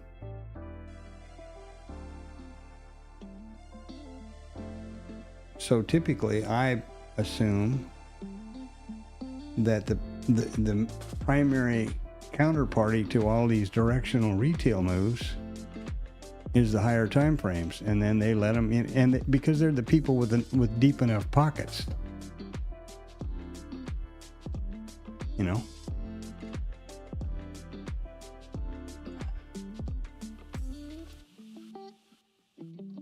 Now, if you have a different opinion or you know differently, I'd love to hear that idea. I'd love to know that idea or know that thinking. But that's why, in my opinion, the market goes up to go down and goes down to go up. And it is an absolute fact that there is not ever a situation where there are more buyers than sellers or vice versa in futures. Aggressive, yeah, but by nature, I mean, by definition, it's a contract between a buyer and a seller. And if you think about it a little deeper than that, the original use for futures in the old days, originally when they were developed, was to lock in a price for somebody they were commodities, right? For wheat and pork bellies and all those things that they still trade before the S&P or the NASDAQ were a thing. And so the seller and the buyer of a future meant that they could deliver a carload of cattle to somebody and they were going to get X price for it that they locked in today. And they would get X price for it in September and then after the cows came off the grass, for example. It was not, they didn't start out with this speculative, which is all it's turned into be now, in my opinion, is it's pure speculation. I mean, they talk about value and the value area and the value of the S&P and all of these things. Let me ask you a straight up question. Ask yourself the question. When you enter a trade, do you give two shits what the value of the S&P is? Or do you just think that it's going to go, you anticipate that it's going to go one direction or the other and you're going to make money? That's what the majority of traders, in my opinion, today in this day's world think about. I'm sure there's ranchers that are hedging, cattle prices and producers that are hedging the price of wheat and doing, they're locking in the price of their grain to make cereal next winter or whatever it is. Of course, that still exists. But for example, in the S&P, I know that one of the largest groups of traders in the S&Ps are options people, hedging out their options bets.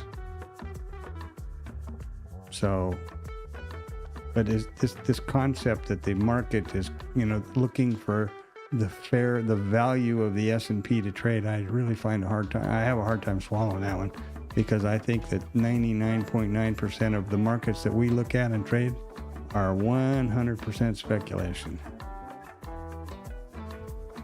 Only trying to make money on the movement of that of the instrument itself, having nothing to do with the value.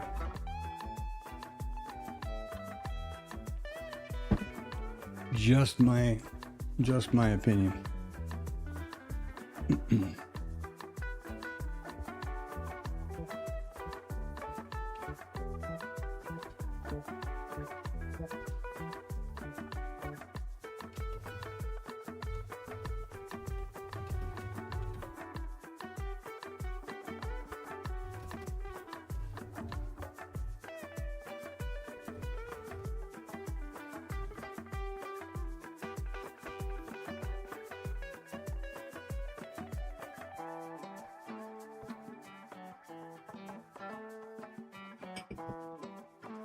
And we are off on the power hour here, boys and girls. 55 minutes to the cash close. And then the futures market, essentially, the curb trades over at 315, and I closed the stream down at somewhere around after 1500. I figure 7 hours plus is enough.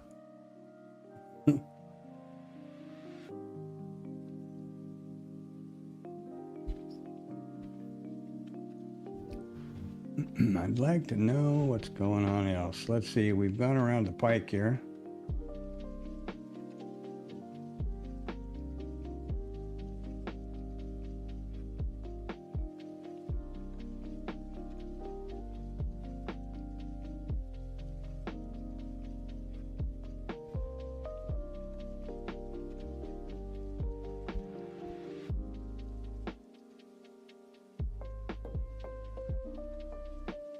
Here's a perfect example of what I was talking about, was about speculation.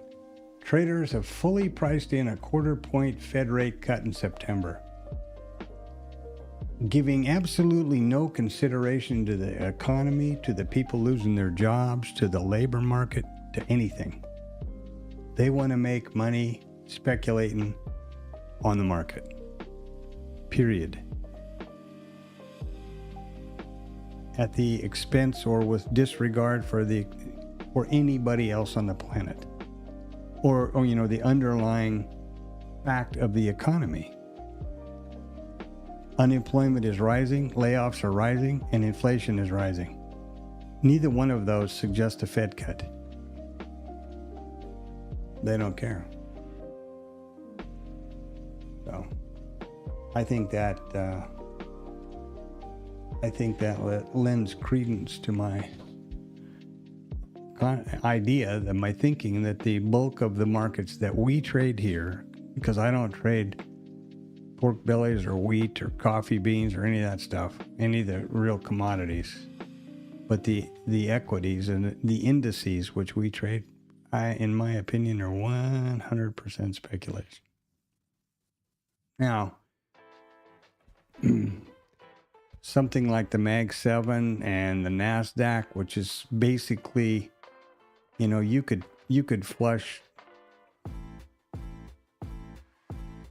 93% of the stocks out of the NASDAQ down the drain, and as long as you kept the Mag 7 guys, NVIDIA, and those top tech leaders that are now Microsoft, over $4 trillion market cap. Jesus, So yeah, when Microsoft or NVIDIA comes out and reports a miss or reports earnings, I can see where that definitely impacts the price of the stocks that drive that, just as it would, just as it does their particular individual share price. I understand how that affects futures, but I think still the basic motivation for trading during the RTH day session, and probably the entire session actually, is 99% speculation. That's my thinking.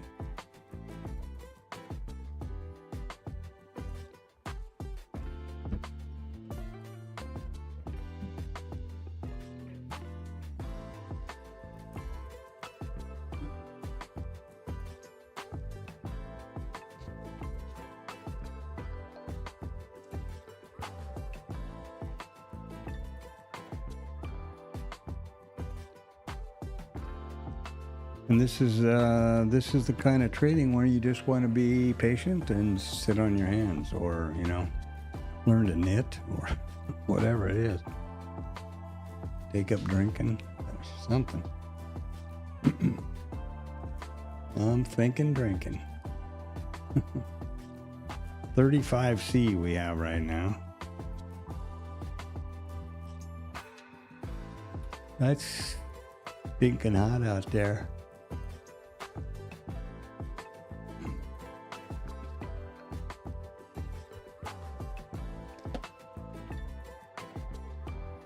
Pretty slow movement, isn't it? It looks pretty quick. We're going to have to drive stakes to see if this thing's moving. Looks like.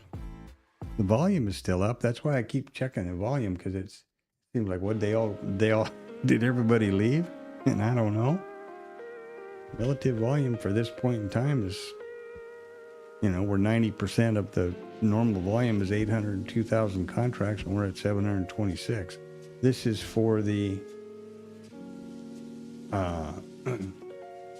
session here. Hold on a minute. I just about said something I'm not sure about. Yeah, this is for the full session. 859,000. Including the overnight. What do we have over here again? Oh, it's football. It's a day session only, right there.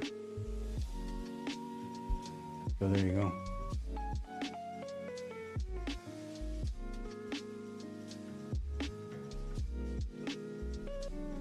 This, ladies and gentlemen, is the joy of trading. This is what you need to get used to. Discipline, focus, and anticipate, the setups that you have properly identified and verified to have an edge, which is what vetting a setup means. And then you only take that. However many that you have, if you're fortunate and you have several. For example, I'm working on the IB trades now. So I'm only looking at the IB failure or the IB continuation trade. And I'm not even remotely, I have no possibility to even think about entering a trade until after 9:30, because that's when the initial balance or the IB statistic sets. Okay, those are rules that are part of those are facts. Okay. Now, if you have the IB vetted yourself, you've got that one, and that's a good one because, as I explained earlier, it's got the IB failure, which is basically mean reversion, is suggested by a rotational balanced day. The IB continuation trade is suggested by a directional day. So if you vet the reason I'm vetting the IB now and first is because I wanted to be able to trade both daily configurations. And to be honest about it, you can Google this if you don't believe me. Hey, Richard, yeah, hedging as well, exactly, yeah. That's for the options for sure. And that's essentially what the commodities guys used to do, was hedge the price for their product. But back to what I was saying here. I don't know the number or the statistic percentage-wise, but far more days, trading days, are rotational or balanced than are directional. So Google that. But in any case, if you've got the for example, the IB or the VPOC migration trade, if you have that particular trade vetted, well, you might find an entry right here. IB migration lower, pull up, little test, didn't get any more, you get short, boom, boom, no heat, down to here. How many points is that? Let's see, 79 to 67, just barely my full clip to profit turn, for me. But whatever you've got is whatever you've got. So there you have two opportunities to trade. And that's, I think, the way to go with trading is that is, as far as I'm concerned, absolutely the reality of it. Whipping and spurring and gunslinging and, that isn't part of it, of the reality as I know it.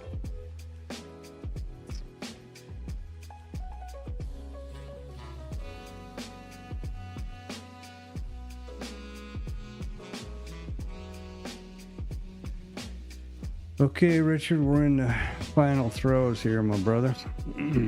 45 minutes.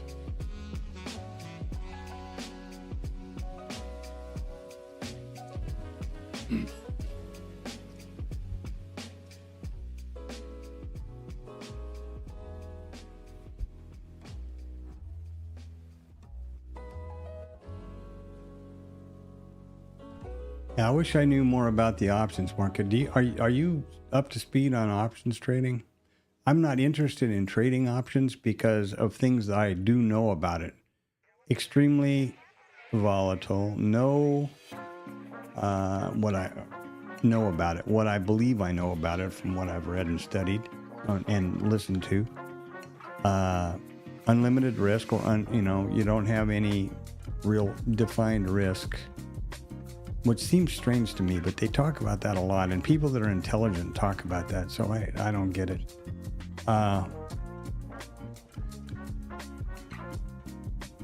And real expensive to trade compared to futures. Futures are hands down the most trader-friendly environment. It is a real well regulated and structured marketplace, centralized marketplace. Forget Forex, or never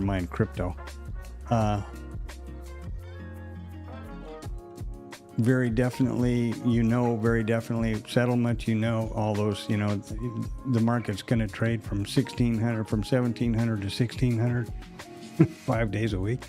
And it's low cost with, depending on how you get into it, whether it's a prop thing or whether it's a brokerage account, you can get extremely good day margin. Now you got to be damn careful, which you'd have to be careful with any kind of trading, that you don't, you're not a fool and hold some position overnight, or over the transaction, the downtime when they do all the books, because then you're going to get charged a carry charge, and overnight your margin's going to, instead of $500, is going to be 50,000 or something stupid like that, and that's going to ruin your whole day.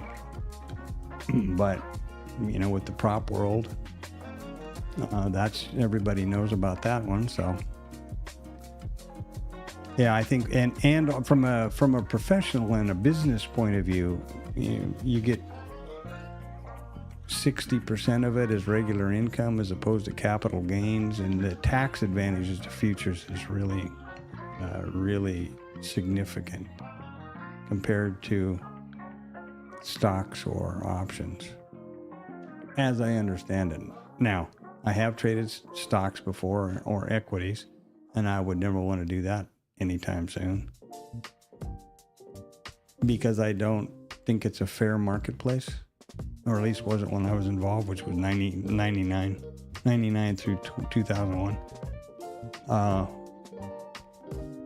Expensive, goofy rules. Yeah, I heard they're going to get rid of the pattern day trader rule. Is that true? I think I heard something about that somewhere, which was crazy. I was in the market when they put that on. So that was pretty funny. None of that exists in futures trading.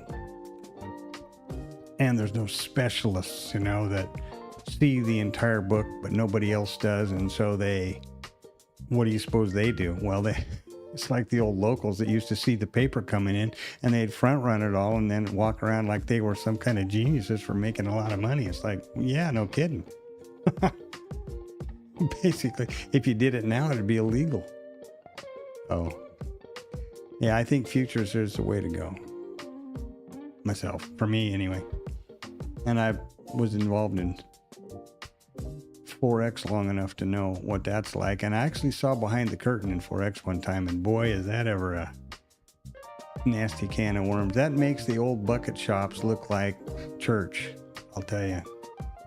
MetaTrader in particular, they've got a whole back end built for that thing where the brokers can slow your fills down, put you in they have an A book and a B book, and I suppose by now other letters, where they can put you in reduced time fills and all this kind of stuff. They can really jerk you around, strictly for their all of it done in their favor, by the way, of course. It's really amazing. That's kind of what bothers me now about this Program X thing that we see some futures people coming out with, like TopStep and Edge, whatever they're called, Edge Flow or what? No, whatever that thing if Murad's got going on it. That Program X, if I'm not mistaken, is a futures spin-off from a company that is made their huge supporter and the white label stuff for Forex, including this A and B book and all this stuff. And I would hazard a guess, I'd bet $10 that those features are built into the Program X that could then be used by the likes of the back end of any of these prop broker guys. Maybe not, but that's what that's what I suspect, and I don't know. It's just coincidental that same outfit has a similar name, and that all of these people are anything of these new programs you see, or these new brokerage, platforms that have X on the end of it. It's all powered by Program X, and I know TopStep is because I was given an email that said, well, because I had a TopStep X account, I could use quant tower, and what I needed to put in for the data feed, you know, like we do for Rhythmic, was Program X. And you Google Program X, it's Biscayne Boulevard in Miami, and I know that's where I saw an interesting, sharp guy, man, that put this company together and making gazillions of dollars, I'm sure. Statistics driven and data driven guy, but they had built all these tools. I saw an interesting interview with him, name I don't remember. And they were based out of South Florida as well. And it just struck me coincidental because at the time I watched this guy's interview, I thought, boy, I wonder how long it's going to take them to get into futures. I guess it wasn't so long. And maybe that's just complete, conspiracy theory, horseshit and bus tickets, who knows? But I think it's funny that suddenly people are doing this big shift to this particular, any name you come up with an X on the end. And in the case of like TopStep, you have to, any new account, new combine, new anything, you have to use TopStep X. You have no option to use any of the other platforms like before. So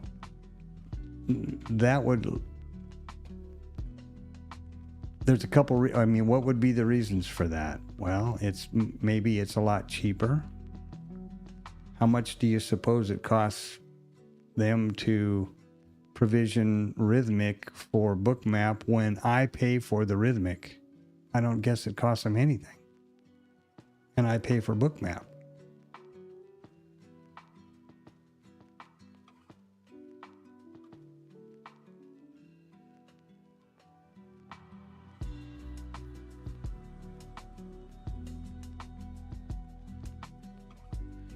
Options wise, yeah. Well, this is supposedly a week. Here's a question for you. If you know, I can Google it, but I'm lazy. Typically, the options expire on the third Friday of the month, I believe. That's what I understand. Now, this particular month has 4 Fridays because the first day of the month was non-farm payroll, and that was a Friday. I think this coming Friday is the third Friday, but there's another one after that. So I'm not sure how that works exactly. And yeah, there's I think in order to trade options, you got to not smarter than I am with futures, because there's all of these, first of all the names, strangles and credit spreads and all this kind of stuff. And they all have a philosophy and a strategy behind them with a infinite number of possibilities. I listened to After the Market or whatever it's called with DeVecchio and Ilya and whatever his name is. And it's really, they're talking a different world than I know. But I think makes perfect. I think it's a good world, and I believe if you know what you're doing, like Sosnoff and those guys, you can basically maintain direction neutrality and make money. But they all sell premium. That's what their whole money thing is about, if I listen to them, is they're selling premium. And I was told once before, a long time ago, to never do that. By Jim Dalton, actually. Because he doesn't trade futures. Or, that's the funny part about Dalton. He uses market profile on all of his things, but he actually trades weekly options, calls and puts, for whatever reason.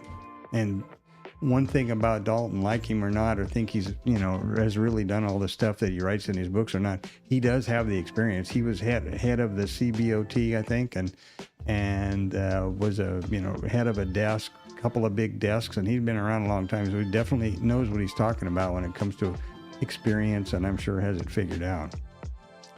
Pete Stottlemyre is the guy that came up with market profile, of course, and Dalton kind of took off on that and rode that back for a bunch of books and stuff, but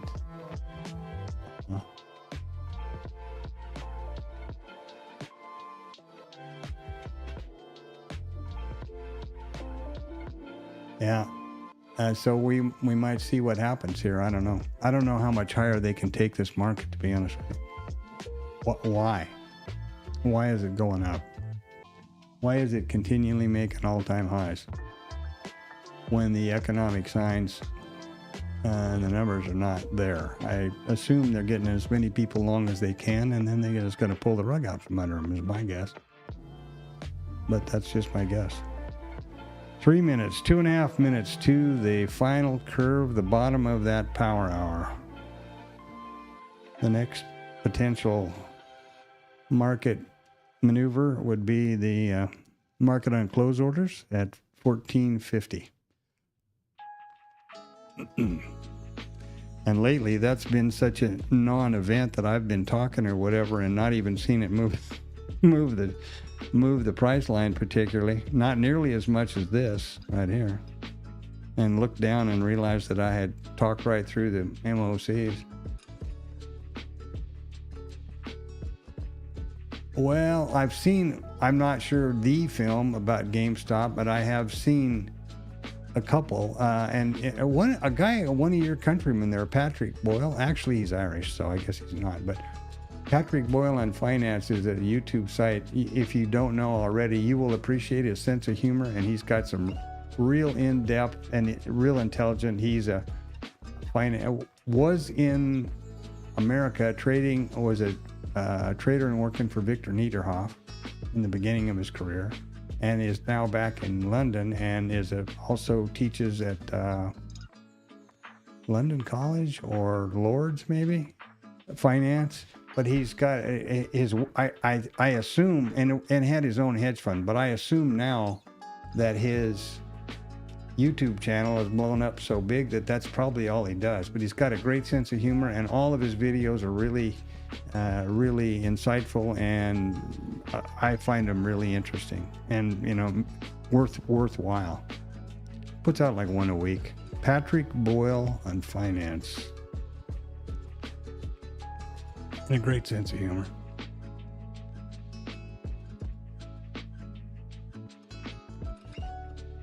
I'll check out the GameStop thing. I watched that whole GameStop story unfold when they were trying to rally the Hello Kitty, or what's his name? Something Kitty, that crazy guy. They were trying to rally the Robin Hooders to punish the short sellers, or which, short selling is a very important key element to the markets. And if it weren't, it's like saying you don't want them, if the price didn't move, how would you trade? What would the market be, right? It's crazy.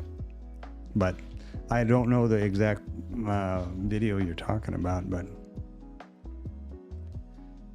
now we popped it up here to this previous micro composite VPOC. You see what happens when you flag them and then you forget to, and they scroll off the left. There you go. So there we were at the open. Just close to it. All the way across the range we've come, have we? I just realized that I had the damn chart not updating properly. Sorry about that. And here's the book map. Busy talking and not thinking here. Engage brain before starting mouth, right? That's a part of the checklist, I think. So here's another one of the things that reinforces my speculation theory. All of this movement and all of this trading and all this money changing hands and all these futures, and we are within 2 points of exactly where we started right here, and that happens a lot. Not that there's anything wrong with that, but that just goes counter to, Tom is always talking about the value of the S&P or whatever, and I don't really think that many traders, day traders, care much about or pay any attention to the value. That GameStop is still flapping around. And now the funny one, have you heard the funny one about GameStop, that in their last earnings call, which was like 15 cents or something like that, it was really low, They're now going to take all their excess cash and buy Bitcoin. So they're going to change their name or something to AI or whatever the hell everybody's doing to do with Bitcoin. And the stock had a huge bump. Now, Bitcoin in no way is used to make money, doesn't produce revenue. All it is a Ponzi scheme. If I buy Bitcoin, I'm betting you're going to pay me more for it. It doesn't make money. It isn't used in day-to-day transactions or anything. It generates no value other than what the next guy will pay for it. And I think if you look that up, that's pretty much the definition of the Ponzi scheme. Obviously, nobody cares what I think, but that's not an uncommon philosophy among a lot of people that are a hell of a lot smarter about finance than I am. But yeah, it's pretty crazy. That whole meme stock thing is like, what a phenomenon, huh? And of course, the guys that are the geniuses is that young kid that started Robinhood has got gazillions of dollars now, and but so was Sam Bankman-Fried. He was Forbes' most genius person on the planet or some horseshit, and now he's serving 27 years in the slam, and bankrupted and broke and ruined and crushed thousands of trusting people. That's what's going to happen to Saylor, I think.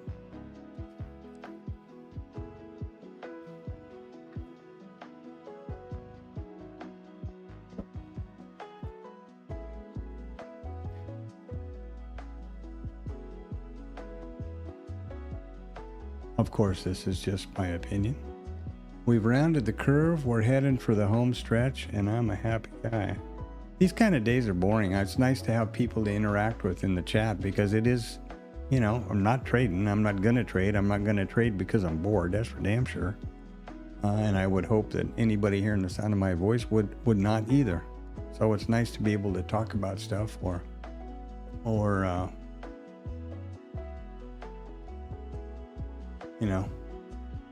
otherwise be distracted, but yet still be focused on the market. That's the beauty.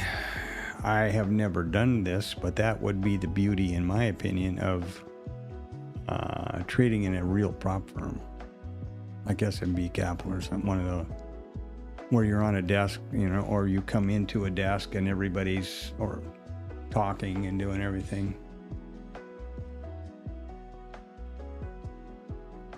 Yeah, I mean, when I heard about Bitcoin, it was like $16 or some shit, and I'd be embarrassed to tell you the opportunities like that, because I'm old, right, that have come and gone in my life, where I would be a multimillionaire based on any one of them like that. Remember the guy, the first transaction, I don't know his name, the first transaction with Bitcoin, a guy bought a pizza with like 5 Bitcoin or something.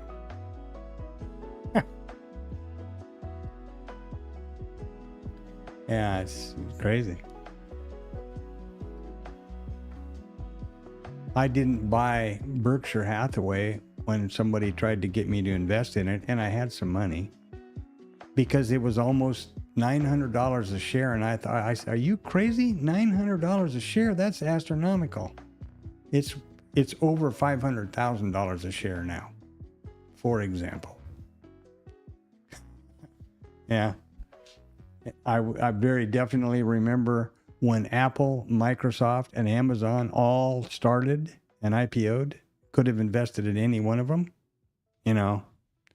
So yeah, I don't like thinking about that, because when I walk in the bathroom, I put a sign that says "stupid" on my forehead when I've been thinking of that.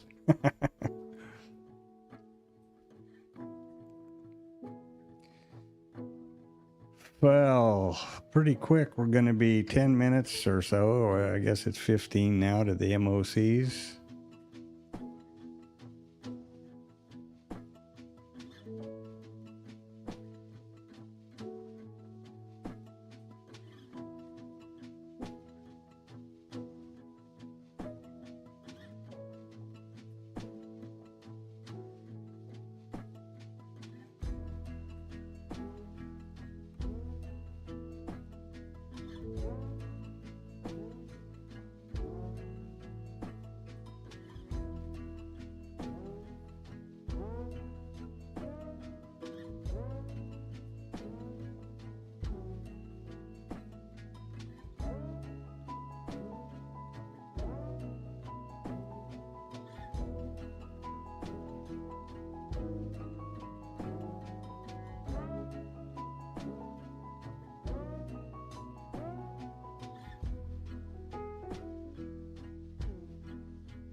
Yeah, getting old's no fun, or, you know, but it beats the hell out of the alternative, doesn't it?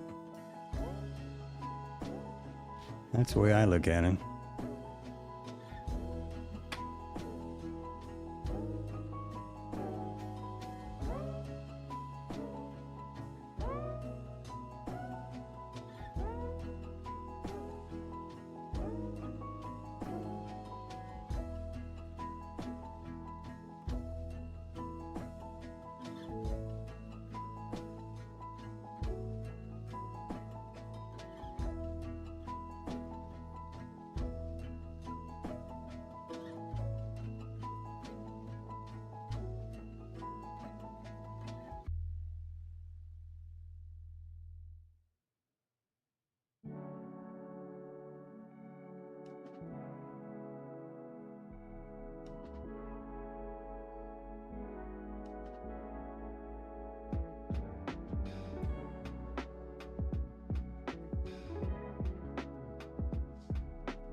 I only know the story about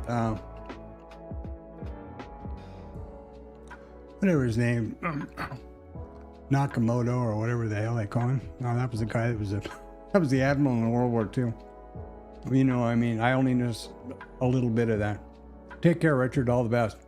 Yeah, nice talking to you. Have a great night.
Well, boys and girls, we've got 9 minutes and, well, 8 minutes and 30 seconds till the market on close orders.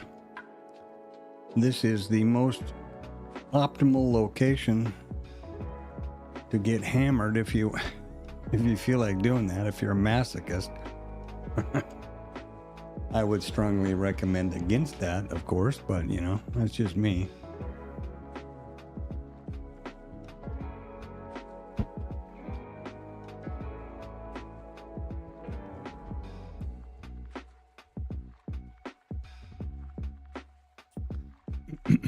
Yeah.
Are we going to get another shift?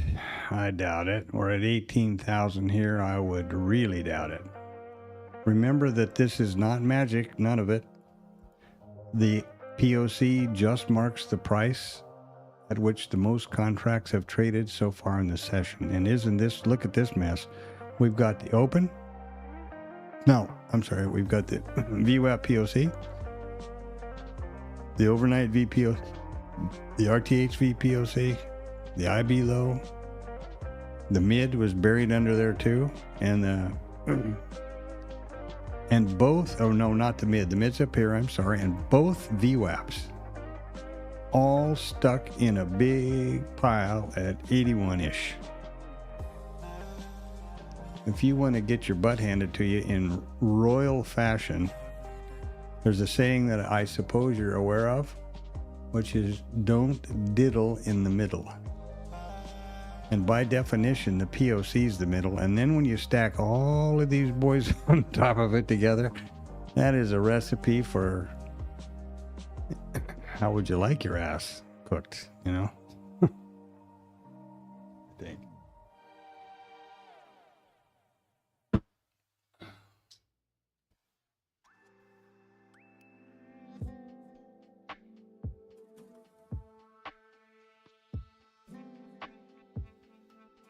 Okay, so the daily recap here. I actually have that coded up now. All right. So here we are. Let's go around the horn in a daily recap, and we've got 5 minutes for the market on close orders. I've talked about this, you know, quite a bit, but here we are. Here was our gap open. We closed the gap right here, just barely, and then we've consolidated and back away from it. What will happen overnight? Good question. Same with the, now the NQ is a different story. The NQ was a gap up, but they were accepted down into the range and they got down here to these low volume nodes and are still down here as opposed to the NQ. The micro composite charts, we have a, there they are. 1, 2, 3, 4, 5, 6, 7, 8 days, 9 days. This was Friday. This is the non-farm paper, I think. That didn't make sense. Anyway, micro composite, and of course the micros. These are for those are for the minis. These are the micros. The same exact story. Our volume is not as light as I thought. Actually, I was suspecting a lot lower, and it's 90%, which is interesting. This is open interest.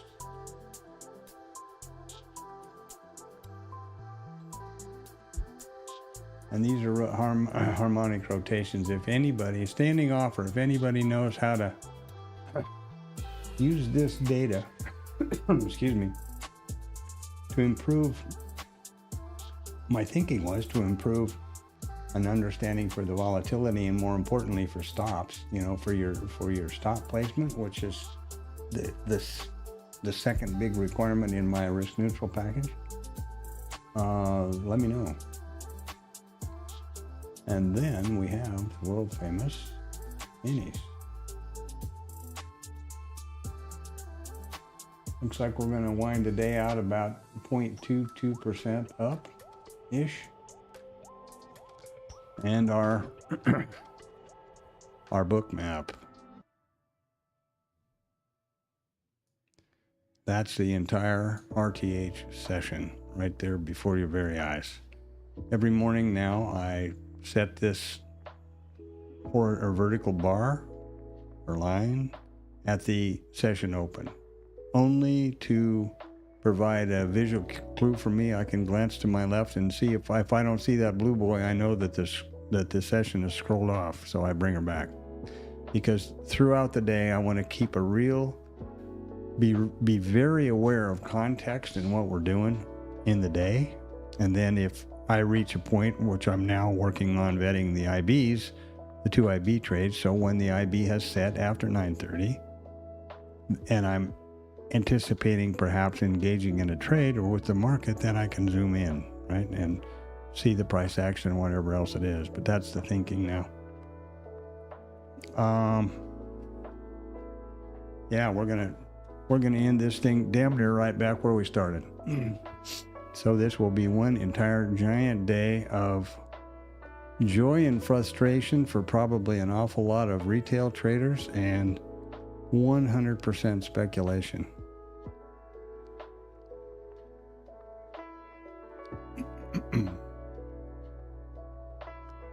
And more or less making a statement that value and the market is happy to trade this ES higher. Because remember, this open right here is a gap up. Here's the gap low is down here. So we've traded down to the gap. We closed the gap. We took out a few of these statistics that are laying around down here usually. And now we're back up here again. So they weren't interested to trade back into the range previously. That says something. And there is 1450. These are the market on close orders, which is almost a nothing as far as market reaction. And there are times when this used to be a 10-point swings either direction.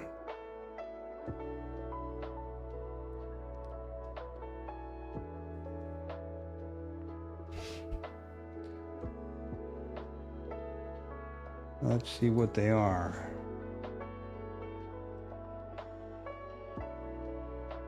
Okay. Oh, compared to yesterday, El Light Mundo. Plus 3 or sell, this is buy side 340 million S&Ps. Buy side 727 million for the NASDAQ 100. 0 Dow 30. No imbalance. Wow. And Mag 7 is plus 369. Yesterday, this was 200 and something billion. 269. 2,069,000,000 was what this imbalance was yesterday. And they were all sell side. So that's, wow. That's quite a difference, isn't it?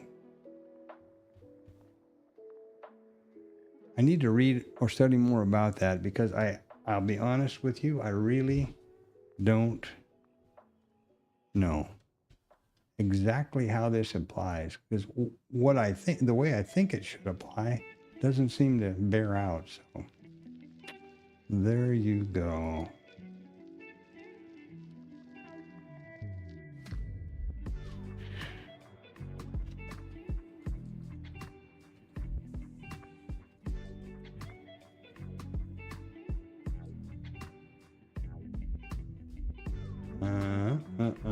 Boom, boom, there we go.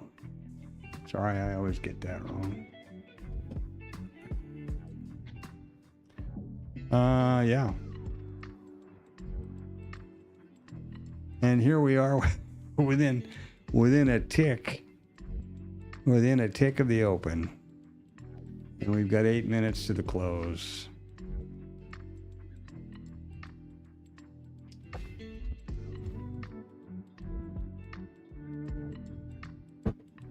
I think the market on close orders are, I'm gonna do some investigation into that, but my suspicion is it's similar to news reports. You know, in the old sell the rumor, buy the news thing, or whatever, however that goes. There's probably something similar to the market on close orders, and it's part of that whole culture of trickiness and, get them all one way and hammer them the other and all that kind of thing. Those are real numbers, though. It's not anything like those are not affected by the reaction of something. Those are orders on sell, imbalance. So that means that today, let me think. I'm thinking this through by talking about it. Okay, so cut me some slack. This is the market on order imbalance. That means that there is a imbalance of market orders of 340 million to buy on the close. Wouldn't you think that the market would go up? If I were a seller and I saw the market on close order and my order was laying over here, you can bet that thing would be up here someplace pretty quick. You know? I don't know. Interesting. Let's see what happens here. We're 6 minutes to the close. Cash close, I should emphasize. You know, if I had an order laying down here, I'd be throwing it up here someplace, I think. Anyway, we'll see. So we are right back exactly at the open, meaning this entire trade and market didn't change the value of the S&P 1 penny. But you can bet you that a lot of people got hammered and a lot of people made money. And here we are.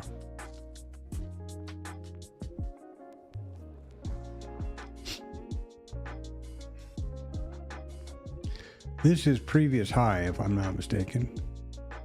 Oh no, ETH football, there we go. The big run-up for the gap was, as usual, was the London session.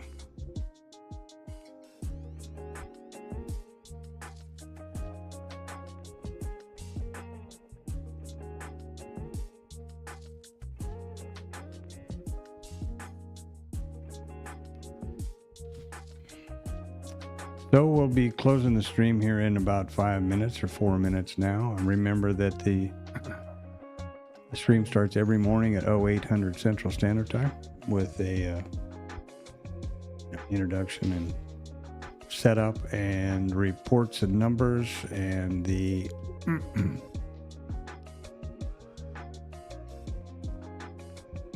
pre-market analysis of what happened and what I think, you know, how we'll open and how the trade will be at the open. I was wrong, by the way, today. Last night I had the read pretty well right. We closed at the tops and I said, wow, look at there. Settlement, value area high and it's all right here. Settlement, value area high and RTH high were all right here at one spot at the top of the market. Settlement's right there. And my comment was there's no excess at the top. Typically in this situation, the market continues. The auction continues, right? Because the auction was just interrupted by the market closing, which is time. Now, in the first Asian bits, it stayed pretty calm and flat, and then London kicked in and it did exactly that. It just rocketed straight up. And that's why we got the big, rocketed, it went up, and that's where we got the gap. 2 minutes and change, and we're just a couple of red eyelashes above the open.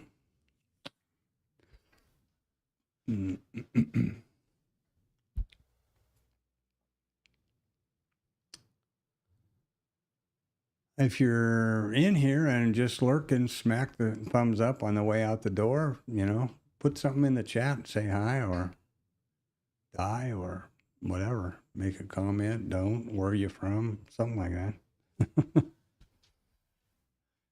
anyway, this is one of those days, eh? And I sort of have a similar feeling for the balance of the week, to be honest with you. As I said early on in the stream somewhere or another, you can go back and look at the timestamp. Seasonality-wise, this is a not typically a kind of a lackluster week. Not much for the expirations kind of week. No witchings or anything like that.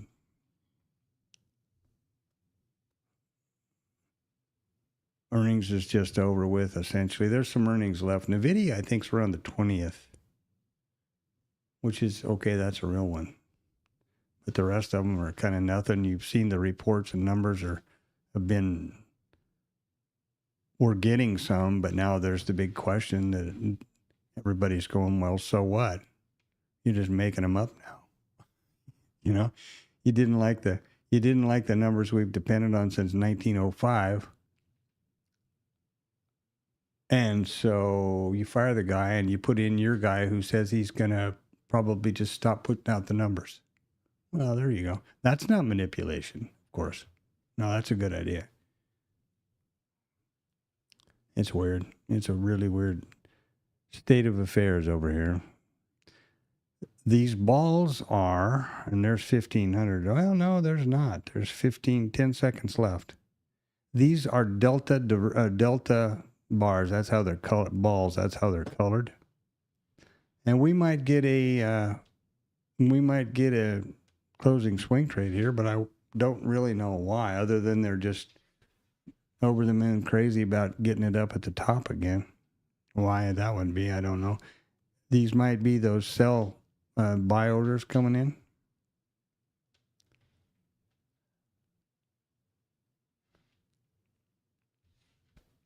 There we go, boys and girls. That is it. That's a 1,500.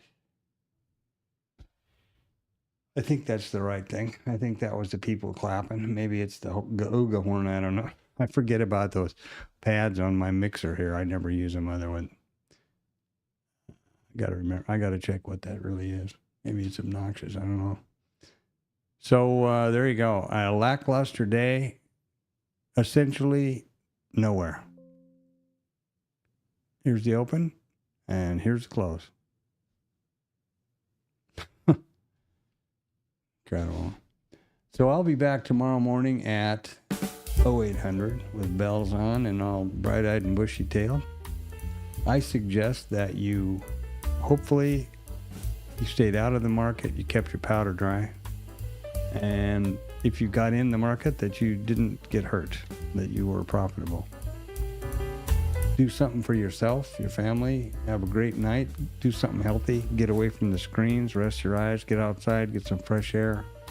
Whatever it is you do to reset yourself. It's really important to be psychologically on your game. If you're on tilt at all. If I'm on tilt at all, I don't trade. I didn't sleep well, hungover, fight, argument, whatever it might be. Stressed about something, I'm aware of those things, and I know that I can't trade.